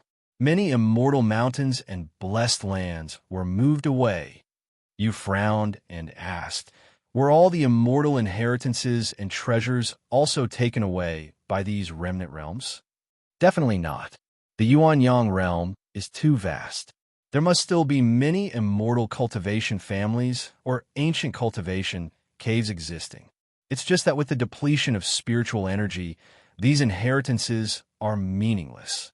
Your eyes suddenly brightened. Who said they were meaningless? This is extremely meaningful. Today, the 11 remnant realms should sense that the spiritual energy has recovered and returned. But now it's the 11th year of the simulation, which means you have 11 years in each simulation. You can get your hands on those remaining immortal inheritances and items in advance. Then find a place to develop stealthily, and then take off from a spot. You almost couldn't help but laugh out loud. What kind of script did I get? Landing in the immortal cultivation world 11 years early, returning to the Tao Source Mayana stage, and calling me father. I've got a wish fulfillment novel script, you exclaimed excitedly. But a moment later, you suddenly realized something was wrong. Wait, the timing is off. You thought to yourself, if these remnant realms descended in the 11th year of the simulation, why didn't they react in the previous simulations? Even if the timeline has slightly changed, such a major event can't just disappear, right? Did something happen in the previous simulations? Or is there a problem with this simulation? The more you thought about it, the more uneasy you felt. So you directly asked Yi Yun, Brother Yi, if the spiritual energy recovery is detected in the 11 remnant realms, will they immediately return? Yi Yun answered confidently, No, the remnant realms will only return when the spiritual energy recovers to a certain level. Assuming the spiritual energy recovers today, when will they return? As long as the spiritual energy begins to recover, the recovery speed will accelerate dramatically, and it will return to normal levels in about 100 years. So the remnant realms won't return this time, but will return in 100 years. Yes, your eyes widened instantly, and you excitedly licked your tongue. I'm going to make a fortune in silence. This is a simulation. The 11th year, then the official return of the remnant world, is the 111th year. I thought it would only be usable for 11 years, but now it's usable for the 111th year. During this time, only you know about the spiritual energy revival. Then you can go crazy running dungeons and exploring caves. You're not afraid to die anyway. Just charge in and recklessly. If you get killed by traps or restrictions, just try again next time. You might even manage to extract all the good stuff left over from the cultivation era. As for cultivation families with advanced cultivation techniques, you're not in a hurry. Wait until the next simulation before they've fully matured. Then you could just borrow their inheritance. With over 100 years, plus your simulation attempts, you'll definitely level up like crazy. They'll probably only realize you've become the biggest boss when the remnant world returns in reality. Just thinking about it is exciting. A surge of pride wells up inside you. Ymir Dao Source Mayana cultivators dare to steal my spiritual veins, mines, and blessed lands. When you come back, I'll settle the score with you. As you're envisioning the future, you notice the Xianshao sword in your hand trembling violently. You pick up the Xianshao sword and hold it to your ear. Brother Yi, what's wrong? Yi Yun's voice is filled with intense resentment. The Li Hua remnant world. At the same time, the Xianshao sword flew from your hand, its sharp tip pointing at a pitch-black void. You looked in that direction and immediately realized it was the Li Hua remnant realm, Yi Yun's hometown, the village where he usually lived.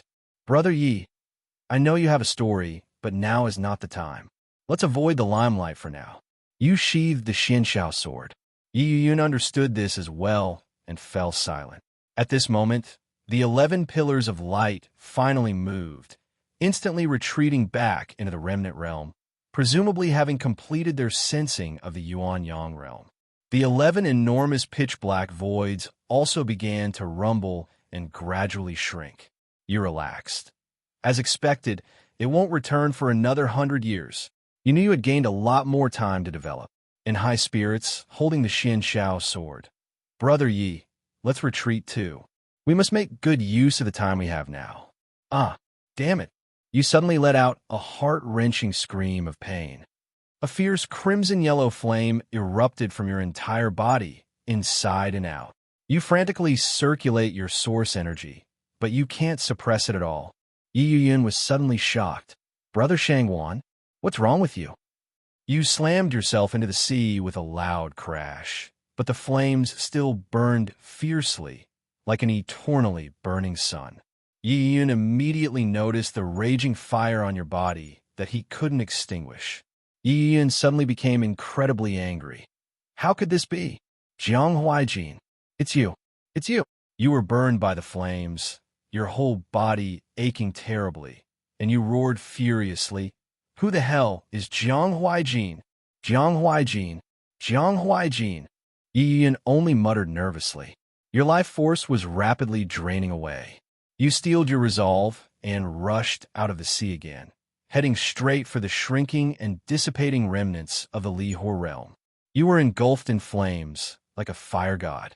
You wanted to see which bastard dared to betray you. As you got closer and closer to the Li Hua remnants, Yi Yun became increasingly frantic. Charge in! Charge in!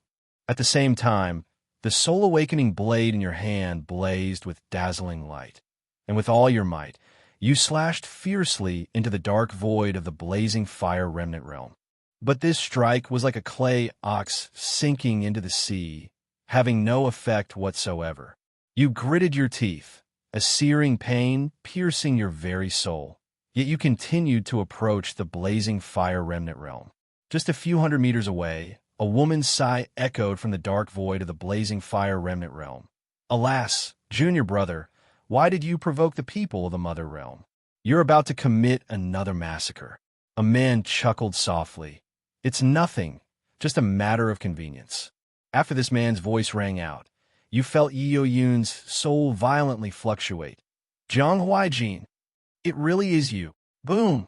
The flames on your body suddenly intensified, and your source energy began to dissipate. I'll see what you look like, you piece of trash. You roared like a wild beast, charging towards the remnants of the blazing fire realm. Yi Yun shouted anxiously, Brother Shangwan, hold on. His spells will be much weaker through the barrier. Jiang Huaijin's voice from within the blazing fire realm remained relaxed. You really don't care about your life. Bang! Your right leg suddenly exploded. You merely frowned, completely unconcerned. This scene instantly brought the crazed Yi Yun back to his senses. Brother Shangwan, your leg.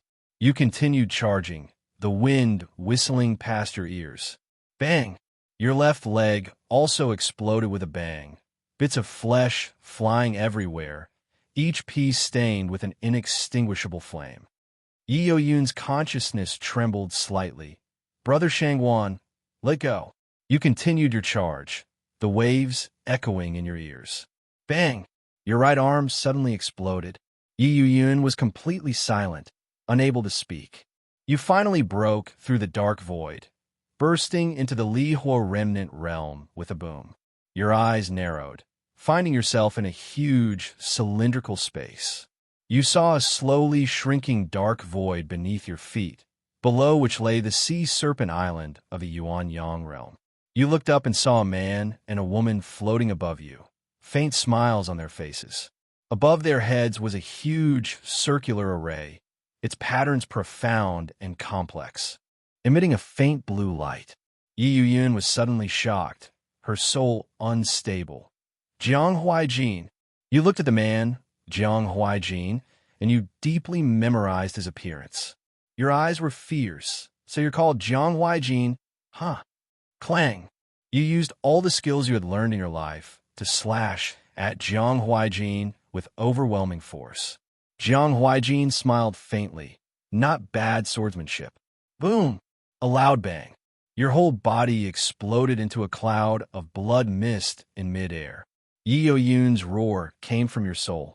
Brother Shangwan, your last wisp of consciousness had one last thought. Damn it, it's more comfortable to die in Xiao Wan's arms. Your world fell into eternal darkness. You died, this simulation ended. More than 80 miles north of Xianan City, Danzhou, in a small inn. He used consciousness withdrew, and then memories flooded in. After a moment of stunned silence, He received all the memories. The next second, He flew into a rage. Fuck you. This humiliating way of dying made He very unhappy. Fuck the blazing inferno realm. Fuck Jiang Huaijin. I didn't even provoke you, and you fucking burned your own father. He cursed fiercely, remembering this grudge. He frowned, recalling Yi Yun's behavior at the time, knowing that Yi Yun and Jiang Huaijin had a great feud. Next time, go dig Yi Yun out directly and ask Jiang Huaijin, that bastard, about his situation. He quickly calmed down. Let you run wild for now. I'll deal with you after I've cultivated to immortality. Brother Mosey, let's take stock of the gains. The gains this time are as follows. Early stage cultivation of the Supreme Grandmaster. 9th grade alchemist, pseudo, entry level. 9 condensation profound technique, condensed twice at the Supreme Grandmaster level. Jade purity purple chi technique, chi refining technique, not yet entry level. 1 piece of cultivation insight into the Jade purity purple chi technique from Lin Mo. Spiritual root detection spell from Yi Yun. Derivation of divine spirit technique, soul type technique, progress 2/3. Guardian body technique, 1017 types of ordinary essence blood, 22 drops of spirit beast essence blood, mid-stage strength of divine organs. Beast Taming Secret Manual, 3 copies. Earth Source, Mysterious Night Sword, ranked 1st in Qian Metal Affinity, cannot be fused. Sword Asking the Heavens, ranked 2nd in Qian Metal Affinity, can be fused. Sword Overturning the Sea, ranked 3rd in Qian Metal Affinity, can be fused. Sword Splitting the Mountain, ranked 4th in Qian Metal Affinity, can be fused. Heavenly Mistblade, ranked 5th in Qian Metal Affinity, can be fused. Nuashi Mask, ranked 5th in Zheng Yin Affinity, can be fused. Wrong Royal Court, ranked 7th in DUI Metal Affinity, cannot be fused. Fire Tiger, ranked 21st in DUI Metal Affinity, cannot be fused. Spring Thunderborn, ranked 6th in Zheng Wood Affinity, cannot be fused. Millennial Willow, ranked 8th in Zheng Wood Affinity, cannot be fused. Abyss Cypress, ranked 13th in Zheng Wood Affinity, cannot be fused. Welcoming Frostflower, ranked 14th in Zheng Wood Affinity, cannot be fused. Forgetful River, ranked 1st in Can Water Affinity, cannot be fused. Cone Swaying River, ranked 41st in Can Water Affinity, cannot be fused. Mountain and River Crossing, ranked 3rd in Kuan Earth Affinity, cannot be fused. Heavenly Snow Mountain, ranked 10th in Kuan Earth Affinity, cannot be fused. Combined. Whitestone Cave, ranked 24th in Earth Element Affinity, cannot be fused. Riding the Wind Ode, ranked 36th in Wind and Thunder Element Affinity, cannot be fused. 1 Storage Bag, 3 High-Grade Spirit Stones, 26 Mid-Grade Spirit Stones, 124 Low-Grade Spirit Stones, 3 Talismans, 1 Ordinary Flying Sword, and some refining materials. Peaceful Talisman, made by the founder of the Danxia sect. 1 piece of Gungjin Iron, already forged into the Qihuan Blade. 1 Ordinary Qihuan Blade. 1 Xinxiao Sword. Several high-end alchemy and refining materials, obtained from the Great Qian Treasury. 57 Sect-Protecting Cultivation Techniques. 92 Sect-Protecting Martial Arts Techniques. 18 Rank 9 Pill Formulas. 32 Rank 8 Pill Formulas. 33 Rank 7 Pill Formulas. Blood Extraction Pill Formula. Rank 5. Several Spirit Beasts. A huge amount of money. He took stock of his gains, his frustration dispelled, and finally became happy. Still a huge harvest. It's a pity I gave a book of memories to Xiao Wan, so I couldn't bring it out. But it won't hurt to go back to my Great Qian Treasury to get it again. Host, do you want to inherit all gains? A prompt appeared in the simulator. Inherit? There's no reason not to. Inheritance of Supreme Grandmaster Cultivation. Boom! He trembled. His cultivation had already surged into the Supreme Grandmaster realm. Inheritance and fusion of 5 Earth sources. He instantly became a 6th-tier Supreme Grandmaster. He was about to let out a comfortable roar when he suddenly felt something was wrong. Huh? How come the new opera mask with the yin-yang affinity also successfully fused? He asked in surprise. Holy crap. Model bro, you can even help me fuse Earth sources with different affinities? A message from the simulator appeared before Hiyu's eyes. What does the fact that Earth sources with different affinities cannot be fused have to do with the inheritance and fusion in my simulator? Upon seeing this information, Hiyu's eyes nearly bulged out. Model brother, model dad, you're fucking awesome. This meant that Hiyu could obtain 9 of the 11 great Daos Earth sources and fuse them, ultimately achieving the unparalleled Level 99 Extreme Dao Grandmaster. A Level 99 Extreme Dao Grandmaster's affinity for spiritual energy would reach an astonishing level. He was thrilled. He put all his other inherited items into the simulation space, immediately wanting to conduct the next simulation. However, after thinking about it, he decided to kill Li Onlong first and retrieve the Book of Memories. He was now invincible in his realm, and had already killed Li Onlong once in the simulation.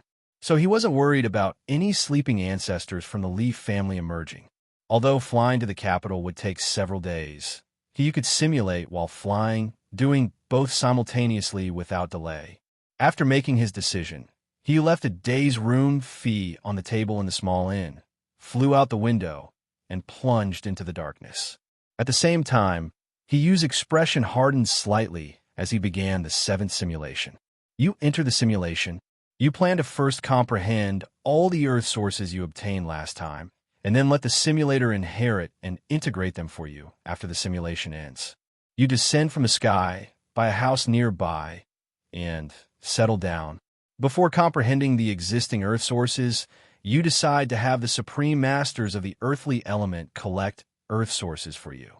Using your sixth-tier supreme master strength, you persuade them with virtue and organize all the supreme masters of the earthly element in the Great Qian and Jinyu kingdoms. You distribute them reasonably across various regions, ensuring that the edges of their Earth source sensing ranges coincide.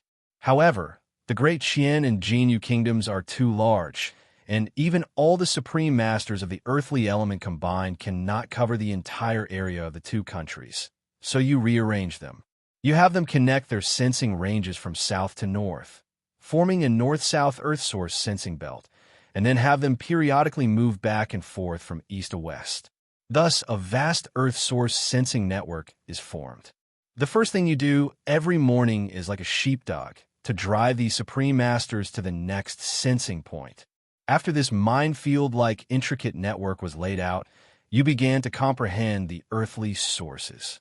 You started by comprehending the Wrong King's Court, ranked 7th among the DUI metal elemental sources. The DUI metal elemental source allows the fusion user to excel at governing all things, adding a kingly and domineering aura.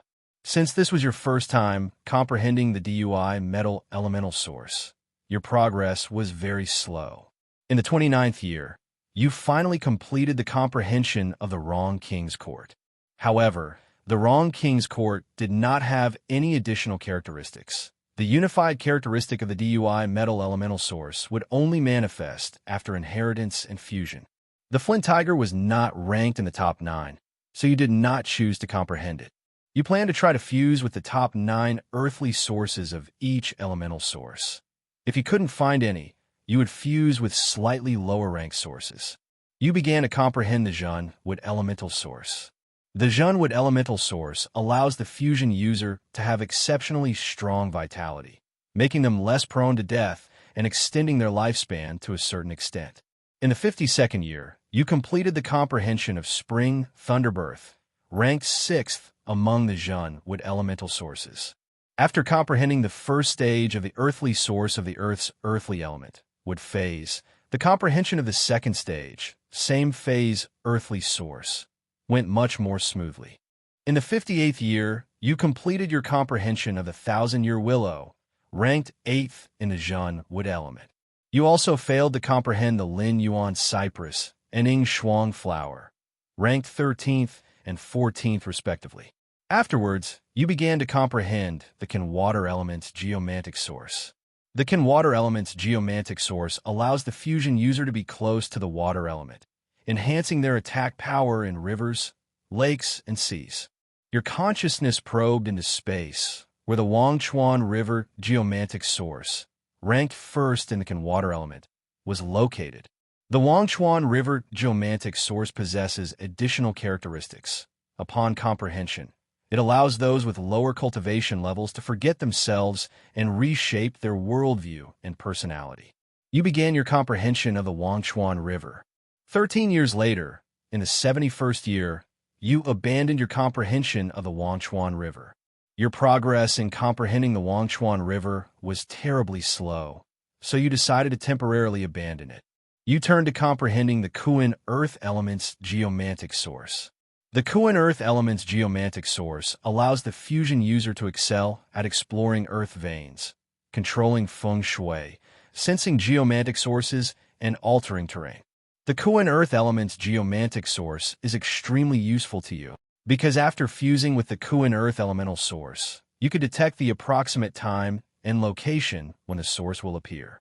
You chose the 3rd-ranked mountain and river crossing for comprehension. Mountain and river crossing has additional characteristics, allowing you to split rocks and move mountains manipulate earth veins, and most surprisingly, even move and relocate spiritual veins. This means you can move multiple spiritual veins together, making the sparse spiritual energy more concentrated, thereby increasing your cultivation speed. In the 96th year, after 25 years of arduous comprehension, you finally completed your comprehension of mountain and river crossing. Looking at the remaining Heavenly Snow Mountain and White Stone Cave, you decided to also complete your comprehension of the 10th ranked Heavenly Snow Mountain. Although Heavenly Snow Mountain is not ranked in the top 9, the more Kuan Earth elemental sources you fuse with, the larger the range of Earth sources you can sense. Don't pursue perfection first, pursue practicality. Even if a higher-ranked Kuan Earth elemental source appears later, it's okay. You can simply have the simulator help you revert to a previous save and recomprehension and fuse with a higher-ranked source.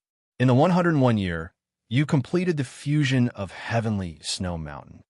The last simulated harvest of the Earth source still has one wind and thunder-type wind riding ode, but its ranking of 36 is too low, so you did not choose to merge it. At this time, there are still 10 years before the return of the 11 remnant realms.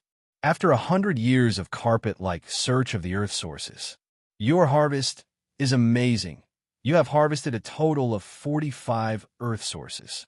They are Qian Metal Type, Meteor Spirit Axe, 7, Fire Phoenix Spear, 8, Cursed Water Blade, 15, DY Metal Type, Stabilizing National Chi, 3, Jade Balance Platform, 6, Extending Golden Crown, 8, Zhunwood Type, Jimu Root, 2, Nuyong Break, 4, Resilient Grass, 5, Thousand Foot Vine, 11, Sunflower, 12, Sunwood Type, Flower Soul, Trembling, 4, Entangling Wind Whisper, 5, Orchid Stem Soft, 7, Plum Blossom Proud, 8, Mossy Steps, 11, Wheat Waves, 17. Can Water Type, Turbid Zhang River, 3, Three Crossings River, 4, G River, 7, Falling Star Lake, 8. Fire-related attributes, Golden Crow Radiance, 2, Red Sun Wheel, 4, Flame Glaze, 5, Crimson Fire Stamen, 7. Earth-related attributes, Earth-related attributes, Earth-related attributes, 4, Azure Wilderness Suspended, 5, Suburban Plains Nourished, 6, Lutian Mountain, 9. Earth-related attributes, 9 Guy Guard, 3, Divine Intent Rejection, 5, No Retreat, 8, Vine Armor Shield, 10, Stone Bone Support, 35. Wind and Thunder-related attributes, Taishu Journey, 1. Yin-related attributes, Astrological Chart, 2. Ghost Valley Finger Calculation, 6. Green Crow of the Tomb, 8. Corpse Coffin, 18. Dream Divination Slip, 38. Yang-related attributes, Bright Order, 3. Clear Spirit, 4. Exorcising Banner, 9. Holding Heart Precept, 17. Purifying Bell, 21. You are excitedly inside the house. I have monopolized the land resources of Dakian and Jinhua Kingdom over the years. Although monopolizing is immoral, it is really awesome. After reviewing these geomantic sources, you immediately notice the Taishu Xing geomantic source, ranked first among those with wind and thunder affinity. It's actually the Taishu Xing geomantic source. Awesome. Incredibly awesome. After your initial excitement, you probed the space with your divine sense and eagerly touched the Taishu Xing geomantic source. Even before obtaining the Taishu Xing, you were deeply attracted by its additional characteristics. The Taishu Xing's additional characteristic is that it allows the fusion user to walk within the Taishu of the Yuan Yang realm. As long as there are no restrictions from array formations, the fusion user can instantly reach any place within sight. You temporarily set aside all other source materials and began to comprehend the most potent one, the Taishu Xing. In the 110th year, comprehending the Taishu Xing was extremely difficult. Your progress was less than 30%. But your simulation time is running out. Next year is the time for the return of the Remnant Realm. You possess 2 types of source materials with different attributes. You don't know to whom you will be assigned after the return of the Dao Source Mayana. You have a faint sense of anticipation, but your mindset remains unaffected. You continue to comprehend the Tai Su Xing source material. In the 111th year, On this day, everyone in the Yuan-Yang realm suddenly felt an inexplicable oppression, as if something terrifying was about to happen. The atmosphere of panic gradually spread. Soon, darkness began to shroud the sky of the Yuan-Yang realm, and the entire world began to tremble with a rumbling sound, as if the gods were enraged. Ordinary people in the fields were terrified, abandoning their farm work and fleeing home, their families huddled together, trembling. Even nobles stopped their entertainment and summoned guards to protect their families. In the martial world and the imperial court, martial artists from all over the Yuan-Yang realm felt a sense of unease and looked towards the eerie, gloomy sky. Boom! Suddenly, the entire Yuan-Yang realm began to tremble violently, causing mountains to collapse and the earth to split with seawater overflowing. Villages built against the mountains were instantly buried by collapsing peaks and massive mudslides. Houses near the coast were smashed to pieces by tsunamis hundreds of meters high. People cried out, screamed, fled, and perished in this cataclysmic disaster. The entire Yuan-Yang realm resembled a living hell. Finally, after the ravages of disaster, the sky began to change. 11 craters, thousands of meters in diameter, slowly emerged amidst a melodious, rumbling sound. This time, the craters were not obstructed by darkness. The scenes within the remnant realm were visible to the naked eye. Within the remnant realm, countless immortal mountains and blessed lands were shrouded in mist, with auspicious omens flying everywhere. Countless cultivators floated in the air above the remnant realm, densely packed, like locusts swarming across. The cultivators all looked down with cold yet fiery gazes, creating an oppressive atmosphere. Everyone in the Yuan-Yang realm stared blankly at the 11 craters, their hearts filled with terror. A terrifying, world-ending atmosphere enveloped the entire Yuan-Yang realm. Some, with weak minds, lost their reason and began screaming madly. "Ha ha! The gods have appeared! I'm becoming an immortal! I'm going to become an immortal! The Jade Emperor has come to take me! It's fake! It's all fake!" Those with past grudges disregarded everything, wielding sharp knives, committing murder and bloodshed to settle old scores. Those with suppressed desires stripped naked and ran wildly through the streets, laughing maniacally.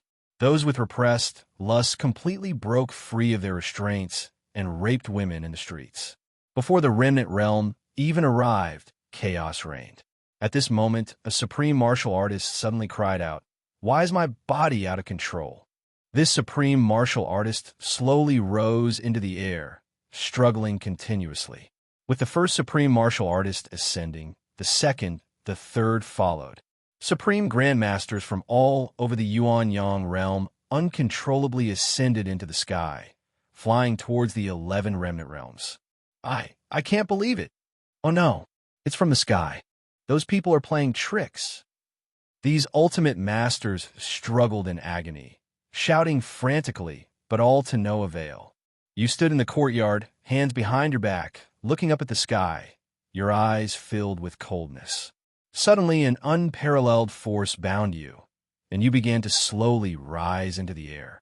You felt calm, without joy or sorrow. In midair, you saw many familiar faces.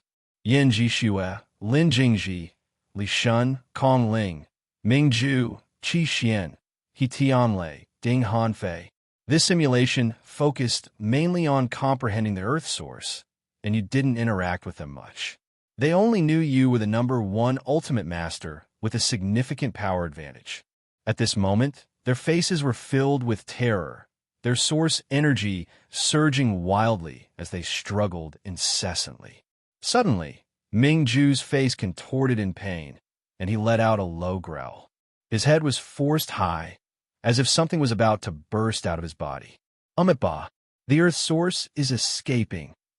The others were immediately terrified. "What do you mean the Earth's source is escaping? Wasn't the Earth's source already fused?" Bang! Ming Zhu's bald head suddenly exploded. A stream of light shot out from his body, directly into the Zhengyang remnant realm, and disappeared without a trace. Mingju's corpse convulsed and began to fall freely. All the Supreme Masters who witnessed this scene were utterly horrified. How could this be?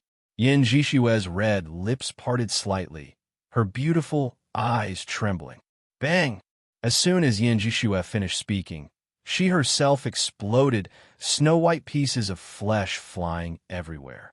Her earth source converged towards the Kan Shui remnant realm. Sect leader Yin Jishue. The others screamed in terror and sorrow. Seeing this scene, your eyes dimmed, and the icy coldness in your gaze was heart-wrenching. At this moment, a strange movement stirred within you. You knew it was your turn. The six paths of earthly origin, which had already merged, seemed to come alive again and began to surge outward. Your expression was fierce, and you suppressed it with overwhelming strength. Trying to take my earthly origin. Not so easy. You know this is futile. The earth source will eventually burst forth from your body, but your face is contorted with madness as you continue to circulate your immense source power in a desperate struggle. You're like a large fish hooked on a fish hook. The more you struggle, the more injured you become. The other Grandmasters, sensing your powerful source power, look on in horror. They realize then that you've never truly displayed your strength. But they are even more desperate, because even someone of your level cannot avoid having their earth source extracted. They are powerless to reverse the situation. Finally, the sword asks the heaven and earth source bursts forth from your left shoulder with a bang, plunging into the Qianjin remnant realm. Half of your shoulder explodes, with only a sliver of flesh barely connecting your left arm. Immediately afterward, the sword overturns the sea, the sword splits the mountain, the heavenly mist blade, and the fallen immortal sword all burst forth from your body, your flesh shattered beyond recognition. You are left with only a sliver of consciousness. Half of your head is destroyed, yet your last remaining eye still shines with defiance. The other Grandmasters were astonished and bewildered to see 5 earth sources emerge from your body one after another. They finally understood why you were so strong, but they were even more puzzled as to why you could fuse with so many earth sources. Just as the others were filled with confusion, another booming sound came from within you. The new opera mask also burst out, throwing itself straight into the Yin-Yang remnant realm. A faint, questioning voice came from within the Yin-Yang remnant realm. The owner of this voice did not understand why you could contain 2 types of earth sources. At the same time, from the other 10 remnant realms, it seemed that unfathomable gazes were cast upon you, upon your body that was nothing but a pile of rotten flesh. They all had the same question. Your consciousness was about to completely dissipate, leaving them with eternal bewilderment. But then, your soul suddenly solidified, forcefully stopping the dissipation and even slowly becoming more solid and powerful.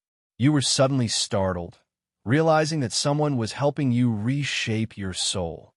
You vaguely sensed that the life-giving force that helped you reshape your soul came from the Jinmu remnant realm. Damn it, they want to capture me and use me as a guinea pig for research. You absolutely cannot let these people from the remnant realm succeed. Your physical body no longer has a face, but you force a hard expression. Immediately, the self-destruct program of the divine evolution technique is activated. Pop! With a soft sound, your soul instantly dissipates and completely vanishes. No one can save you. The person who made the move in the Jimu remnant realm seemed slightly surprised. He seemed to be talking to himself, yet also responding to the questioning gazes from the other 10 remnant realms. He actually sought death willingly. How strange. You are dead. This simulation is over. Hiyu instantly regained his senses. Hiyu, who was flying towards Kyoto, was still shaken. He cursed. That was damn dangerous. I almost got caught by these bastards and experimented on. Luckily, I died quickly. Damn it, I'm never showing off again. Hiyu thought for a moment. No, I'll still show off occasionally, just occasionally. You could imagine the consequences of being caught. Soul-searching and spirit-stealing were inevitable, and the simulator would definitely be exposed. These bastards might even forcibly extend his life by several thousand years to play with him slowly. The simulator, as powerful as it was, seemed to have its limits. Aside from providing extra information during the simulation, it wouldn't actively intervene. So, if I really got caught, I'd be in deep trouble. The person who helped Hiyu reshape his soul this time hadn't expected Hiyu to defy his survival instincts and commit suicide. If that person had foreseen this, given the difference in strength between Hiyu and the other party, Hiyu wouldn't even have been able to commit suicide. Hiyu felt a little scared thinking about it. Hiyu let out a long sigh. Ultimately, it's still a lack of firepower. Let's fuse a few earth sources to calm our nerves. Brother Mosey, let's take stock of the harvest. The harvest this time is as follows. Earth source times 45 cannot be fused. Wrong royal court, ranked 7th in metal affinity, can be fused. Spring thunder, ranked 6th in wood affinity, can be fused. Millennial willow, ranked 8th in wood affinity, can be fused. Mountain and river crossing, ranked 3rd in earth affinity, can be fused. Heavenly snow mountain, ranked 10th in earth affinity, can be fused. Inherit all harvests. Hiyu's expression was firm. Do I even need to ask? Give me some more. Wrong royal court has been fused. In an instant, Hiyu exuded a kingly and domineering aura. He had a strange sense of the dynasty's fortune in the Great Qian dynasty. Spring thunder and millennial willow have been fused. Hiyu felt his body was filled with vitality, and his energy was more abundant. This was an improvement in his essential life force. If Hiyu would have died if he had been starved for 7 days before, now he could still be vigorous and energetic even if he had been starved for 8 days. Mountain and river crossing, Heavenly Snow Mountain have merged. The fusion of the two Kuan Earth elemental sources granted Hiyu the ability to explore Earth sources. Moreover, his exploration range is the longest among all Kuan Earth Supreme Masters, covering an area close to 3 states. Furthermore, the additional characteristic of mountain and river crossing is the ability to manipulate Earth veins, allowing Hiyu to create his own blessed land in the early stages of spiritual energy revival. Hiyu has officially become an unprecedented 11th tier Supreme Master, the highest Supreme Master in previous martial arts eras. He was only at the 9th level, yet Hiyu had already made history. I'm the most ruthless one, but it's not enough, far from enough. Hiyu immediately started the 8th simulation. Model bro, start again. You enter the simulation. You descend from a sky. You didn't buy a house again. You landed directly in the deep mountains and forests. You dug a cave and began to comprehend the Earth source in a race against time. You started comprehending the Tai Su Xing Earth source. Since you had already spent 10 years comprehending it in the last simulation, this time the comprehension was a little bit smoother. In the 22nd year, you completed the comprehension of Tai Su Xing. Whoosh! My 22 years of my best youth were not in vain. I finally succeeded in comprehending it. You burst out of the cave with a rumble and rose into the sky. You looked down at the vast land of the Yuan Yang realm. The next moment, Tai Su Xing suddenly activated.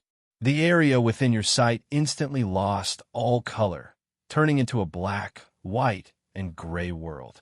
At the same time, this black, white, and gray space began to twist strangely. The originally flat Earth curved towards the sky, forming a hemisphere, and the sky, in turn, curved downwards. Finally, this world formed a spherical shape, much smaller than before, enveloping you within it. You entered the Tai Su, a reflection of the true Yuan Yang realm, which does not alter the original Yuan Yang realm. You looked at the inner surface of this black and white sphere, chose a spot, and stepped onto it. Instantly, the world shifted, the black and white sphere unfolded again, and the entire world returned to its original state. At this moment, you had crossed the Sangwang Desert to the north and appeared in mid-air within the territory of the Jinyu Kingdom. From riding a horse to flying and now walking through the Tai Su, your commuting method has been upgraded once again. You were extremely excited. I ran so fast. In high spirits, like a birdman who has just acquired wings, you took another step. You arrived in an unknown region further north of the Jinyu Kingdom. You looked down at your feet, It was a vast stone forest of black, strange rocks, a place you had never been before.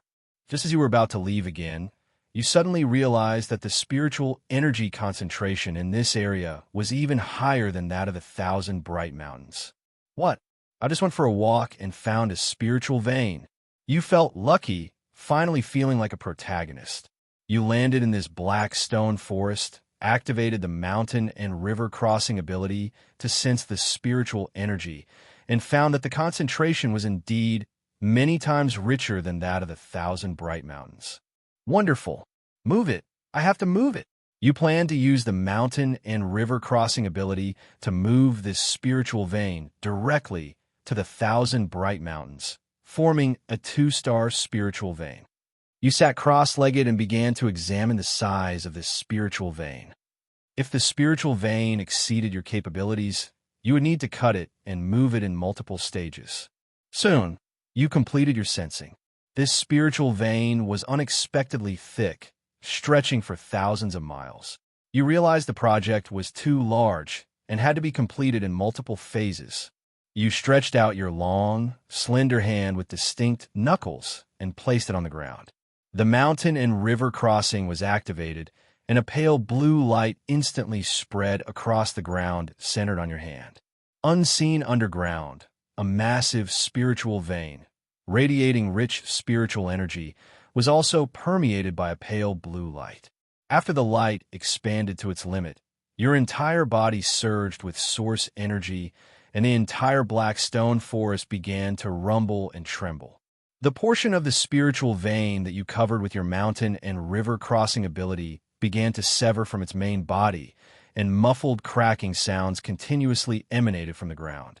Just a few breaths later, with a deafening roar, you completely controlled the hundreds of meters-long spiritual vein. To ensure the spiritual vein's spiritual essence was preserved, the mountain and river crossing ability required the transfer of the spiritual vein to be completed underground, without leaving the earth, making the process extremely slow. But in your hands, it was different. After controlling the spiritual vein, you could directly store it into your spatial dimension. Before the spiritual vein could even react, you placed it back underground and used mountain and river crossing to reconnect it to the earth, ensuring its spiritual essence was preserved. You felt the spiritual vein in your spatial dimension, as happy as if you had found money. You chuckled, braced yourself with your hands, and used the same trick again. Give me another one. This time, just as you activated the mountain and river crossing technique, you suddenly felt a chill run down your spine. A deadly sense of crisis made your heart pound wildly. Your Tai Su Xing technique activated abruptly, but this time it had no effect. Damn it, this space is imprisoned.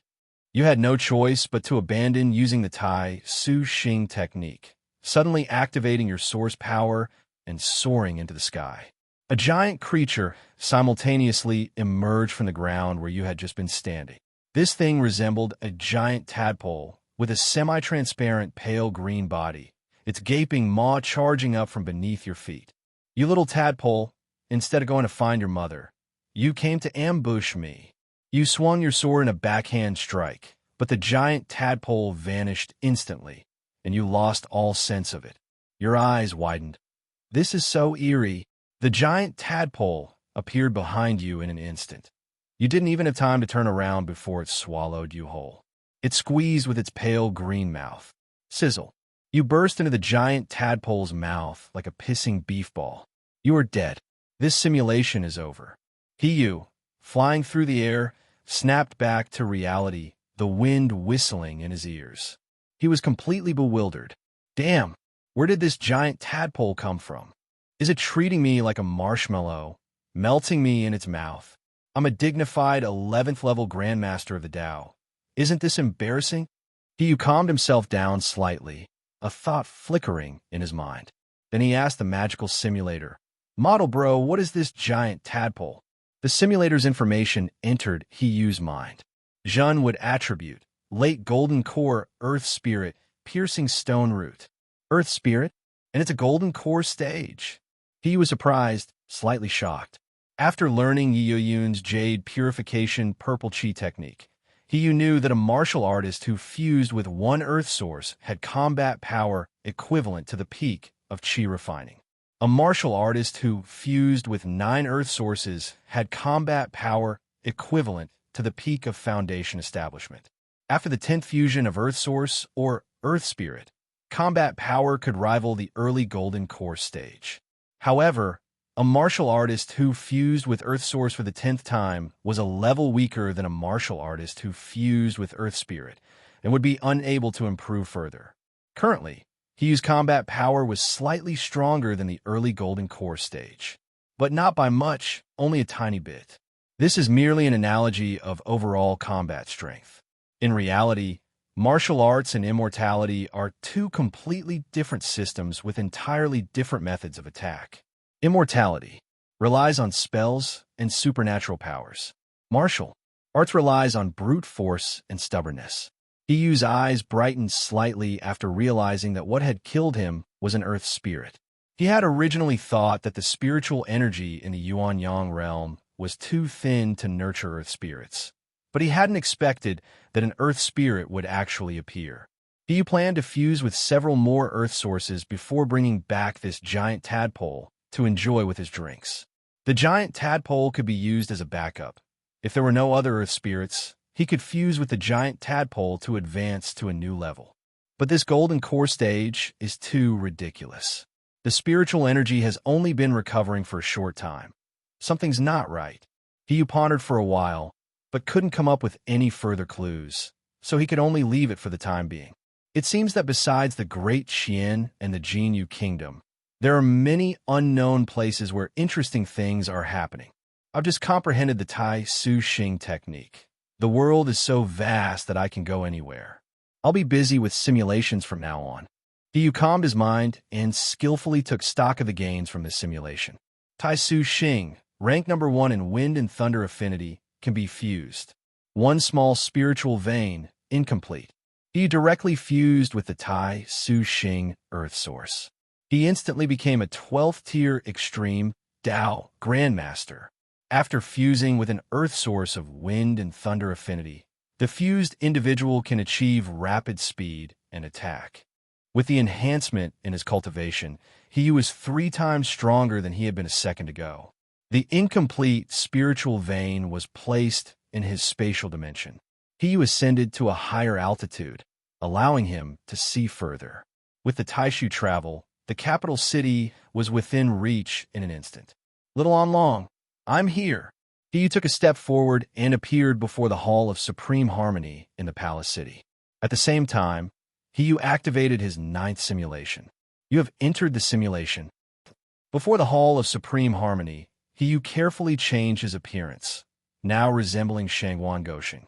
He did good deeds anonymously, and he would do even worse deeds anonymously. At this moment, Lian Long was sitting on the High Dragon throne in the Hall of Supreme Harmony, holding a court meeting with his ministers. Hiyu's sudden appearance surprised everyone. The supreme masters of the Tao within the palace city quickly flew towards Hiyu from all directions. You audacious thief, daring to trespass into the palace. Lian Long also noticed Hiyu. He frowned slightly and met Hiyu's gaze through the palace gates of the Hall of Supreme Harmony. 7th year, Xianxiao Sword, ranked 1st in Qianjin attribute, completed comprehension. He didn't even look at the group of supreme masters flying towards him. He casually swung his blade at Lian Long. Whoosh! Before Lian Long's golden dragon could even emerge, he exploded into countless fragments. A pool of bright red blood splattered on the dragon throne. Chaos erupted in the court. Everything happened in the blink of an eye. The group of supreme masters from the Li royal family hadn't even reached Hiyu's side before he was finished. Hiyu took a step and vanished from the spot. The group of supreme masters were dumbfounded, terrified.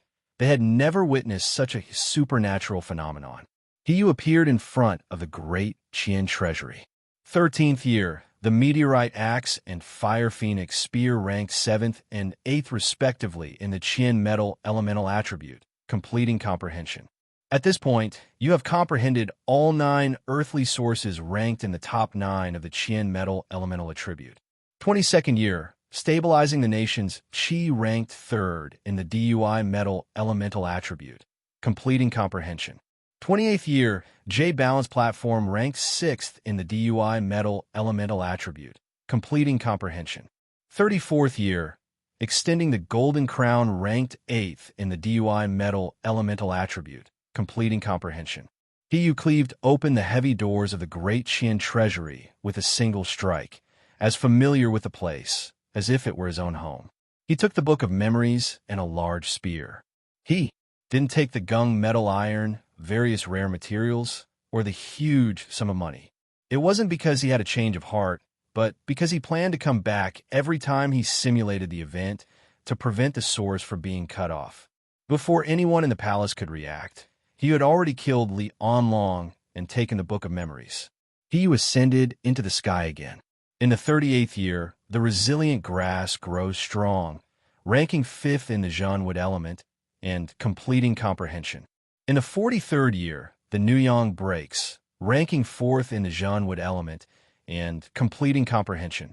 In the 50th year, the root of the Jian wood, ranking 2nd in the Zhanwood element and completing comprehension. Yu, suspended in midair, activated the Tai Su Xing technique, arriving in front of the main hall of Xiehuida's residence in the Danxia sect. Yu had already returned to his original form.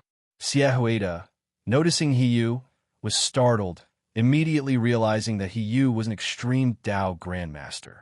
Xiehuida hurriedly came out from the main hall to greet him. "May I ask, Your Excellency?" "Old Xie, don't speak. I'm in a hurry." Yu opened his palm, revealing a rejuvenating pill in an open jade bottle. The pill landed at the bottom of the bottle. 75th year, Flower Soul trembles. Sun would attribute ranking 4th, completion completed. 93rd year, Entwined Wind Whisper, Orchid Stem Soft, Plum Blossom Proud. Sun would attribute ranking 5th, 7th, and 8th respectively, completion completed. He directly tossed the jade bottle to Xiehuida. "This is a rejuvenating pill. You know who should take it." "This." Xiehuida was completely stunned. He wasn't sure if he was dreaming. How could a grandmaster of the Tao suddenly appear and give him the rejuvenating pill he'd always dreamed of? Xiehuida's lips trembled, his expression excited. He subconsciously clutched the jade bottle, wanting to ask Yu why he'd given him the rejuvenating pill. Xiehuida's tone was excited yet puzzled. "Great hero, why?" "Don't ask, I am just being willful." Yu finished speaking and flew away, leaving Xiehuida with a gaping mouth and a face full of confusion. In the 111th year, in the Zhuozhang River, Yurkin water element ranked 3rd, completing your comprehension. In the same year, you waited in the sky where the remnant realm appeared.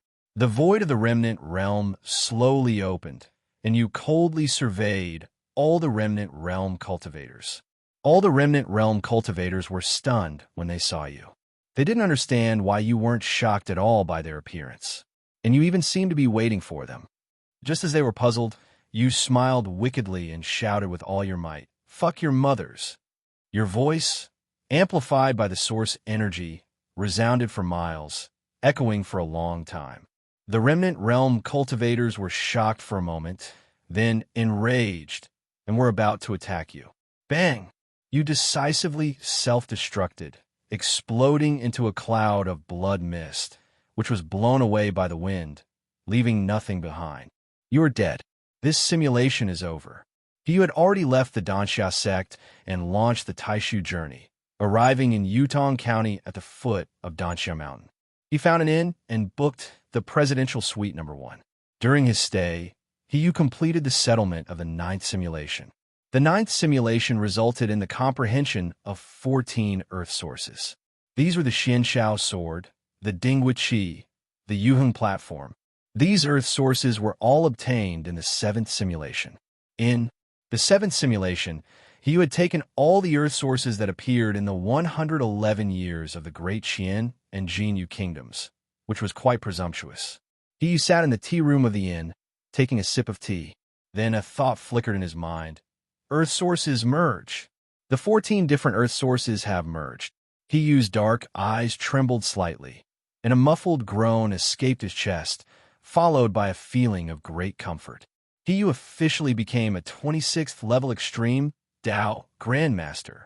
The various Earth sources of different attributes coexisted harmoniously within Hiyu's body, as if it were meant to be. Hiyu's physical body became incomparably powerful. Other Grandmasters were still at the first level of the ultimate path, the most ruthless being only a Supreme Grandmaster, while Hiyu had already reached the 26th level. The title of Supreme Grandmaster was no longer sufficient to describe Hiyu. He was now practically an absolute Grandmaster. Besides his soaring combat power, Hiyu also possessed additional abilities, such as manipulating spiritual veins, traversing the void, and concealing his identity. Truly terrifying. Having fused with 26 Earth sources, Hiyu absorbed spiritual energy rapidly, making him a true genius. Finally, I won't start with just a bowl like in martial arts cultivation. Hiyu paused, then activated the 10th simulation. Cultivation simulation started. You enter the simulation. You leave the inn in Yutong County. Arrive at the Dragon Gate Inn in the Tsangwang Desert. You give the Book of Memories to the young landlady and instruct her to give it to Wan Qingwan, the holy maiden of the extinction cult. The original memories in the Book of Memories have been erased by you. You re-enter the 3rd simulation, the entire process from your first encounter with Wan Qingwan to your final death. The truly uncut version. Women will want to go to sleep early after reading it, and men will feel ashamed. Because the Book of Memories preserves memories, it is in the first person. Your actual appearance is not directly recorded. Fortunately, you have a habit of applying makeup in front of a mirror, so your beauty is occasionally displayed in the complete memories. The Book of Memories is sealed by your source energy. Only Wan Qingwan's true energy can break the seal. After leaving the Book of Memories, you leave the Dragon Gate Inn. Let Xiao Wan watch the videos first. Let him figure things out on his own. Then I can make my move. No, I can make friends with him. After leaving the Tsangwang Desert, you arrive at the ruins of Wanmeng Palace. The ruins of Wanmeng Palace are still standing. It's still the small, nearly bankrupt sect from before. You initially planned to buy it outright, but ultimately decided to rebuild your stronghold in the Qianming Mountains, since the Qianming Mountains have spiritual energy. And this time, it should be called the Wanmeng Sect. You hired a group of skilled craftsmen at a high price to help you build your sect in the Qianming Mountains. You used your spatial ability to transport a massive amount of building materials to the Qianming Mountains beforehand. With your a master transporting goods, if you were driving a big truck, you'd make a fortune. Those 100-ton kings are 100-ton kings outside, but they're just 3-wheeled vehicles in front of you. The place you chose to establish the Myriad Dreams sect is only a few dozen miles away from the beast-taming sect, making it convenient for you to automatically collect spirit beast essence blood. You let the craftsmen build the Myriad Dreams sect themselves, and you arrived at the Sea Serpent Island in the East Sea. The familiar light shield on the Sea Serpent Island came into your view. This time you sensed the spiritual energy fluctuations of this defensive formation. In the last simulation, you asked Yi Yun, and he told you that he used all the remaining spirit stones he had to set up this defensive formation. Actually, the initial defensive power of the defensive formation was at the foundation establishment level, and with your strength in the last simulation, you couldn't break it at all. But after more than 700 years of consumption, the defensive level that those spirit stones could maintain has decreased significantly, allowing you to break the defensive formation. This time you become a terrifying 26th Order Extreme Dao, and you casually swung your sword. Boom! The defensive formation shattered instantly. You landed on the Sea Serpent Island, your hand flashing out of thin air, flipping over Yi Yoyun's coffin lid, revealing the stone chamber where the Xianshao sword was placed. You struck again, grabbing the Xianshao sword in your hand. Your voice was low and deep, imbued with powerful divine sense. Yu Yun-chan, wake up! The Xianshao sword trembled suddenly, and Yi Yun, attached to the sword, groaned and slowly awoke. In Yi Yun's weak soul, a wary message came. Who are you? Why do you know my name? Don't be afraid. You don't know me, but I know your name and your story. Story? What story? You casually began. Your name is Yi Yuyun. You are skilled in formations. You came to the Yuanyang realm from the Li Hor remnant realm as a living stake. You love your sister very much. You have an enemy named Jiang Huaijin. Wait a minute. Yi Yuyun interrupted your rambling, his soul radiating obvious excitement. Fellow Taoist soul-searching technique is so advanced, even able to uncover the vague or missing memories in my soul. You raise an eyebrow, surprised that Yi Yuyun would fill in the blanks with his own imagination. You readily admit, yes, my soul-searching is very powerful. Seeing that you admitted to using the soul-searching technique, Yi Yuyun is not afraid at all, but rather even more excited. May I ask what you want from me, fellow Taoist? Yi Yuyun thinks that since you searched his soul but didn't kill him, you must think he has some value. So he directly asks you this question. His idea is perfect for you to save yourself the trouble of explaining. I don't have many requirements. I just need you to tell me in detail about your enemy, Jiang Huaijin, after you have recovered all your memories. Jiang Huaijin caused you to accidentally end your sixth simulation, losing a second in reality. And time is life. Jiang Huaijin is trying to kill you. Absolutely unforgivable. Moreover, Jiang Huaijin actually killed you once in the simulation, making it even more unforgivable. Yi Yuyun is thoughtful. Jiang Huaijin, Jiang Huaijin, Jiang Huaijin. Yi Yuyun muttered incoherently, his emotions becoming increasingly unstable, on the verge of another outburst. You released your divine sense, effortlessly calming Yi Yuyun. Thank you, fellow Taoist, Yi Yuyun said, still shaken. I seem to really know Jiang Huaijin. Fellow Taoist soul-searching technique is so powerful, yet you still need me to tell you about Jiang Huaijin. Does that mean you only know a fragmented part of my memories? Yes, piece by piece. Yi Yuyun asked again, does fellow Taoist have a grudge against this Jiang Huaijin? A small conflict to the point of wanting him dead. Yi Yuyun was silent for a long time. So this deal is that fellow Taoist helps me strengthen my soul and restore my memories, and I provide detailed information about Jiang Huaijin. I will not only help you strengthen your soul, but if you behave well, I can even help you become a man again. Yi Yuyun exclaimed in surprise. Fellow Taoist means you can help me find a body to possess. You originally planned to have Dong Jijia help Yi Yuyun find a body this time, but after thinking about it, you felt it wouldn't work. Dong Jijia couldn't possibly create a body with spiritual roots. If Yi Yuyun can be resurrected, you'll need him as your guide to enter the Li Hor remnant realm to see what's going on. So you said, I'll help you find a body. If we're lucky, it might have spiritual roots. You plan to follow Dong Jijia's example and look at the execution ground, where there are many talented people. In the last simulation, you knew that Yi Yuyun hadn't possessed anyone before, so he could possess one more body. Each cultivator can only possess one body. Possessing another will cause their soul to dissipate. This is the supreme restriction of this world, and no one can violate it. Yi Yuyun was extremely excited to hear your promise. Fellow Taoist, rest assured, I will definitely cooperate fully with you. Not bad.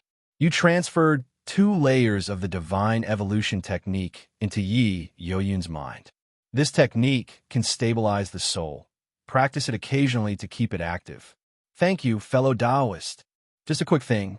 You blocked Yi Yuyun's spiritual connection, rolled up the Xianshao sword, and took a step back to the Wanmeng sect under construction. You stopped in the air above the Wanmeng sect. You noticed that the craftsmen weren't working. Oh ho! You're slacking off as soon as I, the boss, leave? You slowly descended, only to find the craftsmen gathered together, with several martial artists reprimanding them. How dare you? Who gave you permission to build so extensively on my beast-taming sect's territory? Hero, our employer just left. Can you wait for him to return? There must be some misunderstanding. Misunderstanding? My beast-taming sect, Elder Kong Ling, received orders from the sect leader to personally send me to drive you away. How could there be any misunderstanding? Ah, Hero, I'm afraid, I'm afraid. The leading craftsman hesitated for a long time, unable to come up with a satisfactory explanation. After all, the beast-taming sect's leader has spoken, so there's clearly no possibility of a misunderstanding. The beast-taming sect warrior sneered. Afraid of what? Afraid you also know there's no misunderstanding. The leading craftsman looked anxious, speechless for a long time. Actually, I also think there's no misunderstanding. Your gentle and clear voice reached the ears of everyone present. Ooh! The beast-taming sect warrior hastily drew his sword, looking around frantically, his face filled with panic. You gracefully landed from the air. The warrior was startled and quickly bowed. No. I wonder which Supreme Tao Lord has personally come. You'll find out. From now on, we'll be good neighbors, or I can even acquire your beast-taming sect. My lord is joking. I didn't know it was a Supreme Tao Lord breaking ground here. I'll go back and report to my beast-taming sect leader to congratulate you. You chuckled and shook your head. You brat, the beast-taming sect leader can't scare me. Perfect timing, I'll go with you. Your beast-taming sect has a talented person I need to bring back. This martial artist didn't expect that even mentioning the sect leader's name wouldn't intimidate you. You were even willing to walk right into their trap. He immediately realized you were someone of considerable importance. So he respectfully said, Sir, I'll lead the way. You thought for a moment. Forget it. I know the beast-taming sect well. You don't need to go. Stay and help me with the work. Work? The martial artist looked bewildered. You think you can just get away with delaying my schedule like this? My lord, no. You pointed. You few have half a month to finish that side haul. If you don't finish, there will be a small punishment. If you don't know any professional knowledge, humbly ask these craftsmen for help. Martial artists are full of stamina and incredibly strong. They could be used like nuclear-powered donkeys for construction. The martial artist's face fell, but he had no choice but to quickly agree. Yes, my lord, yes. You nodded and flew towards the beast-taming sect. These martial artists and the group of craftsmen, they had just condescended to look at each other. After a long stalemate, the leading martial artist gritted his teeth, stamped his foot, and plastered a fawning smile on his face. He bowed to the leading craftsman. Master, please guide me. The craftsman was startled and quickly waved his hands. Great hero, no, just summon us if you need anything. You swaggered over to the beast-taming sect. Without asking any questions, you swiftly cleaved a tall, imposing building of the beast-taming sect. A building whose purpose you know perfectly well. A figure emerged from the ruins, covered in dust. You madman, you came right up and destroyed my beast-taming sect's ancestral hall. You ruined all the ancestral tablets of our sect. He soared into the air and attacked you. Clang! A flash of light, and the spear in his hand snapped in two. The Grandmaster was utterly horrified. He realized your strength far surpassed his. If you hadn't held back, he too would have been severed in two. The Grandmaster froze in midair, holding a short spear and a short stick, shaken and caught between a rock and a hard place. Look at that pile of ancestral hall ruins, then gestured towards the Grandmaster. He immediately understood, quickly and silently descending, crouching down in front of the ancestral hall ruins, his hands covering his head. What a madman! You came up and smashed up my beast-taming sect's ancestral hall. You destroyed all the ancestral tablets of our sect. A new Grandmaster, uttering the same lines, rushed in from within the beast-taming sect, then rushed over and crouched down. In front of the collapsed ancestral hall, the two Grandmasters, crouching with their heads in their hands, exchanged a glance, speechless. Next, 10 of the 11 Supreme Masters of the beast-taming sect squatted in a row, speechless. Finally, Xing Ming, the sect leader of the beast-taming sect and a top-tier Supreme Master, charged towards you with great momentum. Whoa, you madman! Why didn't you inform me? Xing Ming, squatting with his head in his hands, questioned the other 10 sharply. The other 10 either looked up at the sky, scratched their feet, or drew circles on the ground, none daring to answer Xing Ming. You slowly landed in front of the 11. Xing Ming limped to his feet. Great hero, who are you? Oh, I forgot to introduce myself. I'm your neighbor, the sect leader of the Myriad Dreams sect. I come to say hello. Sect leader, are you mistaken? Nobody calls me by that unlucky name. Your eyes lit up. Sect leader Xing. From these two sentences, I can tell you that you must be the core abstract character of this cycle. Xing Ming, sect leader, stop being so abstract. Can the elephant handle that? You clap your hands in admiration. Brilliant. Brilliant. Xing Ming asked doubtfully. No. Sect leader, what exactly do you want? I want to recruit a talent from your beast-taming sect to my Myriad Dreams sect. Xing Ming hurriedly said, Sect leader, wanting talent is easy. Our beast-taming sect has no shortage of talent. Hey you, report to the sect leader who the talents are. A supreme master in charge of personnel stood up. Sect leader, with that clapping of the bamboo clappers, let me praise you. All right, you quickly stopped him. No need to demonstrate your talent. I'm going to find Dong Jijia. Dong Jijia? The Supreme Master reacted for a moment. Then his eyes suddenly lit up. I know. He was just expelled today, and he's packing his things to get out of here. The Grand Master of Quick Temperature regretted his words immediately after speaking. He noticed that Xing Ming and the other Grand Masters were staring at him with murderous intent. The Grand Master of Quick Temperature immediately realized. This Dong Jijia is the talent you're looking for, but now he's been expelled from the beast-taming sect. This is directly belittling your judgment, saying you only accept trash that others don't want. The Grand Master of Quick Temperature broke out in a cold sweat and quickly tried to cover it up. Sect Master, there's a reason why Dong Jijia left the beast-taming sect. Let me tell you. I'll tell you. Oh? What reason? You revealed what you thought was a gentle smile, but to the other Grand Masters, it was like a deadly blade. The Grand Master of Quick Temperature even felt an itch on his neck. His eyes darted around. Sect Master, because Dong Jijia is too big a star.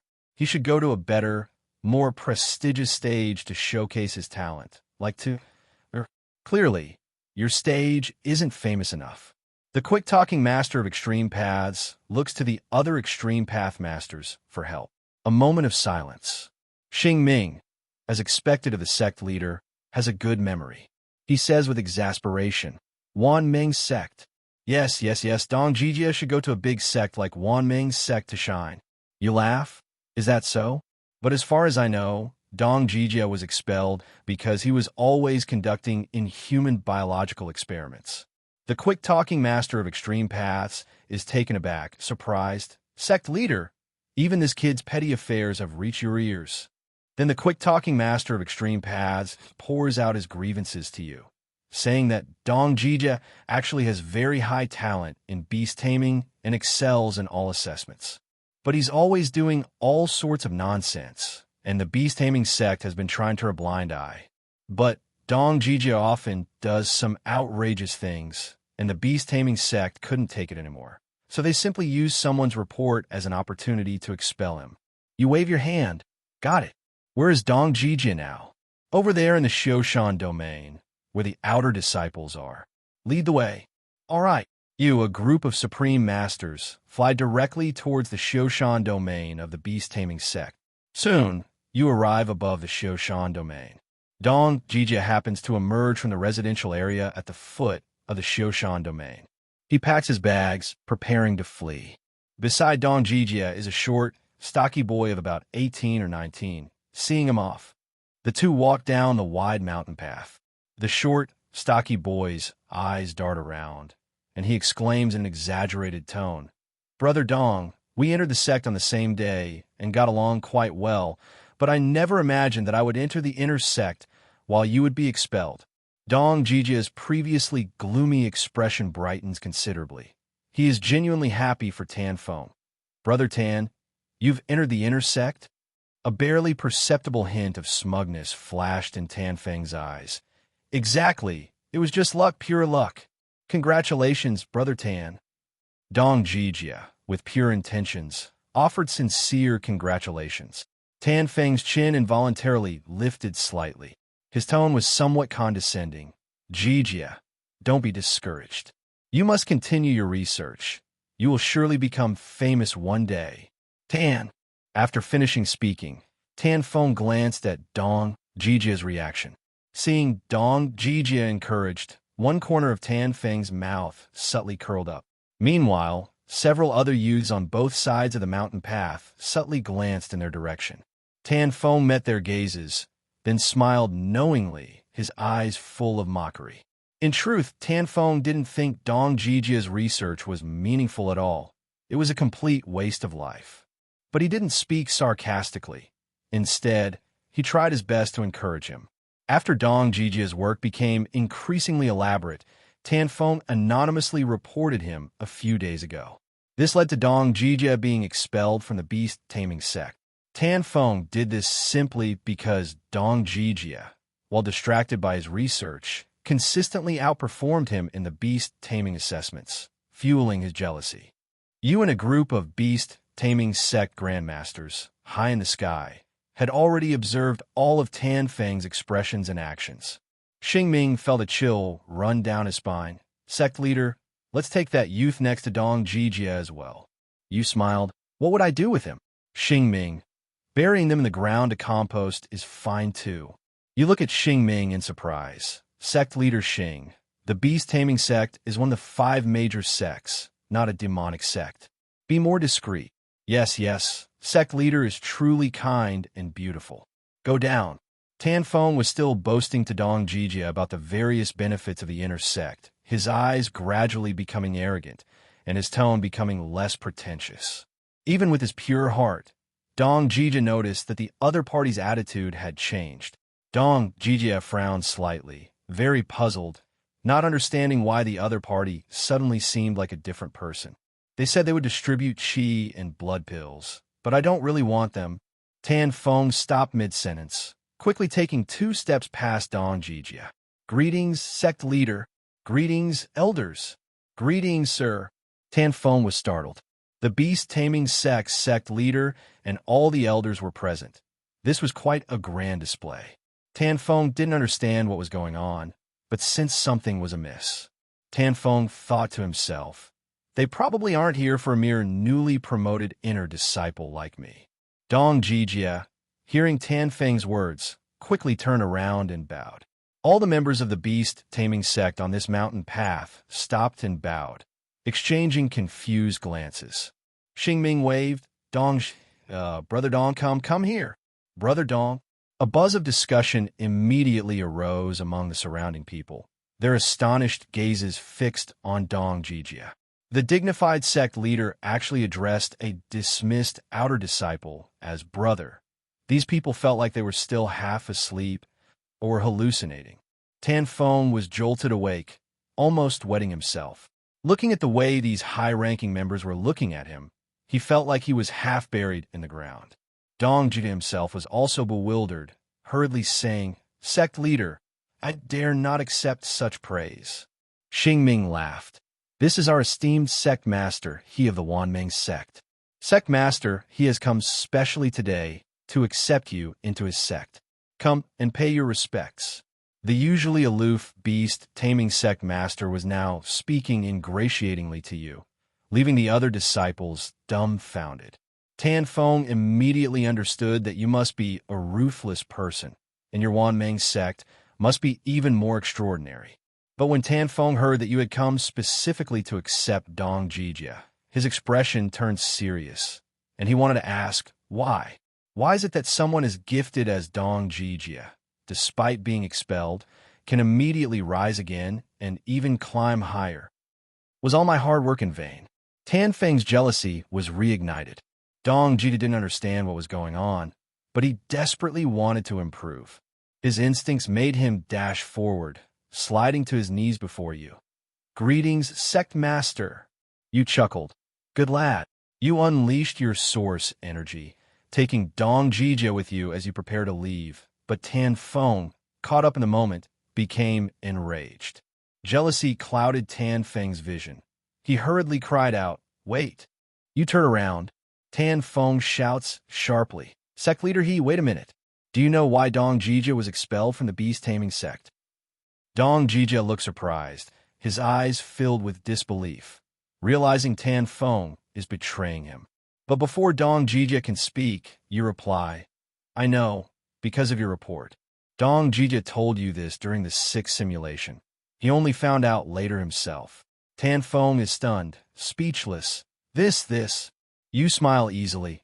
By the way, there's something else I need to tell you. Tan Feng is somewhat surprised. What is it? You smile. If you hadn't jumped out now, you could have lived. What? No. Bang! Tan Feng exploded into a cloud of blood mist without warning. Murder! The beast-taming sect members watching the spectacle were thrown into chaos.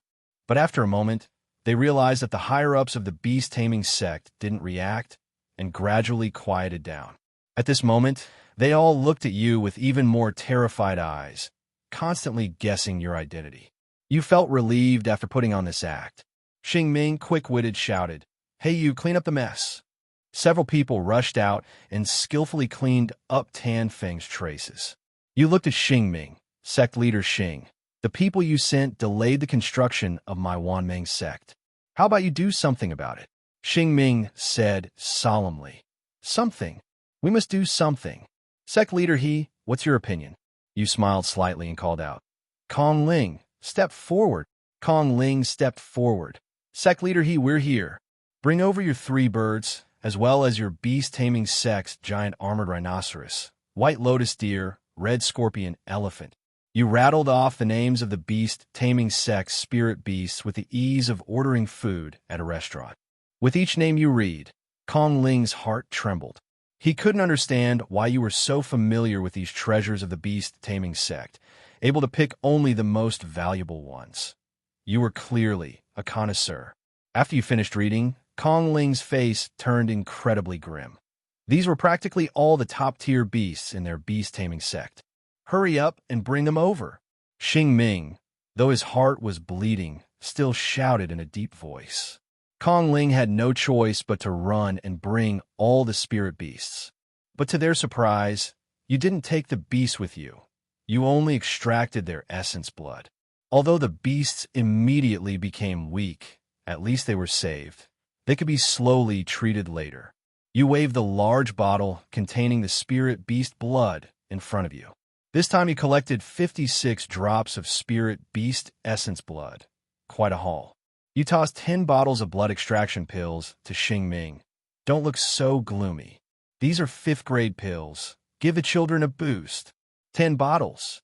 Xingming was taken aback, then beamed with joy. Sect leader He, you're too kind. Not really. I'll come again in a few years. Huh. Xingming's smile froze. You took Dong Jijia and flew away. Xingming looked at you, almost crying with joy. Sect leader He, welcome back next time. You bring Dong Jijia to the Wanmeng sect's construction site. You introduce the basic situation to Dong Jijia and explain that you will fully support his research. Dong Jijia seems to have met a kindred spirit, his eyes shining brightly. Sect master, you truly understand me. You say seriously. Don't look at me with such fervent eyes. Also, I have a suggestion for you. Dong Jijia calms down a bit. Sect master, what is it? The creatures you create with your current approach won't have consciousness. They're practically dead. I suggest you focus on overcoming this problem early on. Dong Jijia is taken aback. Sect master, you know about my research? A little. Dong Jijia becomes even more excited. Sect master, you really understand me. All right, you're a member of the Wanmeng sect now. From now on, you'll help me guard the construction site. Yes, sect master. You point to the beast-taming sect members climbing up and down, helping you repair the side hall. Those are members of the beast-taming sect. Just treat them like normal laborers. Dong Jijia looked up and exclaimed in surprise, Isn't that senior brother Zhao? Senior brother Deng? You waved your hand and corrected. That's engineer Zhao and engineer Deng. Right. I understand, sect master. You nodded and soared into the sky. Then you descended from the sky. You found a relatively safe place in the 1,000 Bright Mountains. You sat down cross-legged and took out 56 drops of spirit beast essence blood to fuse with it. In half a day, you had fused all the spirit beast essence blood. Your extra physical strength made a significant breakthrough, advancing from a mid-stage of divine organs to the late stage of refining essence. After completing the essence blood fusion, you began cultivating the J purification purple chi technique. You plan to cultivate spiritual energy and then use a minor spiritual root detection spell to check your own spiritual root condition. This minor spell doesn't consume much energy. A trace of spiritual power is enough. Although you currently absorb spiritual energy from the earth, what if you have a heavenly spiritual root? Who can say for sure? Before you started cultivating, you activated the mountain and river crossing technique, merging the incomplete spiritual veins in the space into the foundation of the Myriad Dreams Palace. The surrounding spiritual energy concentration indeed increased slightly. You plan to go back to that strange stone ridge as soon as possible to get another spiritual vein. Although you were bitten to death by the giant tadpole during the 8th simulation, it was because you weren't on guard. So, after merging the spiritual vein, you stayed there, and that's when you met your match. This time, you plan to leave immediately after merging the spiritual vein, so the giant tadpole won't have time to react. Even if it does react, you could just restart. You're not afraid at all. Besides, you estimate that merging another 30 or 40 earth sources will be enough to kill the giant tadpole. Then you can just get the giant tadpole to use as a tea pet. After the spiritual energy concentration increased, you started cultivating near the construction site of the Myriad Dreams Palace. According to Yun, the first time you absorb spiritual energy into your body, it takes several years for ordinary spiritual roots, about a year for earth spiritual roots, and within a month for heavenly spiritual roots. You focused on your cultivation. The sun and moon alternated, and 12 days passed in the blink of an eye. You gazed at the wisp of spiritual energy at your fingertips, your face filled with ecstatic joy. You absorb your first wisp of spiritual energy into your body in just 12 days. Such speed is unprecedented even for a heavenly spiritual root. You also one of the best. Lin Mo hasn't even been born yet. He's not worthy to be compared to you. Let's see which little cutie dares to say, I have no talent in the future. You finally get your revenge today. You can't help but recall the 3rd simulation, when it took you half a year to even begin martial arts and condense your first wisp of true chi. You can't help but sigh. The me back then? No, that was a simulation, that wasn't me. The me with this talent now is the real me. Your eyes are firm. You nod, feeling that your thoughts make a lot of sense. I really am a genius. You spent another 5 days learning the minor spell for detecting spiritual roots.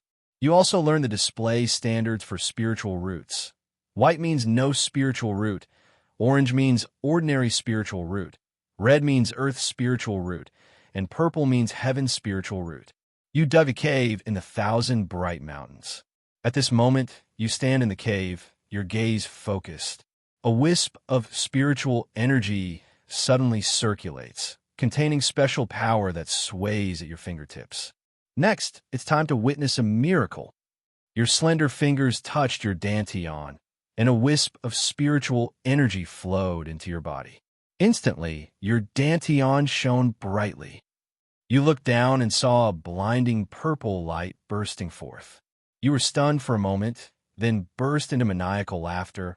Haha, I'm a heavenly spiritual root. I'm a fucking heavenly spiritual root. You arched your dantian and ran in circles in the cave, the purple light illuminating your path like a headlight. After running dozens of laps, you finally calmed down, and the purple light in your dantian slowly faded. You were satisfied and wanted to chuckle, but suddenly you noticed your dantian glowing again. This time it was red light, no, orange light, no, various colors of light began to flash alternately. Your dantian emitted multicolored light, illuminating the entire cave like a themed bar. Super cool. You stare at the dazzling, multicolored light emanating from your dantian, feeling like a room full of people are having a rave party inside. You look puzzled. What the hell is this, a spiritual root? Did I touch an electric shock? Your dantian glowed with a ticking light for a while, then finally quieted down. But you're not calm. Everyone else's spiritual roots are a single color. Only yours is dancing. You connect this to the fact that the amount of earth elemental energy increases your affinity for spiritual energy. You guessed the current test result is a phenomenon caused by earth elemental energy. The spiritual root detection spell is essentially a test of a cultivator's affinity for spiritual energy. Spiritual roots have no attributes, so affinity can be represented by a few uniform colors. But the multiple types of earth elemental energy within you can increase your affinity for spiritual energy, which is why the displayed indicator is garbled. The light of your true spiritual root is obscured by these dazzling lights. You roll your eyes. Fine. As long as I can absorb spiritual energy quickly, I'll reluctantly accept the fact that I have a heavenly spiritual root. In this way, all grandmasters who have fused with the earth source can actually possess an additional acquired spiritual root. But you know that the earth source and spiritual root are not the same thing. After all, some ordinary people are born with spiritual roots, but their combat power doesn't change. The earth source can help one get closer to spiritual energy, but because the earth source is the manifestation of the great Tao of the Yuan-Yang realm, its status is very high, which leads to the ability to get close to spiritual energy. You no longer worry about the issue of spiritual root and earth source. After all, what piece of yellow earth won't bury someone? As long as you can absorb spiritual energy, that's fine. The spiritual energy concentration of the Wanmeng sect is still far from enough. You now plan to go to the strange stone ridge where the giant tadpole is and bring back a lump of spiritual vein to bury. You walk out of the cave, take a step, and the landscape changes. You arrive in the Tsangwang Desert. You climb higher and look further, take another step, and arrive above the strange stone ridge. Below you are bare black rocky mountains, a rather peculiar landscape. You chuckle. This time, with the giant tadpole on guard. I'm sure I'll succeed. You land, bracing yourself with your hands, about to activate the mountain and river crossing technique. Suddenly, you frown, sensing someone rapidly approaching. The person comes from the ground. You sense they are running incredibly fast, exceeding the limits of what running is supposed to be. Does someone else actually know about Strange Stone Ridge? Or is it just passing by? Let's hold our ground for now and see what's going on. You quickly hide behind a small rock. You usually activate your Nuwa opera mask to conceal your aura when you go out, so you're not worried about being discovered. The person gets closer and closer. Finally, they stop about 500 meters in front of the boulder where you're hiding. You narrow your eyes, thinking, damn, they found me again. You peek out, only to find the person has their back to you. You're startled, realizing it's someone you know. This person is Yi Yun's next training dummy, the cultivator who came to the Cliff River estuary to compete with you for land resources during the 6th simulation, and whom you nearly killed with a single strike. Speaking of which, his storage bag is still with you. You suddenly remember that before the 6th simulation ended, you also took this person to see Serpent Island. Later, you were taken by Jiang Huai. When Jean was grilling, he didn't care about this person anymore and just threw him into the sea. He's probably drowning. You sense that this person was running very fast, which should be because he used a similar technique to shrinking the Earth to an inch, which he demonstrated in his 6th simulation. It seems that flying consumes a lot of spiritual energy for him, so he's very conserving it. He usually won't take off unless he's pushed to the limit. Now, this person has his back to you, and he's starting to form hand seals and chant incantations. Instantly, 9 array flags appeared out of thin air at 9 mysterious locations around this person, the 9 small array flags fluttering in the wind. You look closely and clearly feel that the concentration of spiritual energy in the center of the array flags is much higher.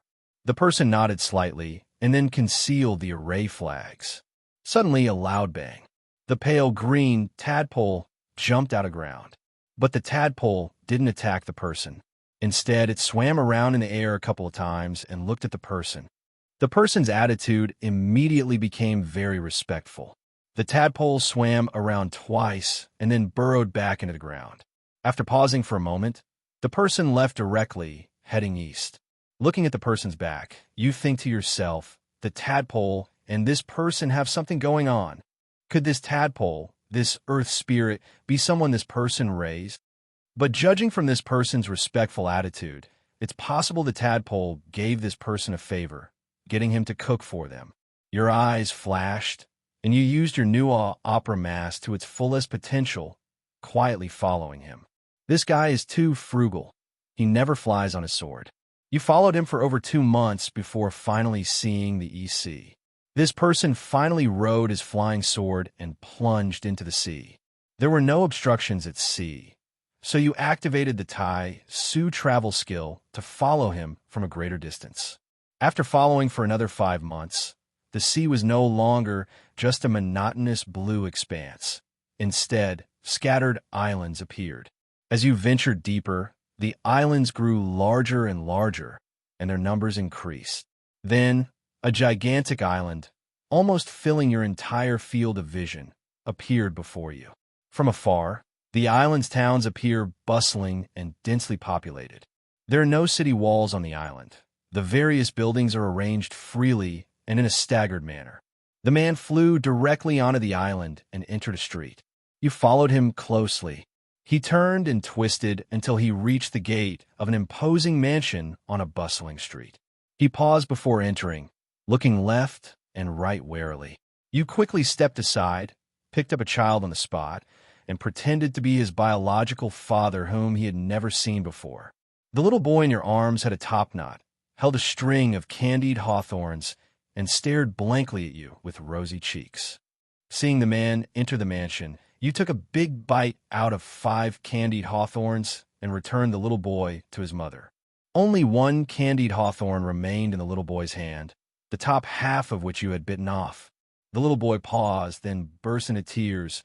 "Wow, mother, look at him." You slipped away like a greased grease, instantly disappearing into the crowd. The woman was startled and quickly ran away, clutching her child in a panic. You pretended to be a passerby, passing by the mansion and memorizing its location.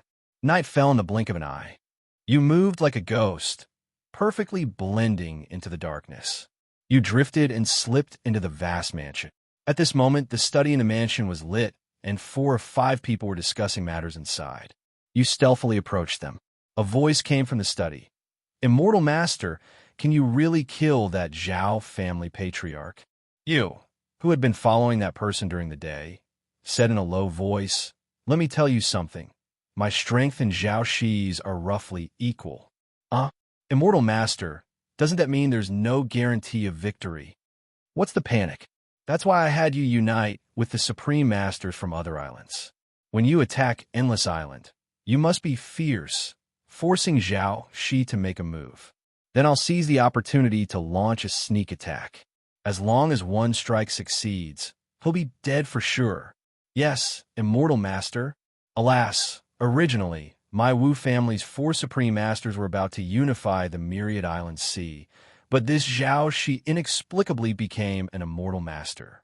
It's truly despicable. No. Immortal Master, I wasn't talking about you. I was saying Zhao Shi is despicable. All right, everyone go and prepare. We'll attack Endless Island in 3 days. Then the people inside filed out. You, like a shadow, silently disappeared into the darkness. The stalker you've been following also came out and left the mansion, heading towards a deep mountain on Yusho Island. You followed as well. You followed thoughtfully. Endless Island, Zhao Shi, Immortal Master. You fought this stuntman during your 6th simulation. You estimated his strength to be at the early foundation establishment stage. Since Zhao Shi's strength is similar to the stuntman's, he should also be at the early foundation establishment stage, equivalent to the strength of fusing 2 or 3 earth sources, indeed capable of crushing ordinary extreme Dao grandmasters. Spiritual energy has only been recovering for a short time, and he's already at the early foundation establishment stage. It seems the Zhao family has something good. This stuntman first secretly cultivated earth spirits, and then tried to kill Zhao Shi of Endless Island. It seems he wants something from the Zhao family. The stuntman comes from the Remnant Realm. Why isn't he thinking about improving his strength and extending his lifespan? What's he doing all this? Could it be that he came to the Yuan Yang realm from the Remnant Realm to carry out his master's mission? As your thoughts churned, The stuntman arrived at a mountain wall. The old man muttered incantations. Then a burst of spiritual energy shot out, and the mountain wall in front of him vanished, revealing a dark cave entrance. He was about to step inside when he suddenly sensed a deadly aura. His face paled in horror. He tried to summon his flying sword, but it was too late. He heard a loud bang. Then his consciousness went dark, and he fainted. When he awoke, he involuntarily groaned in pain. He lay on the cave floor, all his bones shattered, his spiritual energy dissipated, utterly powerless. He barely managed to lift his eyes and saw a handsome, dashing young man with bright eyes and sparse brows, possessing extraordinary talent and extraordinary bearing. The young man was smiling as he browsed through the bookshelves in his cave. You smiled and said, "Chuze, is that right?" Chuze looked pained and wary. "Who are you? What do you want? You've put a lot of thought into the layout of this cave. Is it set up like the cave in my hometown?" Chuze frowned slightly. "What hometown? I don't understand what you're talking about." You picked up a book from the bookshelf and chuckled. "Hometown, huh? It's the Remnant Realm." Chuze was suddenly shocked. Who are you?" "Never mind who I am. You just need to know. I know I can kill you. So what are you from? Some desolate realm?" I don't know what you're talking about. Why bother?" He waved the book in his hand. "Being stubborn won't work. This soul-searching technique will make you talk." Chuze calmed down instead and sneered. "Try it if you dare." You paused, oh? "Has your soul been sealed?" Chuze looked at you coldly, without speaking. You nodded. "It seems so." "Then you're useless. Go in peace." You activated your soul blade and swung it backhand, the blade icy cold. Wait! Bang! A deep crater exploded an inch in front of Chuze, the chilling aura lingering. Shame flashed in Chuze's eyes. "You expected me to give in." You laughed. "I've killed quite a few people. I know everyone has a survival instinct, but that's not important. Tell me about yourself." Chuze's eyes darted around. "What do you want me to say? Which desolate realm are you from? How many people are in your family? Do you keep any pets? What's your purpose in coming to the Yuan-Yang realm besides being a training dummy? You even know I'm a training dummy?" Chuze felt increasingly that you were not simple. "Just pretend I don't know, and tell me everything you need to say." Chuze, helpless, could only explain his situation. Chuze said he came from the Jimu Remnant realm and was at the early Foundation establishment stage. After confirming he was the staking subject for this mission, Chuze was utterly desperate. Coming to a spiritually barren place like the Yuan-Yang realm was simply suicide. But he had no right to object. Soon, an elder from his sect found him and gave him 2 sets of formations. One formation could gather spiritual energy to quickly cultivate Earth spirits from Earth sources. The other was a teleportation array. The elder told him that every 100 years when a remnant realm opened, Chuze could use the teleportation array to send the Earth spirits back to the Jinmu remnant realm. For every Earth spirit Chuze handed over, he would receive enough spirit stones for 100 years to maintain his cultivation level and to cultivate Earth spirits. This condition remained valid until the remnant realm returned. However, the Earth spirits must be of the Jinmu or Shuimu element. Earth spirits of other elements wouldn't work.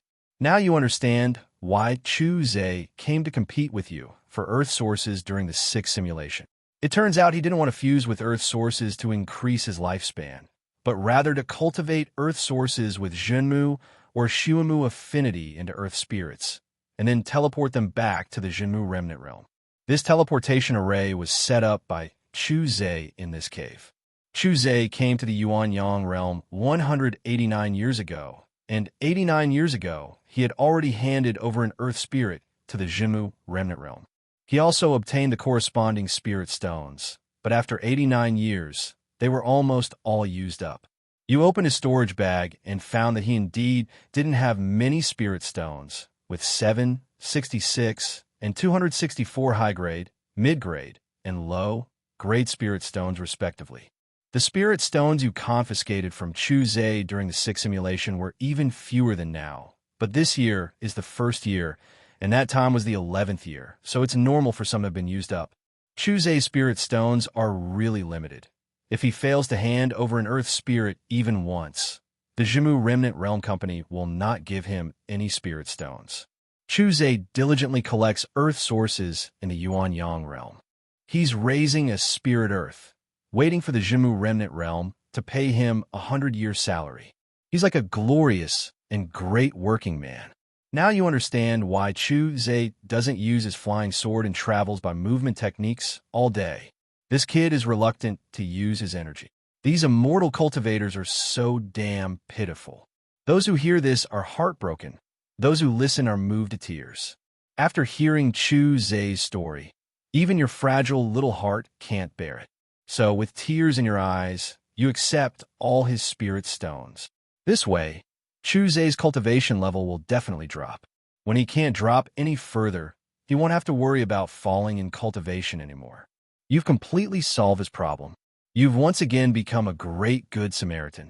After listening to Chuzhe's description, you ask, 89 years ago, you gave away a spirit Earth. The spiritual energy hadn't recovered yet. So how did you raise it? I used the spirit stones I brought to the Yuan Yang realm to cultivate the spirit Earth, but that spirit Earth was only at the early Qi refining stage. Your eyes widen. You paid to work for me, more or less. What other heinous things have you done? Nothing. You click your tongue in amazement. You actually pay to work? Your family doesn't know you do this, right? I have no family. Brilliant. You look at him in silence for 2 breaths. Then you ask, now that spiritual energy is starting to recover, are you still sending Earth spirits to the Jinmu Remnant Realm? Although spiritual energy has recovered, the concentration is still insufficient. And precisely because spiritual energy has recovered, I don't need spirit stones to cultivate Earth spirits anymore, which is equivalent to having no cost. You think of another question. You're only at the early foundation establishment stage. How will you get that late-stage golden core Earth spirit with the piercing stone root to be teleported? Your words make Chuzhe's pupils tremble, and he suddenly becomes speechless. He feels a chill run from the soles of his feet up his back to the top of his head. How did you know? That's right. I've been following you. As for the Earth spirit's realm and name, just consider it a guess. Chuzhe looks at you deeply. He added helplessly that formation for cultivating Earth spirits can also trap them. The moment the Earth spirit receives the spiritual energy gathered by the formation, it has already fallen into a trap. Your eyes lit up. This is great. Teach me the formation. I'll go collect the big tadpoles. Chuzhe fell silent upon hearing your words. But after a few breaths, he sighed deeply. He was about to lose his life, so he had no choice but to give up. He ultimately gave you the Heavenly Spirit Trapping Array, and as a bonus, he also gave you the Earth Spirit Teleportation Array. You also received the Soul Searching Technique and a Golden Core Cultivation Technique, the Mysterious Phoenix 4 Directions Manual from Chuzhe. You touched the jade slip of the Mysterious Phoenix 4 Directions Manual, Golden Core Cultivation Technique. Wonderful, wonderful. I'll switch to cultivating this technique when I get back. The Jade Purification Purple Qi Technique, I'm not familiar with it. Besides these, there were some other minor spells. For example, the Fireball Technique used by veteran actors in the cultivation world. It's quite useful for destroying corpses or showing off in front of mortals. There's also the Minor Water Purification Technique. If your body or clothes are dirty, a little spell will make them look brand new. You picked up the Earth Spirit Teleportation Array again and asked, besides teleporting Earth spirits, can this array teleport other things? No. I've tried teleporting other things, and none of them worked. What did you teleport? Me? You raise an eyebrow. Very adventurous. Chuzhe looks dejected and remains silent. He desperately wants to go back. You ask again, why did you join forces with the supreme masters of these small islands to kill Zhao Shi of Endless Island? Chuzhe hesitates for a moment before saying, there are 2 large mid-grade spiritual veins on the Zhao family's Endless Island. I want to use them for cultivation. Endless Island has mid-grade spiritual veins, and 2 of them. Your eyes light up. The spiritual veins of Qianming Mountain Range and Strangestone Ridge are all low-grade spiritual veins, with very thin spiritual energy content. Even if you pile them up with quantity, the overall quality of spiritual energy is still very poor. Unless you use the mountain and river crossing technique to fuse a massive amount of low-grade spiritual veins, your cultivation speed can become normal. But now there are readily available mid-grade spiritual veins in front of you, and your hidden attributes begin to surge wildly. You can't help it. You simply can't help it. You plan to torture Chu Zhe and then go to Endless Island to inspect your mid-grade spiritual veins. One last question. Why is the Jimu Remnant Realm collecting Earth spirits? Chu Zhe swallowed hard. I really don't know. All right, wait a few days. What do you mean? Afterwards, you stayed in the cave for 8 days. 8 days later, you smiled at Chu Zhe. I've learned the soul-searching technique, but you still won't tell me. I really don't know. They can't possibly tell me. Chu Zhe looked terrified, writhing on the ground. His soul was restricted. If his soul was searched, he would die on the spot. You understood that Chu Zhe would die if his soul was searched, so you asked, based on your understanding of the Jimu Remnant Realm, tell me your guess. Chu Zhe's expression calmed slightly. After thinking for 2 breaths, he said, I think Elder Qin. Bang! Chu Zhe's head exploded without warning, like a blood-red lotus blooming. You erected a barrier, preventing the blood from splattering on you. You frowned slightly. The person who imposed the restriction is ruthless. We can't even speak. You guessed that the one collecting the earth spirits must be the Tao Source Mahayana cultivator from the Jimu Remnant Realm. Otherwise, the earth spirits in the Remnant Realm wouldn't have escaped the Tao Source's influence. Mahayana awareness. At the same time, you wondered, why collect earth spirits from the Jimu Remnant Realm? Wouldn't they automatically revert to the Tao Source Mahayana after the Remnant Realm returns? Why go through all this trouble? And they only collect earth spirits compatible with Jinmu and Xiuanmu. These Tao Source Mahayana aren't very honest. Your expression turned serious. I need to improve my strength as soon as possible. My time might be running out. You looked at Chu Zhe, who had ended his life as a cow or horse on the ground, and your emotions stirred. So you kindly helped Chu Zhe clean up his cave, and you also obtained some good items for setting up formations and refining weapons. You destroyed the Earth Spirit teleportation array in the cave, and then used a fireball spell to burn down the cave, destroying all traces. You took a step and arrived above the Endless Island. The Myriad Island Sea is densely covered with countless islands of various sizes, the largest of which are Endless Island and Yushio Island. The Zhao family of Endless Island and the Wu family of Yushio Island are the 2 largest families in the Myriad Island Sea. Both families aspire to complete domination of the Myriad Island Sea. Their numbers of supreme masters are roughly equal, their strength evenly matched, and neither can bring the other down. They have been rivals for years.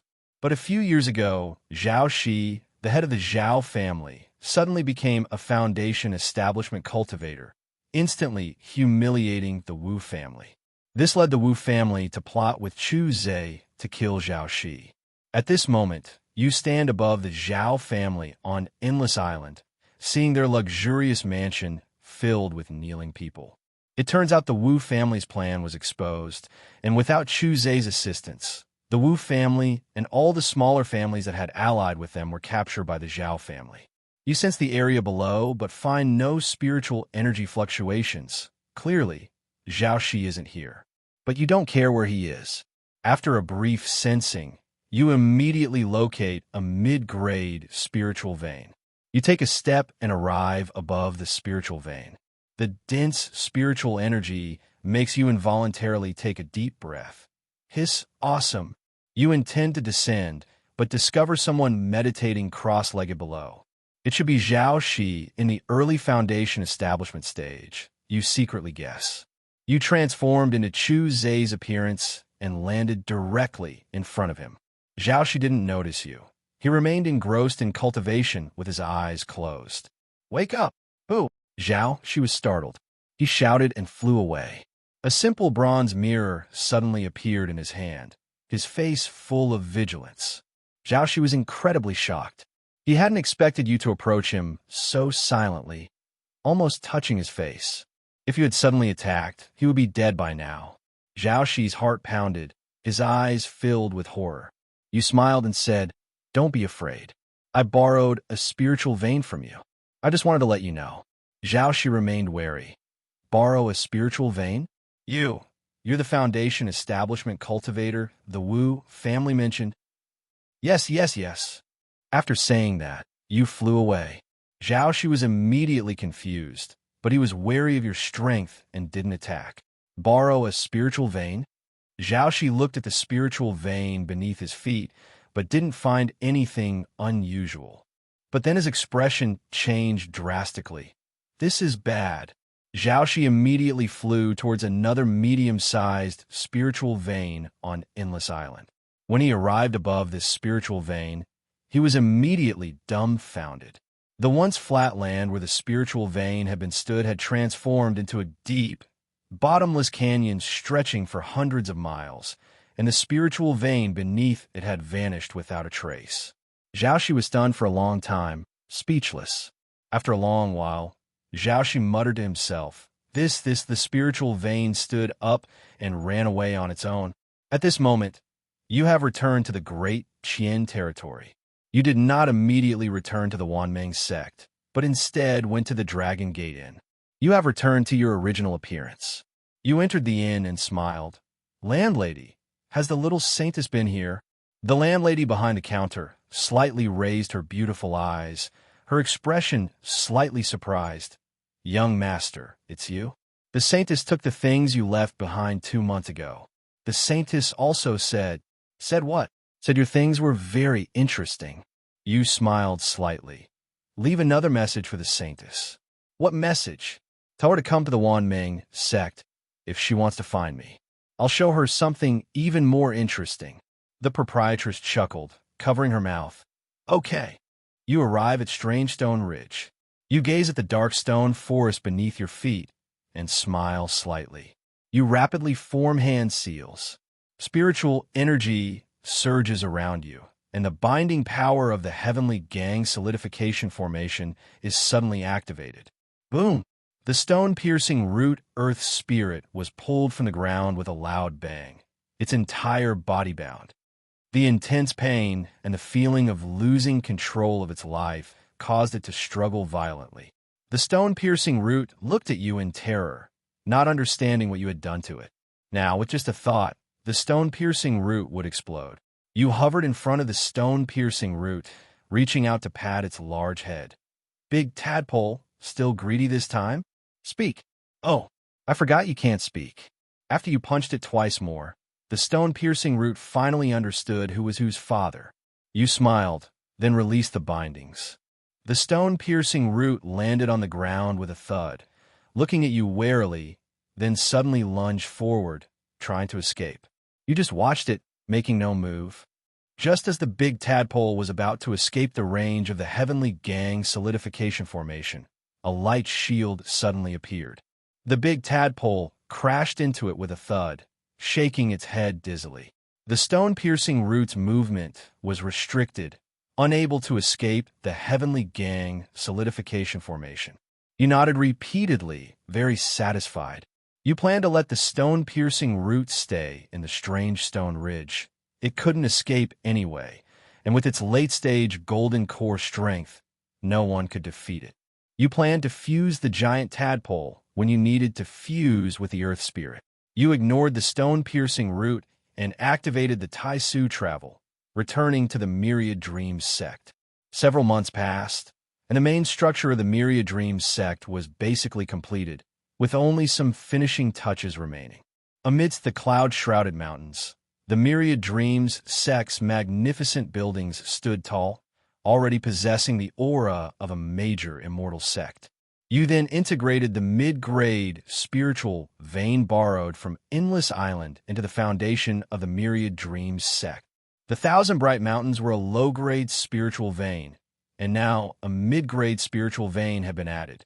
Beneath the foundation of the Myriad Dreams sect was also a portion of the Strange Stone Ridge's spiritual vein. At this point, the spiritual energy concentration of the Myriad Dreams sect had reached an unparalleled level. The entire Wanmeng sect instantly became even more ethereal and otherworldly. The current concentration of spiritual energy is more than enough for your cultivation. You even feel like you can inhale a mouthful and exhale half. That's how abundant the spiritual energy is. After so many hard days, you're finally eating fine food. Preparations are all done. Let's focus on cultivating immortality.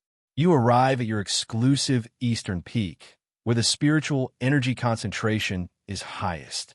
Your sect master's mansion is located on the peak. You enter the cultivation room. You take out the golden core cultivation technique, the Xianfeng four directions technique, and study it carefully, deciding to switch to this technique.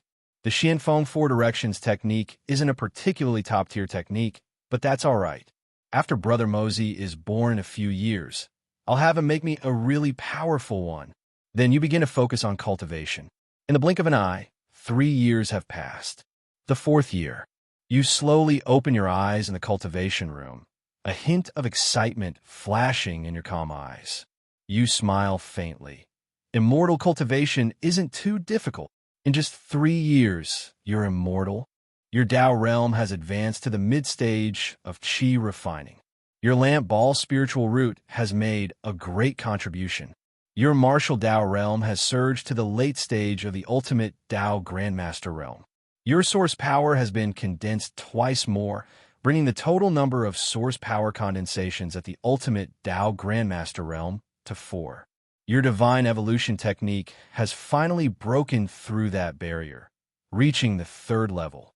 You've mastered the divine evolution technique, but you already have some ideas for its future creation.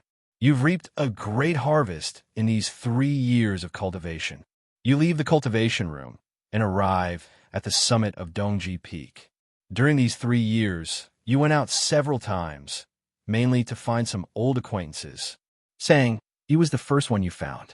During the 6th simulation, Sang Yi helped you manage the Wanmeng Palace very well. He's an invaluable talent.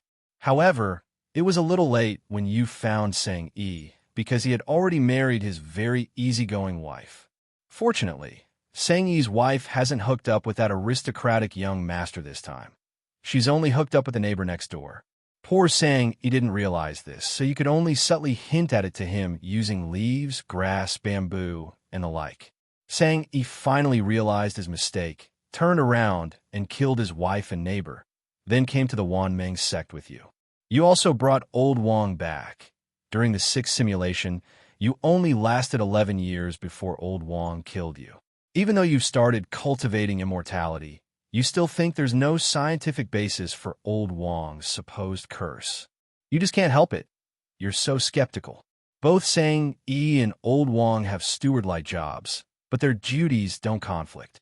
Sang Yi manages the Wanmeng sect's internal affairs, while Old Wang helps you manage the sect's secular businesses. At this moment, you stand atop the eastern peak with a churning sea of clouds below and the rising sun in the distance. Everything is thriving. Except for one good friend. In these 3 years, Wan Qingwan hasn't come looking for you. Actually, during these 3 years, you went to the Dragon Gate in every time you emerged from seclusion. The landlady said that Wan Qingwan hadn't appeared for 3 years after taking the Book of Memories, and even the people in the sect didn't know where she went. You know Wan Qingwan saw the memories in the Book of Memories, so it's impossible for her not to be curious about you. You felt a vague unease. You decided to go to the Dragon Gate Inn again to ask if there was any news about Wan Qingwan. You quickly arrived at the Dragon Gate Inn. Before you even entered the inn, the alluring landlady rushed out to greet you. Young master, you've finally come again. There's news of the Holy Maiden. Your face lit up with joy. Still alive and kicking. Pa, don't jinx it. The landlady spat several times. The Holy Maiden said that if you come again, you should go to the old place to find her. The old place? You frowned, then immediately realized. You shot into the sky with a boom, kicking up a cloud of dust. Pa. The landlady waved her handkerchief and hurriedly ran back to the inn. You first arrive at Chongfeng City, not far from the Black Dragon Forest. There's a small courtyard in the city where you once lived in seclusion. This is where you and Wan Qingwan first met. But now the courtyard is occupied by a different family, and you can't find Wan Qingwan. You feel slightly disappointed. You then arrive at Huanan village at the foot of the heavenly snow mountain. You stand in front of a farmhouse courtyard, where you and Wan Qingwan played husband and wife for 4 years.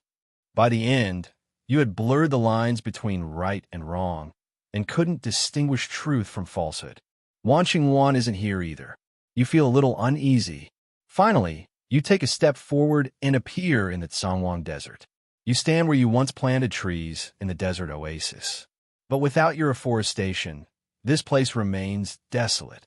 However, there is a slight difference. The scene before you isn't entirely desolate. In the vast and desolate desert, where the oasis villa once stood, a small wooden house stands steadfastly amidst the wind and sand. You look at this little wooden house and feel there's someone inside, and they seem to be a very nice person. You move your feet, step by step, towards the little wooden house. You reach the small steps leading to the house and climb them. With each step, the wooden steps creak slightly, as if they're leaping with joy. You stand before the door. With a creak, you push the door open and enter. To the left of the little wooden house is a small bedroom with a narrow bed and pristine white bedding. To the right is a larger main hall, furnished with a simple dining table and chairs, and 2 large reclining chairs. One reclining chair is empty. On the other reclining chair, the slender Wan Qingwan lies, dressed in a long white dress, her eyes slightly closed, her expression serene and peaceful. A ray of sunlight shines in from the window, illuminating her fair face and tinging the tips of her long eyelashes with golden light. You pause for 2 breaths, and Wan Qingwan slowly opens her eyes. Instantly, Wan Qingwan's eyes tremble. Surprise flashes in her eyes, followed by a fleeting infatuation. Finally, she smiled brightly. "You're back." You smile brightly. "I'm back. Sit." Wan Qingwan slapped the recliner next to you loudly. You walked over and lay down on another recliner. Wan Qingwan turned to her side, her small face resting against the back of the chair as she looked at you. You looked at her and smiled silently. There was no trace of unfamiliarity or restraint in Wan Qingwan's eyes, as if she were looking at a long-lost friend. Her eyes held an intense curiosity and a desire to explore. You know that in the past 3 years, she has read the memories in the Book of Memories countless times, perhaps even memorizing the lines. You two don't seem like you're meeting for the first time. It's as if you've been entangled for lifetimes. Wan Qingwan's eyes were bright, her tone slightly excited, and she suddenly asked, "Did you really die in the end? Children should be polite. Did you really leave this world in the end? Really? And me? You became the leader after outliving leader Yin. I said you and me. I met you again at Yajianko. You still recognize me? Yes. Is it because of this?" Wan Qingwan waved the Book of Memories in her hand. You hesitated for a moment. "Yes." "Then do I still recognize you?" "No." Wan Qingwan paused slightly, seemingly a little disappointed. "You should be braver and recognize me. You were alone then, and I took you away." Wan Qingwan's smile brightened, adding a touch of brilliance to the little wooden house. "Really? Really? And then we became good friends. Best friends. The best friends in the world. And then, Wan Qingwan's voice occasionally drifted from the little wooden house, sometimes laughing, sometimes exclaiming, sometimes murmuring softly. The small wooden house seemed even smaller in the vast desert, yet exceptionally warm. As night fell, a warm yellow candlelight illuminated the cabin. Lying side by side with Wan Qingwan on the rooftop, the crowded starlight illuminated the entire night sky. Wan Qingwan took out the Book of Memories and looked at the night sky, her tone puzzled. "My friend, I have a question." You put your hands behind your head and smiled. "What question?" Wan Qingwan's pink lips pursed slightly as she asked. "Why is it that sometimes when we go inside, the scenes are blurry? I can't see anything clearly, not even hear anything. These are scenes from when we went astray. I blurred them." Wan Qingwan blinked. "Are the consequences of going astray serious?" "Very serious." Wan Qingluan's smooth forehead furrowed slightly. But, since you have these scenes in your memory, doesn't that mean we've already gone astray? Yes. There aren't any serious consequences, are there? Your face darkened. How could someone so young understand the implications? What exactly are the serious consequences? Wan Qingluan asked curiously. You look around warily, then whisper, "Come closer. I'm only telling you." Wan Qingluan leans closer, her breath sweet as orchids, and whispers, "Good friend, go ahead and tell me. The serious consequence is that it's addictive." Wan Qingluan's eyes widen in horror. No wonder you have blurry images in your memory every few days, sometimes lasting a whole day. It really seems addictive. That's true. Wan Qingluan wholeheartedly agrees. The consequences are indeed serious. It really interferes with cultivation. Absolutely. How do we pick up this bad habit? You think for a moment. Zhou, let's go to the bedroom. I'll demonstrate for you. Wan Qingluan hesitates for a moment. It won't be addictive, will it? You widen your eyes. Of course the demonstration is fake. It won't be addictive. Wan Qingluan looks at you innocently. Really? Really? Okay. You take Wan Qingluan's hand and drop off the roof, then walk into the bedroom in a few steps. Why are you blowing out the candles? This is a demonstration. I'll try to keep it from you seeing it to avoid getting addicted. Really? Really? Why are you hugging me? I'm just hugging you. I won't do anything. Really? Really? What is this?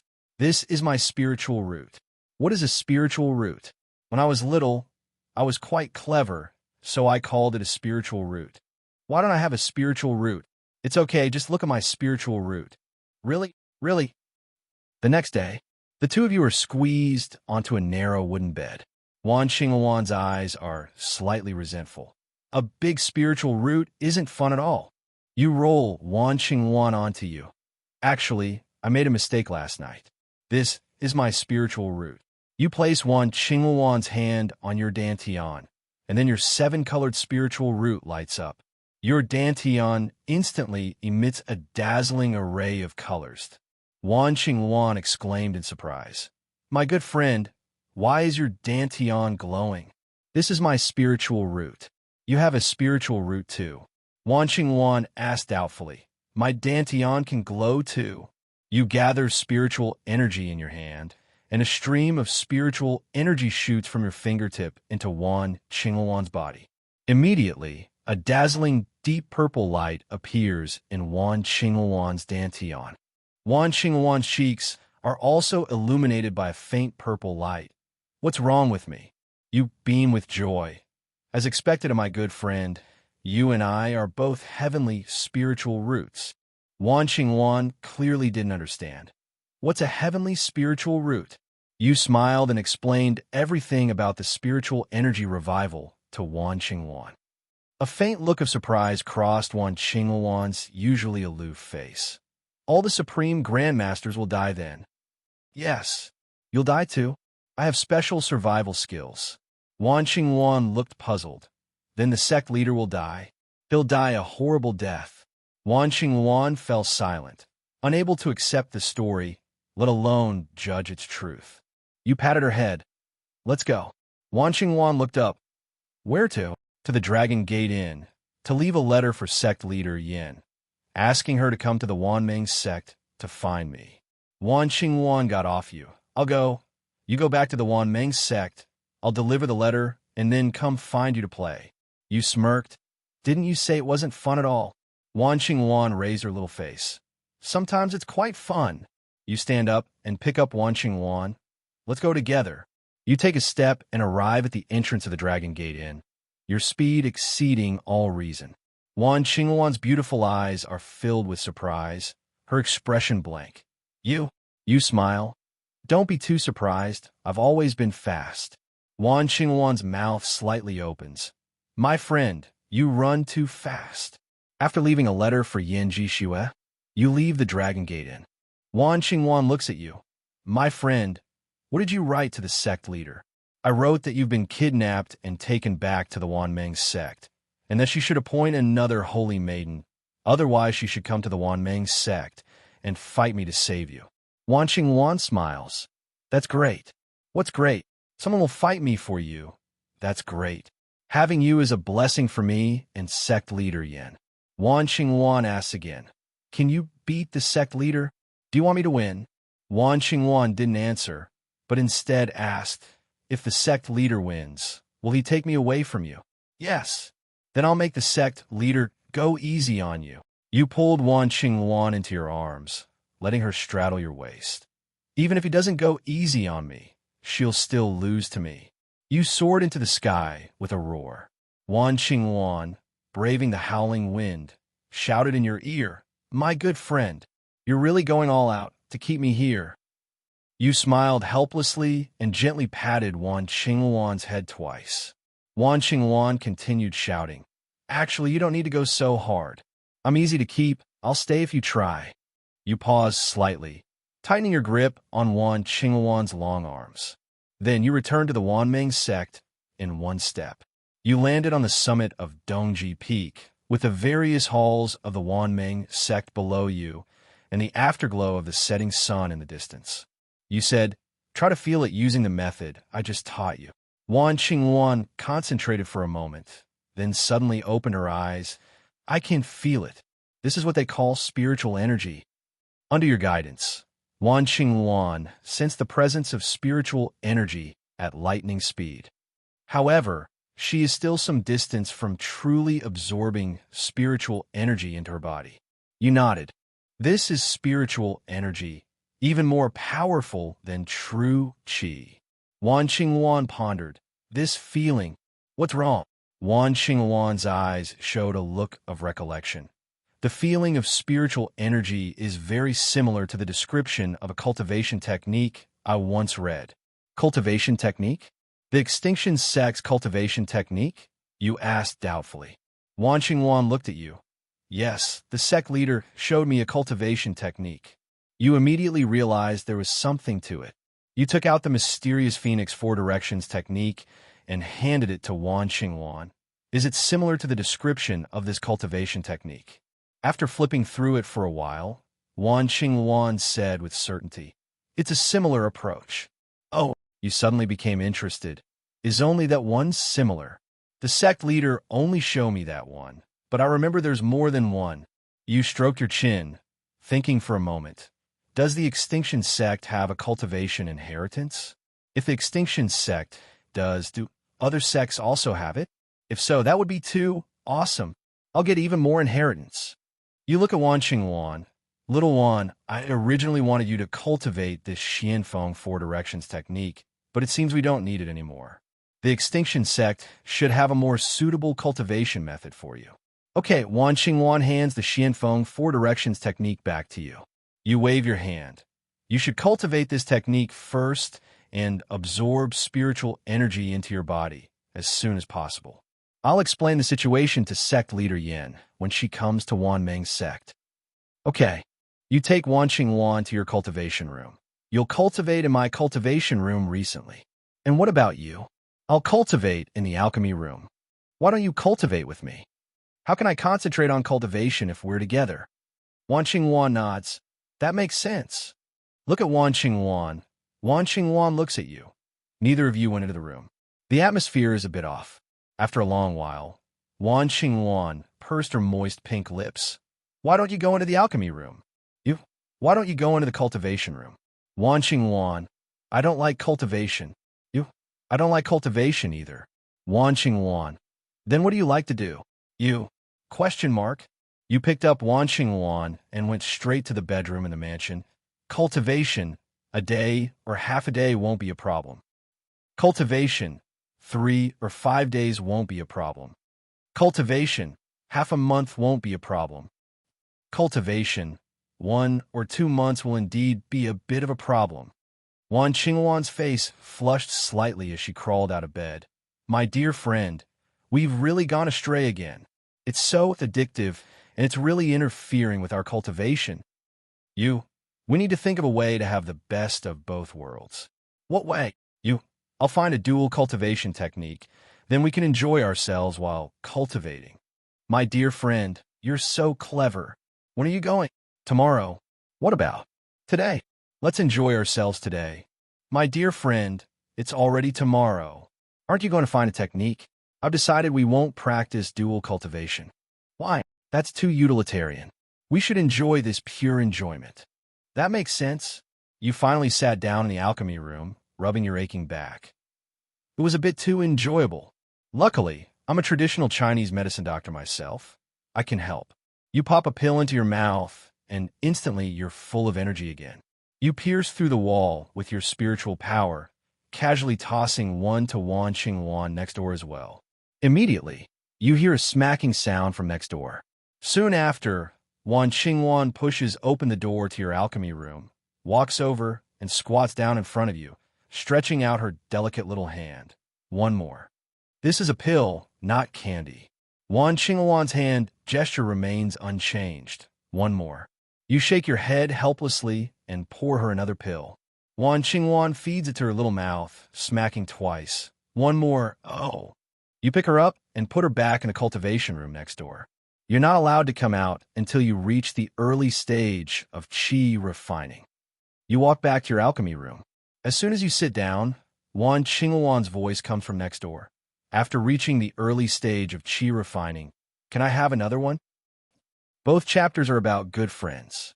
If you, dear readers, get tired of it, please let me know, and I will adjust the intensity of the good friend content in the later chapters based on your feedback.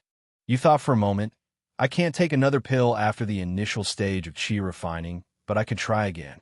Wan Qingwan's tone was light and her voice firm. Initial stage of qi refining. Push forward. You gave Wan Qingwan some pills to stabilize her mind. Cultivation can't be rushed, understand? I heard you. I heard you. I heard you with both ears. You focused your mind and began cultivating. Your divine derivation technique had already broken through to the third level, and now your divine sense was incomparably powerful. You only have a general outline of the subsequent upgrades to the divine derivation technique. You're still far from creating a divine derivation technique at the 4th to 6th levels normally. Due to the strength of your divine sense, you naturally pushed your 9th rank alchemy technique to a minor level of proficiency in 1 month.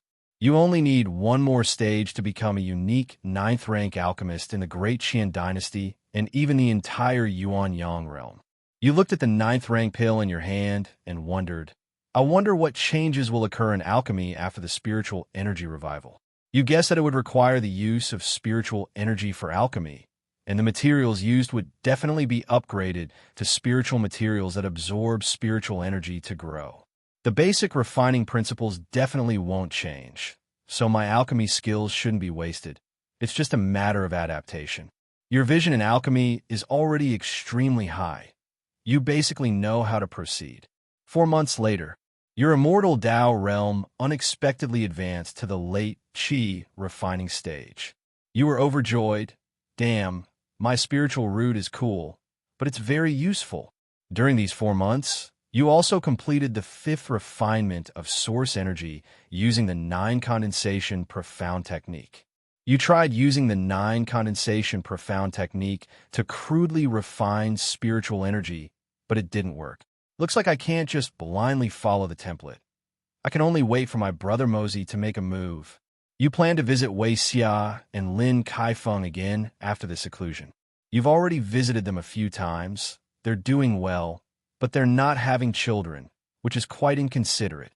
You familiarized yourself with the method for refining your natal magic weapon, which you obtained from Chuzhe, and you plan to start forging your own natal magic weapon. Your destined weapon is still a sword. You love swords, and cutting people is very satisfying. The quality of the Qihuan blade itself no longer matches your prestige. You need to forge a new greatsword. Begin collecting materials to forge it after you leave seclusion. This cultivation also yielded another major gain. You comprehended another earth element, Kuan Irong, ranked 4th in the Kuan earth element affinity, which you successfully fused with. Currently, you have fused with 3 earth elements of the Kuan earth affinity.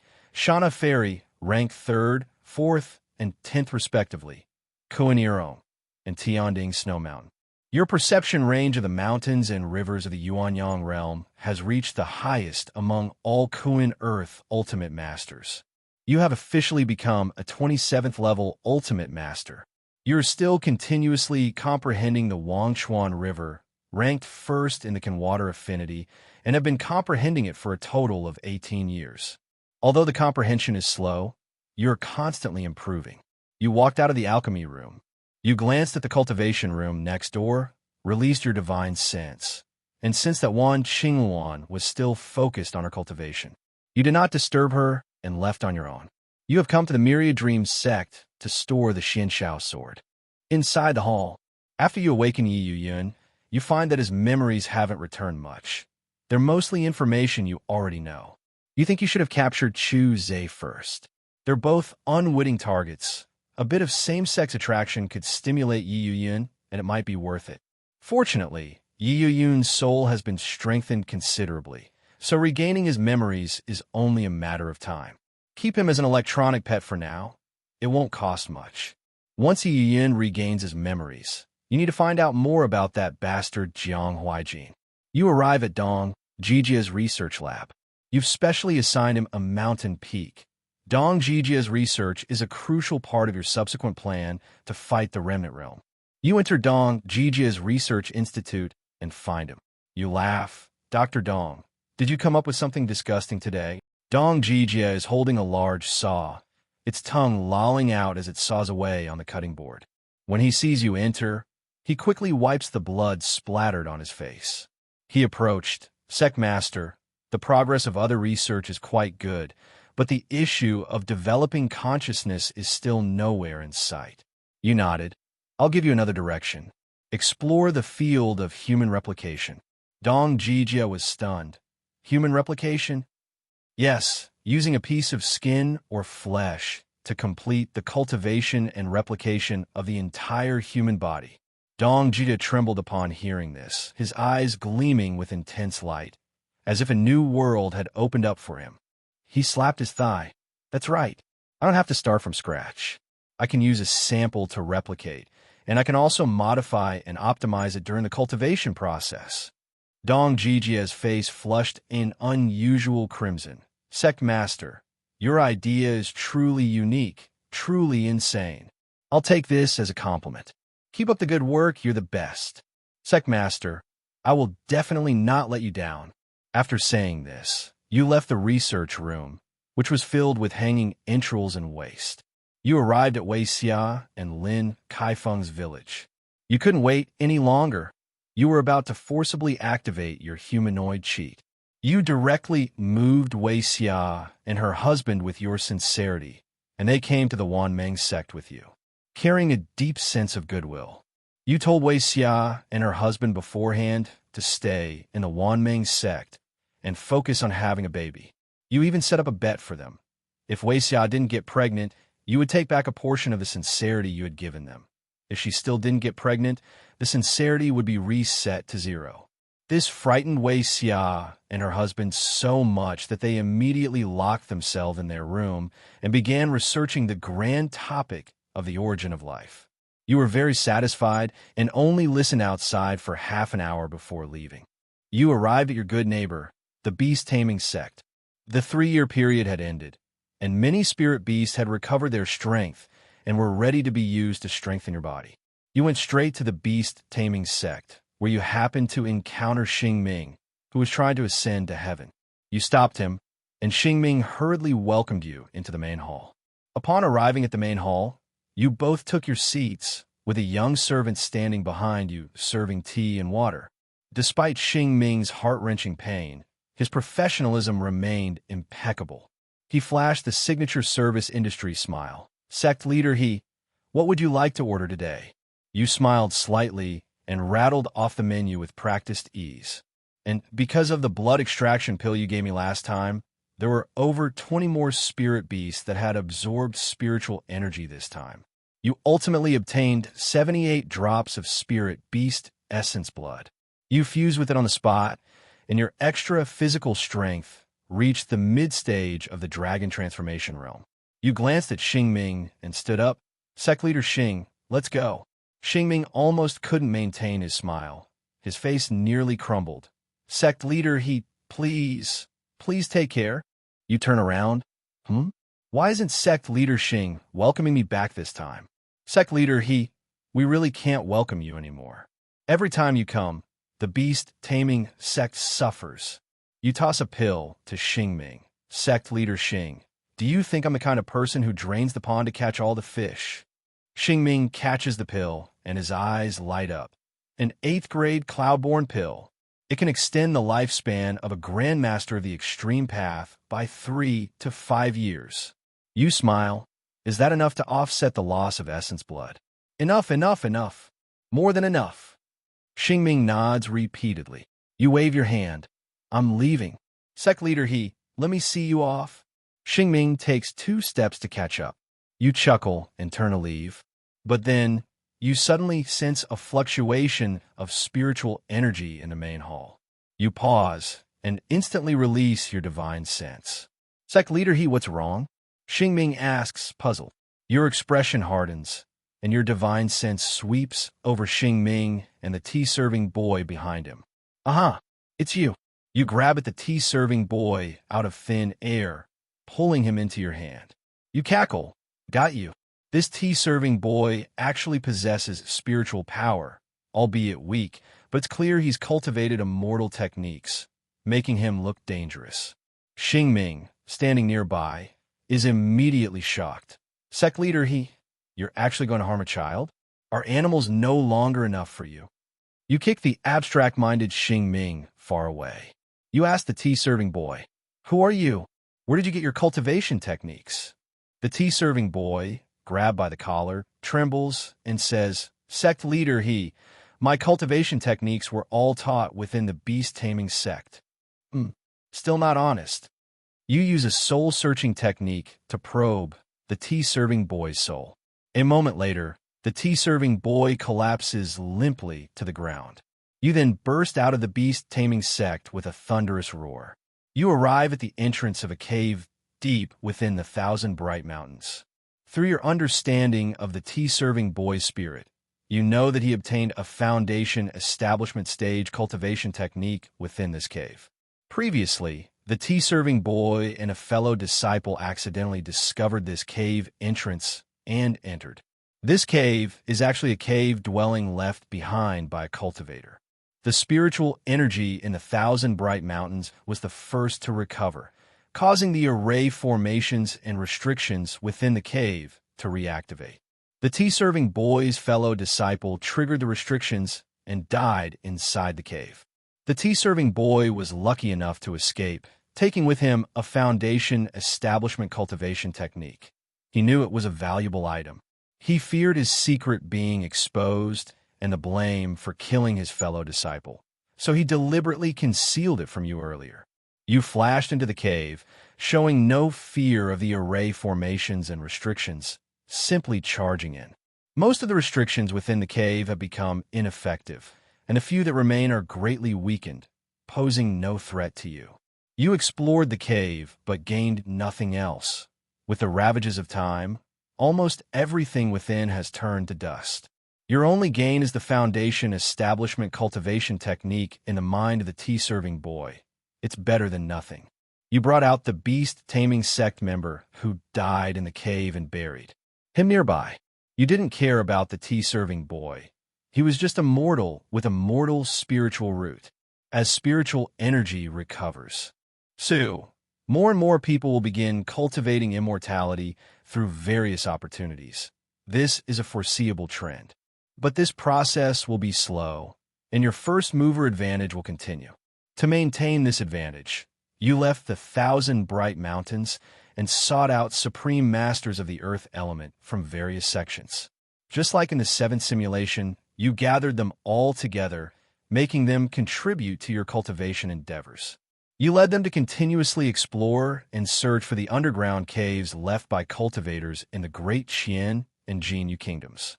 Your practice of treating supreme masters like laborers caused some contestants to resent it, such as Lin Jingji, the great hero of the Legion Pavilion, who was quite dissatisfied.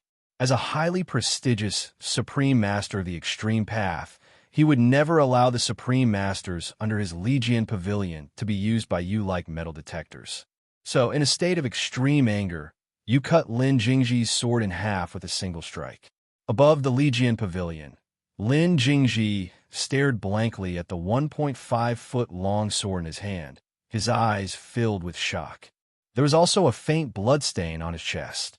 Lin Jingji, who had dominated the Great Qin dynasty for many years and considered himself among the top 3 in combat strength, couldn't even withstand a single strike from you. His Dao heart wavered. On the spot, you kindly advised Lin Jingji, sect leader Lin, don't be discouraged. It's not that you're too weak, it's just that I'm too strong. You were about to fly away after saying that. Wait a minute. Lin Jingji's attitude was no longer as indifferent as before. His tone was solemn. May I ask which sect you belong to? You smiled and said, Wanming's sect, He-you. Wanming's sect. Lin Jingji frowned and muttered, clearly having never heard of it. You didn't care and flew away directly. After your fight with Lin Jingji, you discovered something. The source of earth that Lin Jingji fused with was actually the netherworld thorn, ranked 6th in the Qian metal element. This meant that you could only find the Kangwu seal, ranked 10th, to fuse with in order to complete the 9 sources of earth in the Qian metal element. While you and a group of Kuntu extreme Dao grandmasters were busy working, the Wanming sect and your name gradually spread throughout the entire Great Qian dynasty. Everyone knows that Lin Jingji was defeated by you in one move.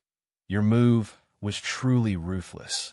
The Li royal family became even more terrified after learning of this, especially the current emperor of Great Qian, Li Chunyan, who was so frightened that he couldn't sleep night after night. According to Lin Jingji's description, the fighting style of you who easily defeated Lin Jingji is very similar to that of the swift-moving stranger who killed Li Onlong with a single blow 6 years ago. Lin Jingji and Li Chunyan compared their testimonies and found that, apart from their appearances, all the other details matched.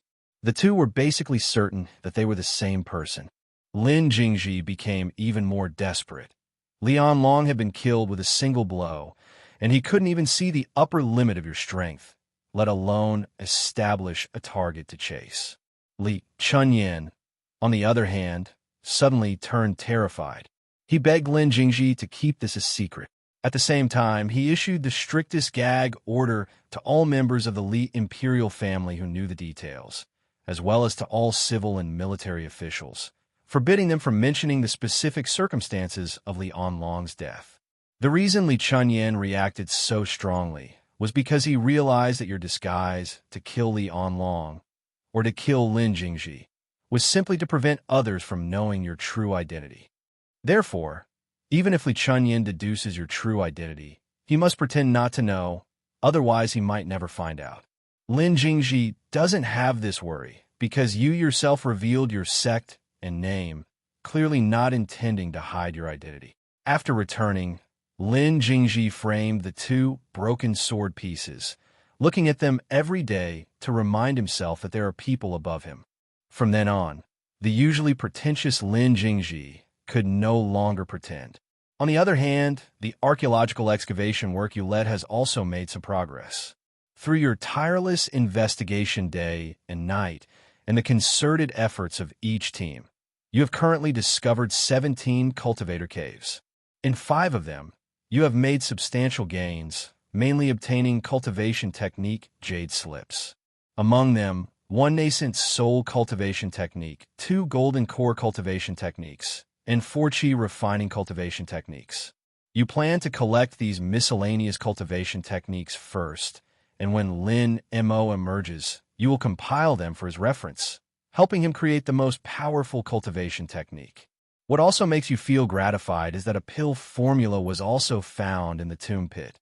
Although you've hardly heard of the ingredients in the formula, the underlying principles are largely consistent with your assumptions. You estimate that after some practice, you should be able to refine spirit pills up to grade 6. This formula has greatly inspired your understanding of spirit pill refining. That day, at an archaeological excavation site, you were studying the formula under the scorching sun in a cool, icy room. Suddenly, a grandmaster of the extreme path rushed in. He shouted, "Sect leader you'd better go check." A grandmaster of the extreme path went down into pit number 24 and hasn't come up yet. You glared at him. Who the hell let him go down there? Didn't I say only I could go down? The Grand Master trembled, speechless. At this moment, Elder Qi Xian of the pure Yang sect entered. During the sixth simulation, Qi Xian provided you with a considerable amount of information about the Earth source. Qi Xian's strength is among the top of the Earth-type Grandmasters. Therefore, you appointed Qi Xian as the technical leader for this group of Earth-type Grandmasters. Qi Xian bowed to you as he entered. Sect Master he, the Grandmaster who entered the cave without permission is an elder of my pure Yang sect. This is my responsibility. During the sixth simulation, you had a good impression of Qi Xian, so you were more friendly to him this time, which is why Qi Xian dared to take full responsibility. You stood up, your tone calm. Xuanzi, although I forced everyone to help me voluntarily, the pills I gave are definitely worth it. Qi Xian quickly chimed in. Sect Master, he is right. You continued. Today I'll give Elder Qi face, but if such disorganized and undisciplined people appear again, don't blame my big cleaver for being too big. Sect Leader he, I understand. Qi Xian was relieved and repeatedly agreed. You wave your hand. Go take a look. You arrived in front of cave number 24. It was a flat grassland. The cave's owner had dug dozens of meters underground to create a 3-bedroom, 1 living room structure. You looked at the dark entrance and stepped inside. Qi Xian hurriedly said, Sect Leader he, shall we go straight down? You looked at him. Then I should fast and bathe for 3 days and then ask one you for 9 holy cups before going down. Qi Xian was taken aback, not understanding what technical terms you were using, only feeling that your tone was sarcastic. Qi Xian smiled apologetically. I was mainly worried about Sect Leader he's safety, but Sect Leader he is highly skilled and daring, so naturally he has nothing to fear. You turned around, took a step, and went straight down into the cave. The descent was unimpeded. You landed in the cave, still cautiously hovering in the air. A huge underground palace appeared before you. 18 dragon-carved pillars lined both sides, and at the far end of the palace stood a large throne. The Grand Master who had abruptly descended was seated on the throne, his eyes closed, brows furrowed, breathing evenly, seemingly asleep. Your gaze narrowed slightly, and your source energy surged, bombarding every part of the palace. You found nothing unusual. It was quite ordinary. You unleashed your source energy, drawing the Grand Master closer. He lay on the ground, his condition unchanged, and could not be awakened by source energy. You looked at him, puzzled, and asked, Such good sleep quality. Whoosh! The moment you finished speaking, a gray beam suddenly shot out from nowhere, flying straight towards you. You instantly erected a barrier and simultaneously swung your sword. The gray beam seemed invisible and intangible. It passed through the sword light, crossed the barrier, and directly entered your body. You were shocked. Damn it, am I going to shut down the power? The scene before your eyes began to distort and change. The stone palace vanished, replaced by a white light. You stood alone in the white light, without up, down, left, right, east, west, south, or north. Only a vast, illusory white expanse. Then green grass sprouted and flowers bloomed beneath your feet. Trees began to grow, streams converged into rivers, and animals roamed in herds. Suddenly, the world became vibrant and full of life. But in an instant, the flowers and grasses withered, leaving only broken branches and fallen leaves. The animals began to die, revealing decaying bones. In a short while, the world returned to deathly silence. At the same time, a voice, seemingly from the ancient wilderness, resounded in your mind. Is life and death predetermined? Can life and death be reversed? Can one who understands life and death attain immortality? The voice paused for 2 breaths, then suddenly became violent, as if thunder had exploded in your mind. Life and death cannot be reversed. Life and death cannot be reversed. Your very soul seemed to tremble. You suddenly clenched your teeth, your brows furrowing. The voice grew louder and more frenzied, its own words beginning to contradict each other in your brain. Reverse life and death. Reverse yin and yang. I can attain immortality. Irreversible. Life and death cannot be reversed. That arrogant voice was so loud it felt like your brain was about to explode. Screw you, you roared, and the divine transformation technique suddenly reached its limit. The voice finally subsided. Finally, only a calm voice remained, yet it directly questioned your very soul. Life and death, can they be reversed? Your eyes brightened slightly, and you replied casually, reversible, reversible. It's not like I haven't died before. The voice seemed to pause for a moment. Boom! The white world before you shattered with a deafening roar. The white light receded like a tide, and a magnificent hall reappeared before your eyes. Everything returned to calm. The gray light that had previously entered your body flickered and appeared in your dantian, hovering silently within. You sensed it briefly, and the information about this gray light appeared in your mind. The Tao essence of life and death. You spread your fingers, and the gray light appeared in your hand. The Tao essence of life and death. Because you had the simulator as a backup, you genuinely believed that life and death were reversible, causing the Tao essence of life and death to recognize you and remain safely within your body. You muttered to yourself, I've even encountered a bug. The recognition of the Tao essence of life and death deepened your perception of the Earth source. Looking at the Earth source within your body again, it seemed you were standing at a higher level. These Earth sources revealed a more essential form. You knew you were very close to the essence of the great Tao. You were overjoyed. This would allow you to fuse with the Earth source several times faster. But then you thought of a problem. Only the 11 great ascension Tao sources who founded the great Tao could separate the Tao essence. But the Tao of life and death doesn't belong to any of the 11 great Taos. After thinking about it, you realize that the Tao of life and death is the 12th great Tao in the Yuan-Yang realm, and there might even be a 13th or 14th great Tao besides it. You think the Tao of life and death only existed in the past and doesn't exist now. Because although the Tao of life and death exists, there has never been a source of earth belonging to the Tao of life and death. Then what about the person who created the Tao of life and death? Was he also a Tao, source Mahayana? If so, there should be at least 12 remnant realms. Could this guy be dead? But if he's dead, shouldn't a new Tao, source Mahayana, emerge to take his place? Or did he leave the Yuan-Yang realm? If Tao, source Mahayana, can leave the Yuan-Yang realm, why don't the 11 Tao, source Mahayana, leave? Thinking of this, you recall the Jinmu remnant realm having Chu Zhe collect the Jinmu earth spirit and Xuanmu earth spirit. You don't know if these two things are related, but you know they are definitely related to Tao, source Mahayana. You temporarily put these two unresolved matters aside. You pondered thoughtfully the Tao of life and death, the great Tao of life and death, which means that the 11 great Taos are not the limit of the Yuan-Yang realm. You suddenly looked up, your eyes flashing.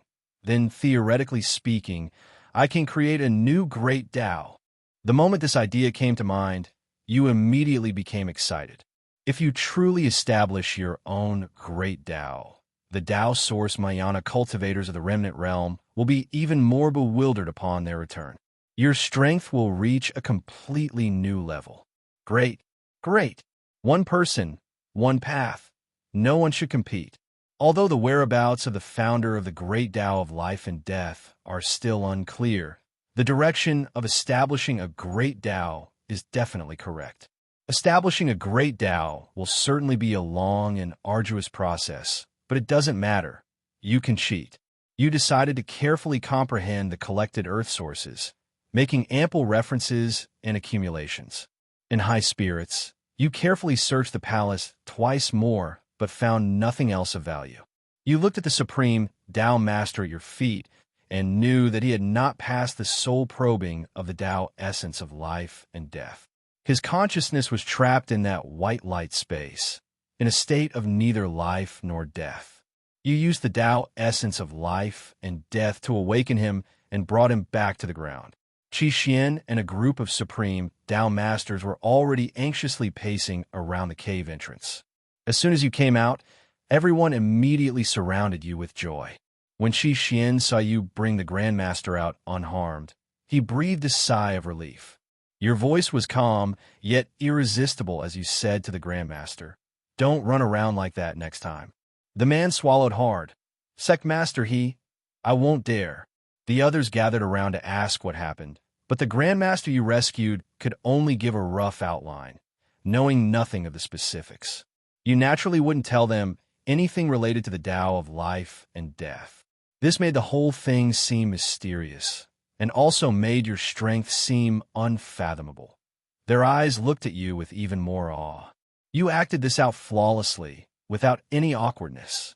Qi Xian said excitedly, "Sectmaster, I can't thank you enough.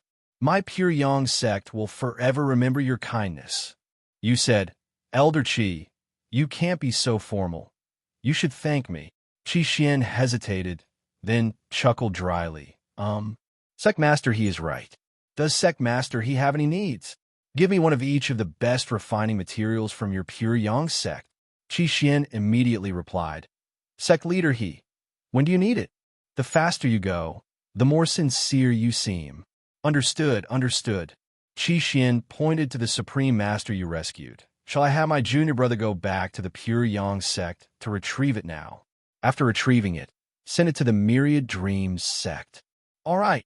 You then instructed the other Supreme Masters to send a portion of their sect's precious refining materials to the Myriad Dreams sect, exchanging them for equivalent pills according to their rarity. You had Qi Xian lead these Supreme Masters to continue the archaeological excavation work, and you returned to the Myriad Dreams sect. With the example of the Supreme Master who dared to enter the tomb without permission, and your mysterious strength serving as a deterrent, they dared not venture into the cave on their own again. You arrived at the summit of the eastern peak, the rich spiritual energy making you involuntarily take a deep breath, a breath that made you feel refreshed. Home is best. You step towards the cultivation room. See if Xiao Wan has come out of seclusion yet.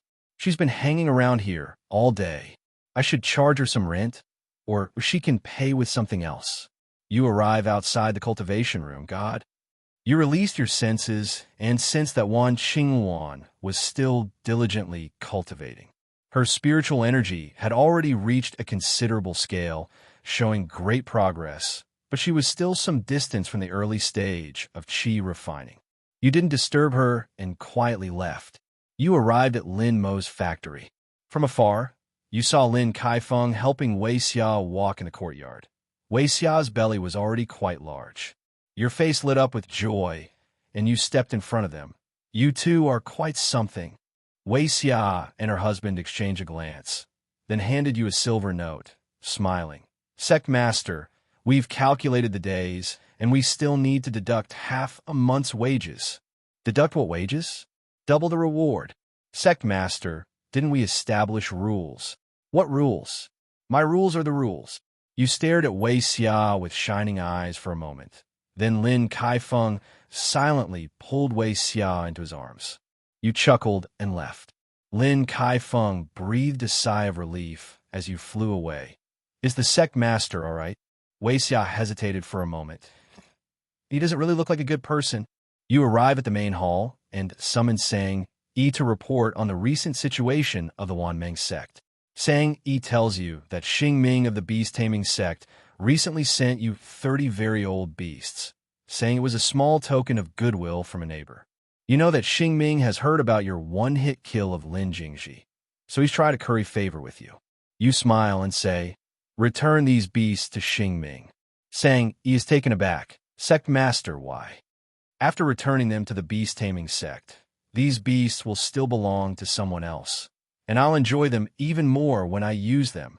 Sang Yi nods blankly, feeling a sense of déjà vu. He also feels an itch on his head, as if a hat is about to grow on him. Sang Yi leaves directly to complete your instructions, but he returns shortly after. Sang Yi respectfully says, "Sect Master, Yin Jishue, the leader of the Extinction Sect, requests an audience." You raise an eyebrow. "You're only coming now. Please come in. It's been 8 or 9 months since you abducted Wan Qingwan. If you had acted faster, the baby would be born soon." A moment later, Yin Jishu, dressed in an elegant black dress, with a full figure and gentle demeanor, walked in. You stood up and smiled. Sect leader Yin, a warm welcome. Yin Jishua knew the result of your battle with Lin Jingji and was very wary of you. She had just emerged from seclusion and, upon receiving the news from the Dragon Gate Inn, immediately rushed to the Wanmeng sect. The letter you left for Yin Jishua only mentioned that Wan Qingwan had returned to the Wanmeng sect with you and asked her to come to the sect to find you, without saying anything else. This made Yin Jishua's mind race and her heart uneasy. She thought you had forcibly abducted Wan Qingwan and wanted to use her to negotiate terms. Yin Jishua was vigilant and tried her best to remain calm. Her red lips parted slightly, revealing a restrained yet distant smile. Sect leader, his strength is extraordinary. I've long heard of it. I wonder what the purpose of sect leader his actions is. Judging from Yin Jishua's attitude, you realize she misunderstood you. She mistakenly thought you were a handsome guy who used special methods to lure Wan Qingwan, then took her home, and then spent all his time with her. Sect leader Yin, please sit down. Yin Jishua knew your strength and didn't dare to make the atmosphere too awkward. Yin Jishua had no choice but to sit down with you. You directly handed her the Book of Memories. The details about you and Wan Qingwan have been deleted beforehand. Otherwise, it would have been too stimulating. You included the scene of the return of the remnant realm from the seventh simulation, as well as the scene of Yin Jishua herself exploding into hero fragments. Yin Shua recognized the Book of Memories at a glance, her delicate brows furrowing. The Book of Memories of the Li royal family. How did it end up in sect leader He's hands? Yin Jishua realized her mistake as soon as she asked the question. She looked at you, her eyes trembling. Sect leader, he is the one who killed Lian Long. You didn't answer her. Sect leader Yin, take a look first. Yin Jishua hesitated before taking the Book of Memories, channeling her source energy into it. A moment later, Yin Jishua's expression changed, her face filled with terror. She suddenly looked at you. Sect leader, why do you have these memories? You smiled. I'm skilled in divination and prediction. These are the results of my predictions. Yin Jishua clearly didn't believe you. Her expression was grave. Predictions? You smiled slightly. Sect leader Yin doesn't believe me. Yin Jishua looked at you without speaking, clearly not quite believing your words. There were also supreme masters in her extinction sect skilled in divination and prophecy, but none of them could deduce with such precision. All divinations could only predict approximate results, and the stronger the supreme master, the more vague the result. No supreme master in the extinction sect could produce such vivid and detailed images as you. But Yin Jishua had used the Book of Memories before and knew that the Book of Memories, passed down for many years by the Li royal family, was genuine. This made her extremely suspicious. You smiled and said, then let's take sect leader Yin as an example. Use me as an example. You rolled your eyes like a blind fortune teller on a bridge, randomly pinching your fingers. According to my divination, sect leader Yin and headmaster Deng of the Danxia sect once had a less than perfect relationship. Yin Jishua's expression changed slightly. Apart from the previous sect leader, no one in the extinction sect knew about this. Even Wan Qingwan only learned about it later. Only a few people in the Danxia sect know about this. It's quite strange that you, an outsider, know about it. You continue. Sect leader Yin still harbors feelings for Headmaster Deng, and Headmaster Deng feels the same way. Yin Jishua's expression is solemn, her eyes filled with astonishment as she scrutinizes you. Over the years, Yin Jishua and Deng Rusong have had no open contact, let alone express their feelings. Your words make Yin Jishua feel uneasy. You continue. According to my calculations, when sect leader Yin was young, she often secretly visited Headmaster Deng to ease her longing. Yin Jishua suddenly stands up, her face filled with astonishment, completely losing her composure. The previous events were somewhat traceable, but this one is known only to Yin Jishua herself. Even Deng Rusong doesn't know. Despite Yin Jishua's loss of composure, you still don't let her off the hook. You add fuel to the fire. The last time sect leader Yin secretly visited Headmaster Deng at the Danxia sect was around late October last year. Yin Jishue abruptly took 2 steps back, your words sending chills down her spine. Her shock was beyond words, her beautiful eyes revealing undisguised fear. You must know that she's a top-tier grandmaster of the extreme path. No one in the world could predict her journey with such precision. This is simply unbelievable. Her hand stealthily reached for the 9-section whip at her waist, and she asked warily, "Who exactly are you?" You took a sip of tea. Relax, sect leader Yin. If I wanted to kill you, sect leader Yin, do you think you are stronger than Lin Jingji? Are you stronger than Lian Long? Yin Jishue was stunned, not expecting you to admit to killing Lian Long. At the same time, she understood that if you really wanted to kill her, she wouldn't be alive now. Yin Jishue gradually calmed down. She quickly adjusted her mindset. The fear on her face vanished, and her expression remained expressionless. Sect leader He's predictive abilities are unparalleled. Sect leader Yin is too kind. Yin Jishue regained her gentle smile. Sect leader He, what do you want? You smiled and said, sit down and let's talk. Yin Jishue hesitated for a moment, then swayed gently and sat down next to you again. Please. Afterwards, you told Yin Jishue about the spiritual energy revival and the return of the remnant realm. Yin Jishue, who had just calmed down, was shaken to her core and understood why she had been blown to pieces. She digested this information for a while, her face still filled with surprise and uncertainty. What exactly does sect leader He mean by telling me all this? You calmly said, I can resolve the issue of sect leader Yin being drained of her earthly essence and dying when the remnant realm returns. You didn't say how you would resolve it, and Yin Jishue knew you wouldn't say for now, so she wisely didn't ask. Yin Jishue thought for a moment and asked, I have no connection with sect leader He, so why is he helping me? My condition is simple. Sect leader Yin only needs to exchange it for the cultivation inheritance within the extinction sect. Yin Jishue's tone was puzzled. Cultivation inheritance. After she finished speaking, her eyes suddenly lit up. She remembered the cultivation techniques carefully preserved by successive sect leaders. Those techniques had completely different cultivation systems. Combining this with your mention of the spiritual energy revival, Yin Jishue immediately understood that these were cultivation techniques. Yin Jishue asked, Sect leader, He's conditions aren't excessive, they're even quite simple. Does sect leader He really only want the cultivation inheritance within my sect? Yes, just the inheritance is fine. Do you think I'm only helping sect leader Yin out of respect for the holy maiden of the extinction sect? Yin Jishue paused, a hint of doubt flashing in her beautiful eyes. Sect leader He's words are a bit strange. Don't be surprised. Don't overthink it. Sect leader Yin. Yin tentatively asked again. Sect leader He, if I bring the inheritance, can I take Xingwan away? You smiled. Sect leader Yin, so you still don't trust me. You can take Xiao Wan away anytime, if Xiao Wan is willing. Yin Jishue looked at you suspiciously, her eyes like those of an old mother whose beloved daughter had been kidnapped by a young scoundrel. You didn't seem like a good person at all. You didn't say much, and directly led Yin Jishue to the cultivation room outside the eastern peak. Yin Jishue immediately sensed that Wan Xingwan was indeed cultivating inside, but the cultivation method was very different. Yin Jishue frowned. Qingwan's cultivation? Xiao Wan is absorbing spiritual energy into her body, cultivating an immortal cultivation technique. Yin Jishue was quite surprised. She hadn't expected you to directly have Wan Xingwan cultivate an immortal cultivation technique. Sect leader He, do you have your own immortal cultivation techniques?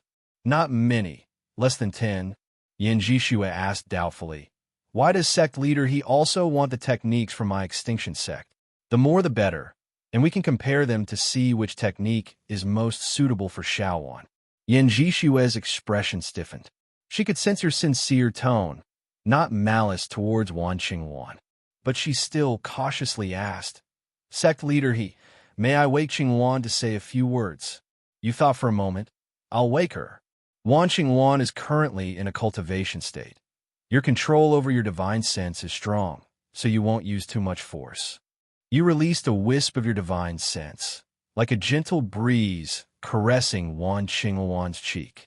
Wan Qingluan slowly awoke. You announced loudly, Xiao Wan, sect leader, Yin has arrived. Wan Qingluan's eyes brightened, and she rushed out like a little rabbit. Wan Qingluan rushed to Yin Jishua, smiling brightly. Sect leader, you've come. Yin Jishua immediately relaxed.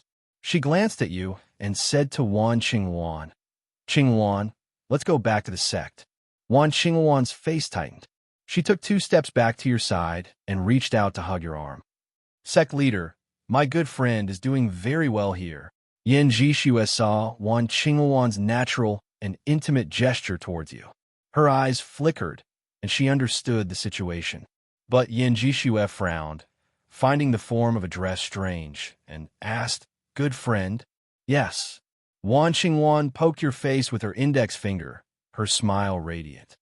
He's my only good friend. Yin Jishua was stunned, as if she could see you riding a will-o'-the-wisp with Wan Qingluan on the highway, bobbing up and down.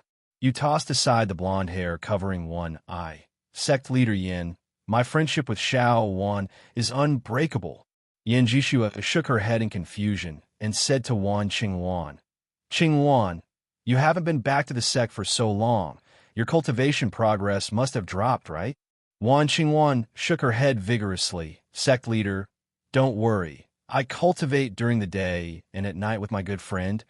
It won't affect my advancement. Yin Jishua looked at Wan Qingluan, then at your smug grin, and felt something was off. Yin Jishua walked to Wan Qingluan's side and carefully examined her. After confirming that Wan Qingluan's body was fine, she felt much relieved. Qingluan, you really won't come back to the sect with me. Wan Qingluan smiled and said, Sect leader, I'll come back to see you after I reach the early stage of qi refining. Why do you have to wait until the early stage of qi refining? Wan. Qingluan pursed her lips. There's a reward only after the early stage of qi refining. What reward? A reward for a good friend? What reward? A reward for a good friend. Ahem. You quickly coughed twice, interrupting their conversation. If Wan Qingluan continues, she might even reveal your favorite positions. Sect leader Yin, it's getting late. You should go about your business. Yin Jishua looked at you two strangely. Sect leader I don't have anything urgent. You smiled faintly. Sect leader Yin, you can bring the cultivation techniques of the Extinction sect to the 1,000 Bright Mountains to cultivate. You'll understand everything then. Yin Jishua nodded, intending to do the same to verify your words. Furthermore, based on Yin Jishua's understanding of Wan Qingluan, it's clear that Wan Qingluan stayed in the Wanmeng sect voluntarily, rather than being misled by special means. At most, she was subjected to a lot of sweet talk. Yin Jishua then said, Sect leader then I'll take my leave. Wait a moment, sect leader Yin. Let's test your spiritual root before you go. Spiritual root? Yin Jishua asked doubtfully. You walked up to Yin Jishua and stopped. Just relax. You channeled a stream of spiritual energy into Yin Jishua's body. Yin Jishua was slightly surprised, instinctively trying to resist, but to no avail. Then, a red light shone from her dantian. Congratulations, sect leader Yin. You have an earth spiritual root. Afterwards, you explained the differences between spiritual roots to Yin Jishua, who left thoughtfully. Wan Qingluan waved to the departing Yin Jishua. Sect leader, I'll come back to visit often. Let's go back, you said. Okay, you head toward the alchemy room, intending to focus on improving your immortal cultivation during the seclusion. Xiao Wan, you need to work hard too. You stop mid-sentence, glance at Wan Qingluan, and exclaim helplessly, Come back here. Why are you running towards the bedroom? Wan Qingluan scratches her head. Huh, how did I get lost? You pick up Wan Qingluan and put her back in the cultivation room. You're not allowed to come out until you reach the early qi refining stage. Wan Qingluan looks at you. And what about you? I'm in the next room. Wan Qingluan, can we tear down the wall in the middle? You want to become one room if we tear it down? Wan Qingluan, that's right, then no need for that. Let's just share one room. Wan Qingluan, winky face, bang. You walk out of the cultivation room and slam the door shut behind you. Wan Qingwan, if you don't reach the early qi refining stage next time you emerge from seclusion, I'll make you pay. I know. I'm pretty good looking. You sit cross-legged on the cultivation platform in the adjacent alchemy room. You calm your mind and begin to concentrate on your seclusion. Winter turns to spring, and 2 years pass in the blink of an eye. 7th year, in the alchemy room, your spiritual energy surges, and you feel an unprecedented sense of exhilaration. Moreover, your spiritual power has reached the peak of the qi refining realm, only a hair's breadth away from foundation establishment. But you cannot break through because foundation establishment requires a spiritual object of heaven and earth as a foundation to forge the path to immortality. The quality of the foundation establishment's spiritual object determines the upper limit of the path to immortality. Cultivators in the immortal cultivation era usually use their natal magic weapon as their foundation establishment's spiritual object, while wealthy second-generation cultivators use genuine spiritual objects of heaven and earth to build their foundation.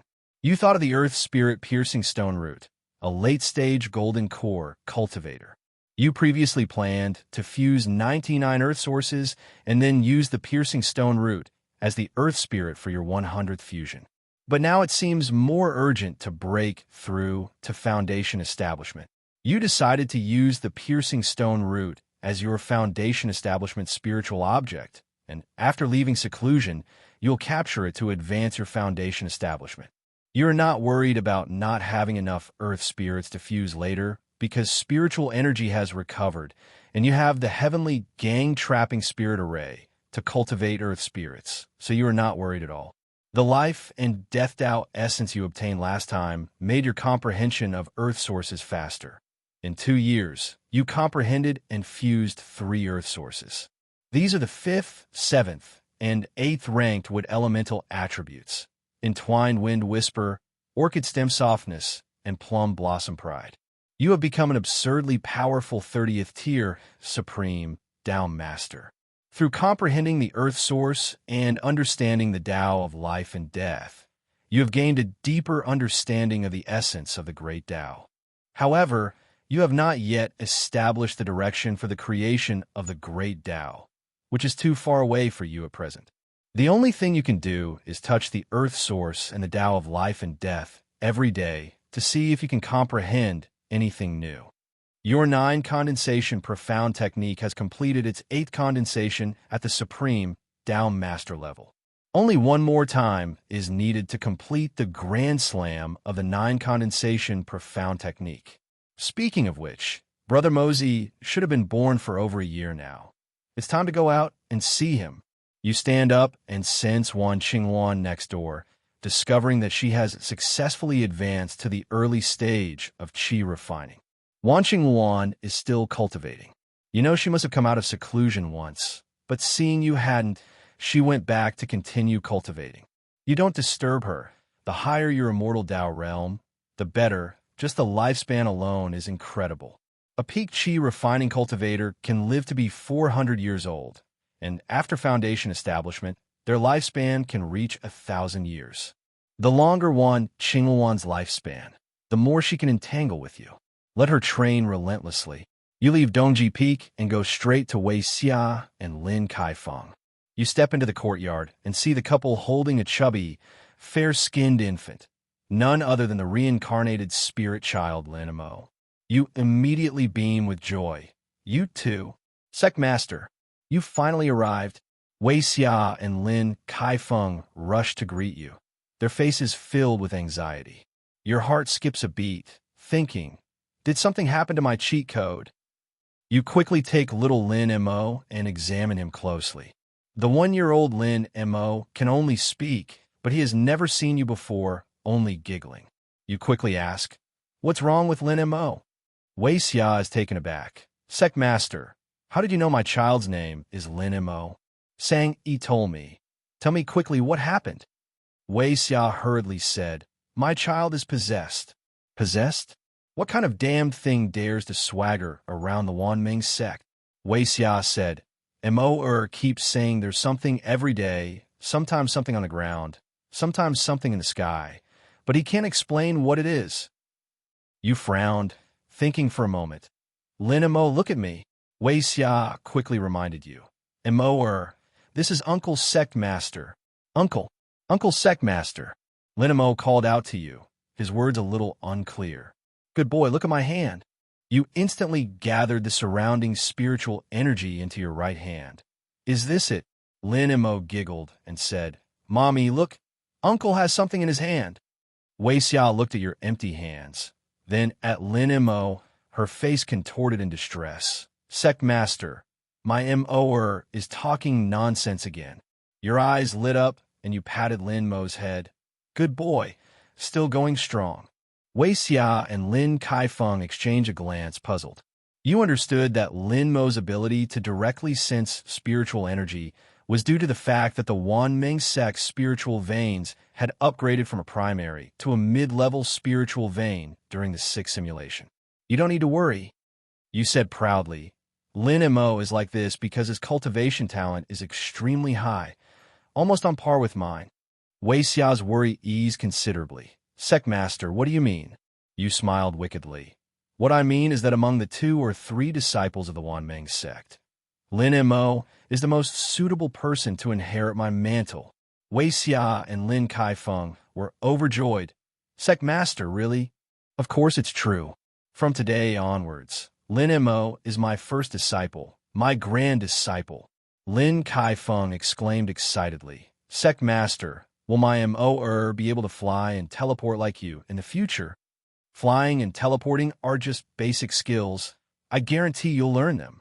Lin Kaifeng pulled Wei Xia down to his knees with a thud. Thank you for valuing my son, Sect Master. Mo quickly thanked the Sect Master. No, quickly thank Master. Lin Mo obediently smiled innocently. Thank you, Master. You raised your hand out of thin air, and Wei Xia and Lin Kaifeng were gently lifted up. You took out a bottle of pills and handed it to Lin Kaifeng. Give Lin Mo one of these pills every half-month. It will strengthen his foundation and nourish his vital energy. Lin Kaifeng carefully took it. There's one more important thing. Teach Lin Mo to read as soon as possible, you said solemnly. Lin Kaifeng hesitated. Sect Master, Mo is only a little over a year old. Isn't it too early? You glared at him. Early? It's already too late. The couple were startled, not understanding what you meant. You shake your head weakly. Teach them. They'll learn once they start. They're all silent. You return Lin and Mo to the couple. I'm leaving. Sect Master, take care. Goodbye, Master. You leave the Wanming sect and arrive above the strange stone ridge. Today you're going to summon the stone-piercing root to further your cultivation, helping you build your foundation and advance to the foundation establishment realm. Spiritual energy wafts through the barren black stone forest. You sniff, inhaling a few wisps of spiritual energy. You purse your lips. So. The spiritual energy of the Wanming sect is many times richer than that of Strange Stone Ridge. You no longer find this Strange Stone Ridge, which once amazed you, appealing. There's no way around it. People always progress. For example, the Holy Maiden of the Extinction sect, whom you once longed for, still seems beautiful to you now. Your eyes tremble, your hands forming hand seals, and the heavenly gang spirit trapping array suddenly appears. You shout, "Come out, Pikachu!" Boom! The massive body of the stone root emerged from the ground, still chubby and tadpole-like. The stone root's eyes widened in terror for a moment, then it looked at you timidly. You slowly descended, hovering in front of the stone root. Big tadpole, although I gave birth to you, but didn't raise you. But now it's your turn to contribute to me. The stone root seemed to sense your greed. Its tail swayed twice, and it began to slowly retreat. The array's restraints suddenly pressed down on the stone root. Roar! The stone root opened its blood-red maw and roared, beginning to struggle violently. Oh ho! This tadpole has quite a temper. I really need to control you. After saying this, you were about to activate the heavenly gang trapping spirit array to give it your all. Even the spirits of heaven and earth have to submit to me. Suddenly, a flash of inspiration struck you. Wait, spirits of heaven and earth. You paused for a moment, then raised your right hand, and a hazy aura of life and death floated in your palm. This thing should also be considered a spirit of heaven and earth, right? The stone root, which had been roaring with its mouth wide open, immediately fell silent upon sensing the aura of the Tao of life and death, cowering on the ground, too afraid to move. The Tao essence is a product separated from the essential Tao, while the earth spirit is merely a being indirectly created following the Tao. This is a suppression in terms of rank. Your eyes trembled. Compared to the earth spirit, the Tao of life and death seems much more powerful. Moreover, I've already subdued the Tao of life and death, so I don't need to worry about not being able to control it when using it for foundation establishment. This is perfect. You raise your head and wave your hand, pressing the stone root into the ground. Big tadpole, go back to sleep. You're done. You looked intently at the Tao of life and death in your hand. Then, I choose you. Tao of life and death, please grant me power. Sigh. Wait a little longer. You were silent for 2 breaths, then murmured, Is there anything in this world more ruthless and more suitable for me than the Tao of life and death? After a moment's thought, your heart skipped a beat. Damn it, am I blind? I clearly have a most ruthless treasure. You smiled crookedly and called out softly, Model bro, I'm here, suppressing your excitement. Interested in becoming my shape? Simulator? You know what I mean, right? Host, you're a good person, but I don't belong to this world and cannot become your foundation-building spirit object. You pressed on, How do you know about feelings if you don't try? The simulator didn't respond again. You model bro. You've even learned to ignore reads. Looks like I still have to use the Tao of life and death. Fine, the rank is already high enough. Not a loss. You were about to get up and return to the Myriad Dreams sect to build your foundation when a sudden inspiration flashed in your mind. Wait a minute. Just one last time. Thoughts surged through your mind. Heaven and earth spirits. Earth spirits are heaven and earth spirits. The Tao of life and death is a heaven and earth spirit. Then why can't I be a heaven and earth spirit? I too grew up in this world. With this thought, it was as if you opened the door to a new world. Your thinking suddenly broadened. You yourself have fused with 30 different earth elements of various attributes. You are currently the most spiritual heaven and earth spirit in the world. You have also gained the recognition of the Tao of life and death, and the aura of the great Tao within you is the strongest in the world. In fact, your own status is already extremely high. Moreover, the Tao foundation you forged yourself will be more compatible with you than any heaven and earth spirit. Various thoughts continued to roll in your mind, and wild joy surged on your face. Ha, I'm a fucking genius. After figuring this out, you directly soared into the sky. You're going back to the Myriad Dreams sect to begin seclusion, forging your own Tao foundation and attempting to break through to the foundation establishment realm. You activated the Tai Suxing technique and returned to the Wanmeng sect in just a few steps. You originally planned to return directly to Dongji Peak, but Sang Yi spotted you in the sect's plaza. Sang Yi looked up and called out to you, Sect Master. You landed in front of him. What is it? Sang Yi quickly reported to you what had happened in the sect during your 2 years of seclusion. The various sects, as you requested, sent a lot of materials for refining weapons. The most precious materials were sent by the Chunyang sect, which is skilled in weapon refining and has a large stockpile of materials.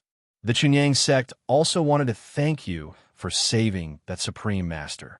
You told Sang Yi to collect them all and use them to forge your natal magic weapon after you emerge from seclusion. Those Kuntu Supreme Masters are still diligently helping you excavate cave dwellings and have sent you summary data. 23 more cave dwellings have been discovered in the past few years, just waiting for you, the fearless one, to explore them. Xing Ming from the Beast Taming sect has also visited several times, seemingly wanting to say something, but left without seeing you. Finally, Sang Yi mentioned that Yin Zhixue had visited once over a year ago, but left upon seeing you in seclusion. However, Sang Yi said he had seen Yishue several times recently in the Qianming Mountains, suggesting she hadn't left. You guessed that Yin Jishue had tasted the flavor of immortal cultivation techniques and was therefore cultivating in the Qianming Mountains. After Sang Yi finished reporting these matters, you nodded. I understand. Sect Master, I'll take my leave then. Wait a moment. You called out to Sang Yi. Sang Yi respectfully said, Sect Master, is there anything else? You flicked your finger, and a stream of spiritual energy shot directly into Sang Yi's body. Sang Yi took a half step back, slightly startled. Sect Master?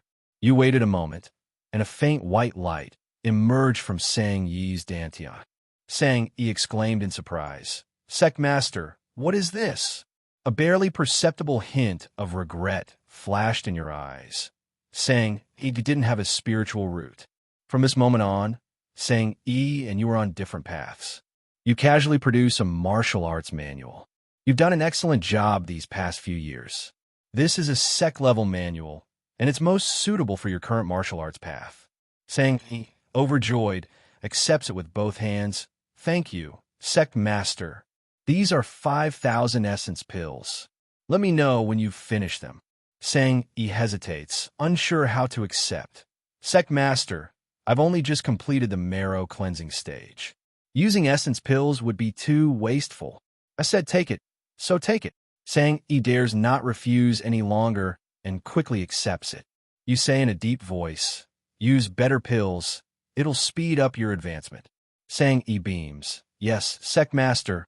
Thank you, Sect Master. You look at the happy Sang Yi and hesitate for a moment, but finally say, Good lad, keep practicing. If you can reach the peak of the Grandmaster realm, I will give you a source of earth. You still have quite a few source of earth ranked lower, which you basically won't need. Sang Yi stares blankly at you, his eyes filled with disbelief. Sect Master. Over the past few years, Sang Yi has long been aware of your overwhelming strength among the Supreme Masters. Although the Myriad Dreams sect has few members, your intimidating presence makes every Supreme Master who comes to the sect treat Sang Yi with utmost respect. You're so polite, which only makes Sang Yi respect you even more. He doesn't really understand why you put such an ordinary person like him in charge of the Wanmeng sect. But for someone as capable as you, who has traversed the entire world, to give him such great trust makes Sang Yi feel incredibly honored. Now you're even saying you'll give him a source of earth, which makes Sang Yi overwhelmed with gratitude, and he doesn't know what to say for a moment. Seeing that Sang Yi is about to get emotional, you quickly interrupt. Don't get carried away. I have things to do. You can play by yourself. Ignoring Sang Yi, you went straight back to Dongji Peak. Sang Yi watched you fly away with tears in his eyes. He secretly vowed that he would die in the Wanmeng sect. You went to the alchemy room and quietly sensed that Wan Qingwan was still obediently cultivating. So you calmed your mind and began to explore the path of self-foundation. 1 year later, the 8th year, a year of seclusion did not allow you to successfully establish your foundation, but you have basically figured out the idea of self-foundation. You've walked a long way on this untrodden path, not far from true foundation establishment. Besides exploring your own foundation establishment, you've also gained other benefits. Your martial arts realm has completed its final advancement, reaching the peak of the ultimate Grandmaster realm. You've finally reached the end of your martial arts journey. However, compared to the severed paths of other ultimate Grandmasters, your ascent has only taken a small step. You've also comprehended and fused with the Wangchuan River's source, ranked first in Can Water Affinity. You've become a 31st tier ultimate Grandmaster. The Wangchuan River possesses an additional ability. It can make those with lower cultivation levels forget themselves and reshape their worldview and personality. You're very satisfied. Using this ability to organize a suicide squad or something, just thinking about it is exciting. Your 9 condensation profound technique has completed its 9th condensation at the ultimate Grandmaster realm. You've also completely mastered the 9 condensation profound technique. During your seclusion, You wanted to use the elixir recipe you obtained from the last tomb, sweeping to refine pills, but you couldn't succeed no matter what you did. Later, combining that with those cultivation techniques, you learned that refining elixirs requires spiritual fire. Spiritual fire can only be generated after foundation establishment. At the peak of chi refining, you can't ignite it, so you end up with a silent flame. After reviewing these results, you plan to continue your seclusion to break through to foundation establishment. But when your divine sense reached the adjacent cultivation room, your heart skipped a beat. Damn it, where's my Wan Qing Wan? You crashed through the wall and entered the cultivation room. The room was empty. You were about to rush out when you saw a letter in the room. You picked it up and read it. After reading it quickly, you felt much better. It turned out that Wan Qingwan had emerged from seclusion several months ago, saying she had advanced to the mid-stage of qi refining. But seeing you were in seclusion again, she was afraid she would miss you again, so she waited for you for 2 months. But you were so engrossed in your seclusion that she didn't wait for you. So she went back to the extinction sect to find Yin Jishua, telling you not to worry. After reading the letter, you worried even more because Yin Jishua had become addicted to cultivation and was now hiding in the Thousand Bright Mountains cultivating. Wan Qingwan went to the extinction cult to find Yin Jishua instead. There's no way she'll find her. Fortunately, at least you know where Wan Qingwan is. She's looking for. If you don't come to Yin Jishua, you'll know to come home on your own. You might as well come out of seclusion first and plan to forge your natal magic weapon. You looked through the forging materials sent by various sects last time. Except for the 2 good items sent by the Chunyang sect, where Qi Xian is, you didn't like any of the other sect's materials. But the quality of those 2 materials is only relatively good, obviously not enough for you to forge your natal magic weapon. You left the Wanmeng sect and came to the Chunyang sect stronghold. The Chunyang sect's leader, Song Yinfeng, received you. From Song Yinfeng, you learned about the 3 rare metals: dragon scale goldstone, white spirit mithril, and azure flame green copper. Any one of these 3 materials can be used to forge the most top-tier weapons. But these 3 materials are extremely precious, and the Chunyang sect doesn't have them. Song Yinfeng only knew about white spirit mithril, saying that there was a mithril mine deep in the Black Dragon Forest in the west of the Great Qian. But that place is too far from the Great Qian. Even the Supreme Grandmasters haven't ventured there. Running away happens to be your forte. After getting the location from Song Yinfeng, you set off that very day. You headed deep into the familiar, yet unfamiliar Black Dragon Forest. After launching dozens of Tai Su journeys, you finally reached your destination. You hovered silently in the air, the boundless, green, primeval forest still stretching out beneath your feet. You didn't find any white spirit mithril deposits here. Just as you were about to search the surrounding area, you suddenly sensed intense spiritual energy fluctuations in the distance, accompanied by shouts of battle. You frowned. There's a war going on in this godforsaken place. You concealed your presence and quietly approached. Soon you indeed saw 2 groups of thousands of people clashing, their shouts deafening. These people wore animal skins, their attire very primitive, and all of them emanated spiritual energy. But they weren't using any magical artifacts or spells. It was all close-quarters combat, every punch landing hard, leaving their opponents bleeding and mangled. You watched from the sky for a long time, finally understanding the path of spiritual energy body tempering. The 2 groups of barbarians below were all tall, around 2 meters in height. Their bodies surged with spiritual energy as if they had been enhanced, making their already muscular physiques even larger. These thousands of people were unarmed, charging and roaring like wild beasts, sweat and blood splattered, showcasing the most primal aesthetics of violence. You noticed that although they were fighting fiercely, they didn't kill their opponents. They wouldn't finish off a fallen enemy, waiting for them to get back up or letting out a roar before lunging at a new target.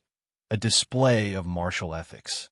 Most of these people possessed physical strength within the Qi refining stage, except for the 2 men at the very front whose physical strength was at the foundation establishment stage. These two, nearly 3 meters tall, were exchanging blows, shaking the ground, and no one dared approach them. Further away on the battlefield stood an even larger crowd of onlookers, mostly the elderly, women, and children. The onlookers subtly surrounded a figure over 3 meters tall, with dark skin and exaggeratedly bulging muscles, a black King Kong, who was quietly observing the battlefield. You didn't intend to get involved and were about to quietly leave when your life and death Tao essence suddenly stirred. You sensed something and looked up at the surrounded black King Kong. The black King Kong actually looked over at the same time, and your eyes met. Seeing you floating in the air, the black King Kong slightly tilted its head and stared straight at you. A look of surprise appeared on your face. Your life and death Tao essence had actually resonated with this black King Kong. What's going on? How did I resonate with this rough, dark-skinned guy? The black King Kong shouted in a booming voice, "Stop!" At his command, the thousands of people fighting immediately stopped, clearly demonstrating the black King Kong's immense power. You smiled and said, "Don't worry about me. You can continue." Only after you spoke did the others notice you in the air, and they all looked up in astonishment. Cries of surprise rose and fell. Chi-Man God. It's not Chi-Man God, he's so small. But only Chi-Man God can fly. Some people were excited, showing no wariness of strangers. Some even had a look of devout reverence in their eyes. Black King Kong looked at you and shouted in a deep voice, "Who are you?" Black King Kong's expression was stiff, and his tone of voice barely changed. "I'm just passing by, a complete stranger." You turned and walked away. Black King Kong said, "Wait a minute. What is it?" Black King Kong said, "Let's gather at the tribe." Although Black King Kong was sincerely inviting you, his tone was stiff, as if he wasn't good at pleasantries. "No gathering, get to the point." Although you're strong enough to not be afraid of these people, running into their stronghold could easily lead to being ambushed. You should be cautious. Black King Kong pondered for a moment, then said to all the tribesmen, "All tribesmen, return to the tribe." Instantly, a noisy commotion erupted. The swarming Chimon tribesmen began to head west, glancing at you in the sky every now and then, their eyes filled with curiosity.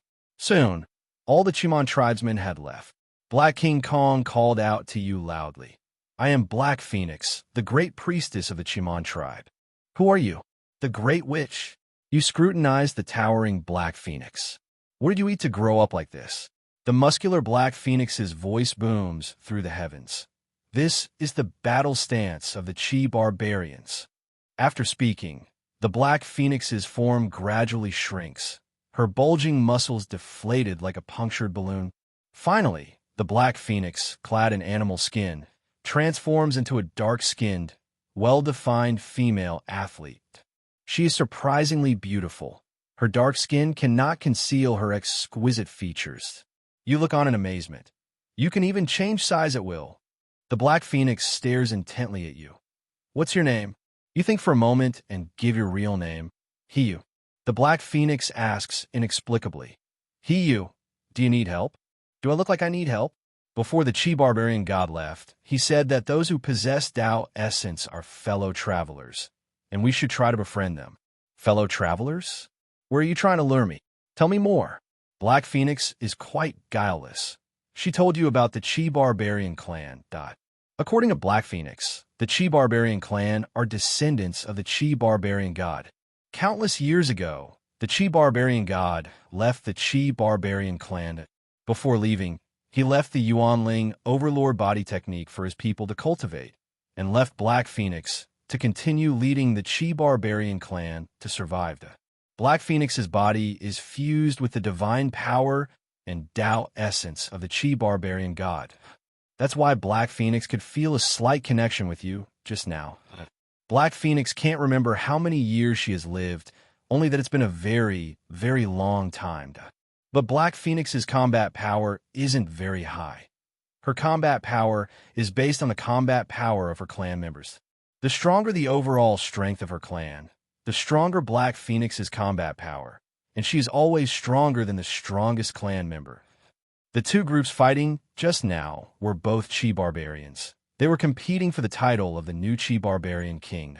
The two contestants you saw with foundation establishment strength were brothers. The two final candidates dueling. Only the winner is qualified to serve the great You know that the Qimong God mentioned by He Feng should be the Tao source great ascension of the great Tao of divine power. Like the Tao source great ascension of the great Tao of life and death, this Qimong God also disappeared. It's strange that he only left behind the Tao essence, not the source of the earth. You asked He Feng, what do you mean by fellow traveler? The Qimong God only said fellow traveler, nothing else. You seem to have lived for a very long time. Why have you been able to live so long? I don't know. You asked He Feng a few more questions, but she didn't know the answers, so you simply stopped asking. Then you started considering practical matters. You said you could help me. I can help you. You asked, what level of help? To the best of my ability. You chuckled.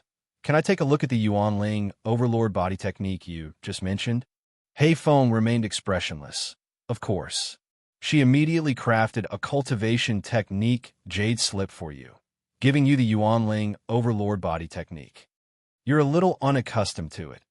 You usually use your brain or your fists to take advantage of others. You've never encountered such an easy opportunity. You open the Yuanling overlord body technique. Hello, everyone. As we wrap up this video, I want to share a quick note. I have a Patreon account. If you'd like to support me and enjoy on-demand audiobooks, you can become a Patreon member. Alternatively, you can check out my Google Drive link, which has 500+ novel audiobooks available through my Ko-fi or Patreon shop. I appreciate your support.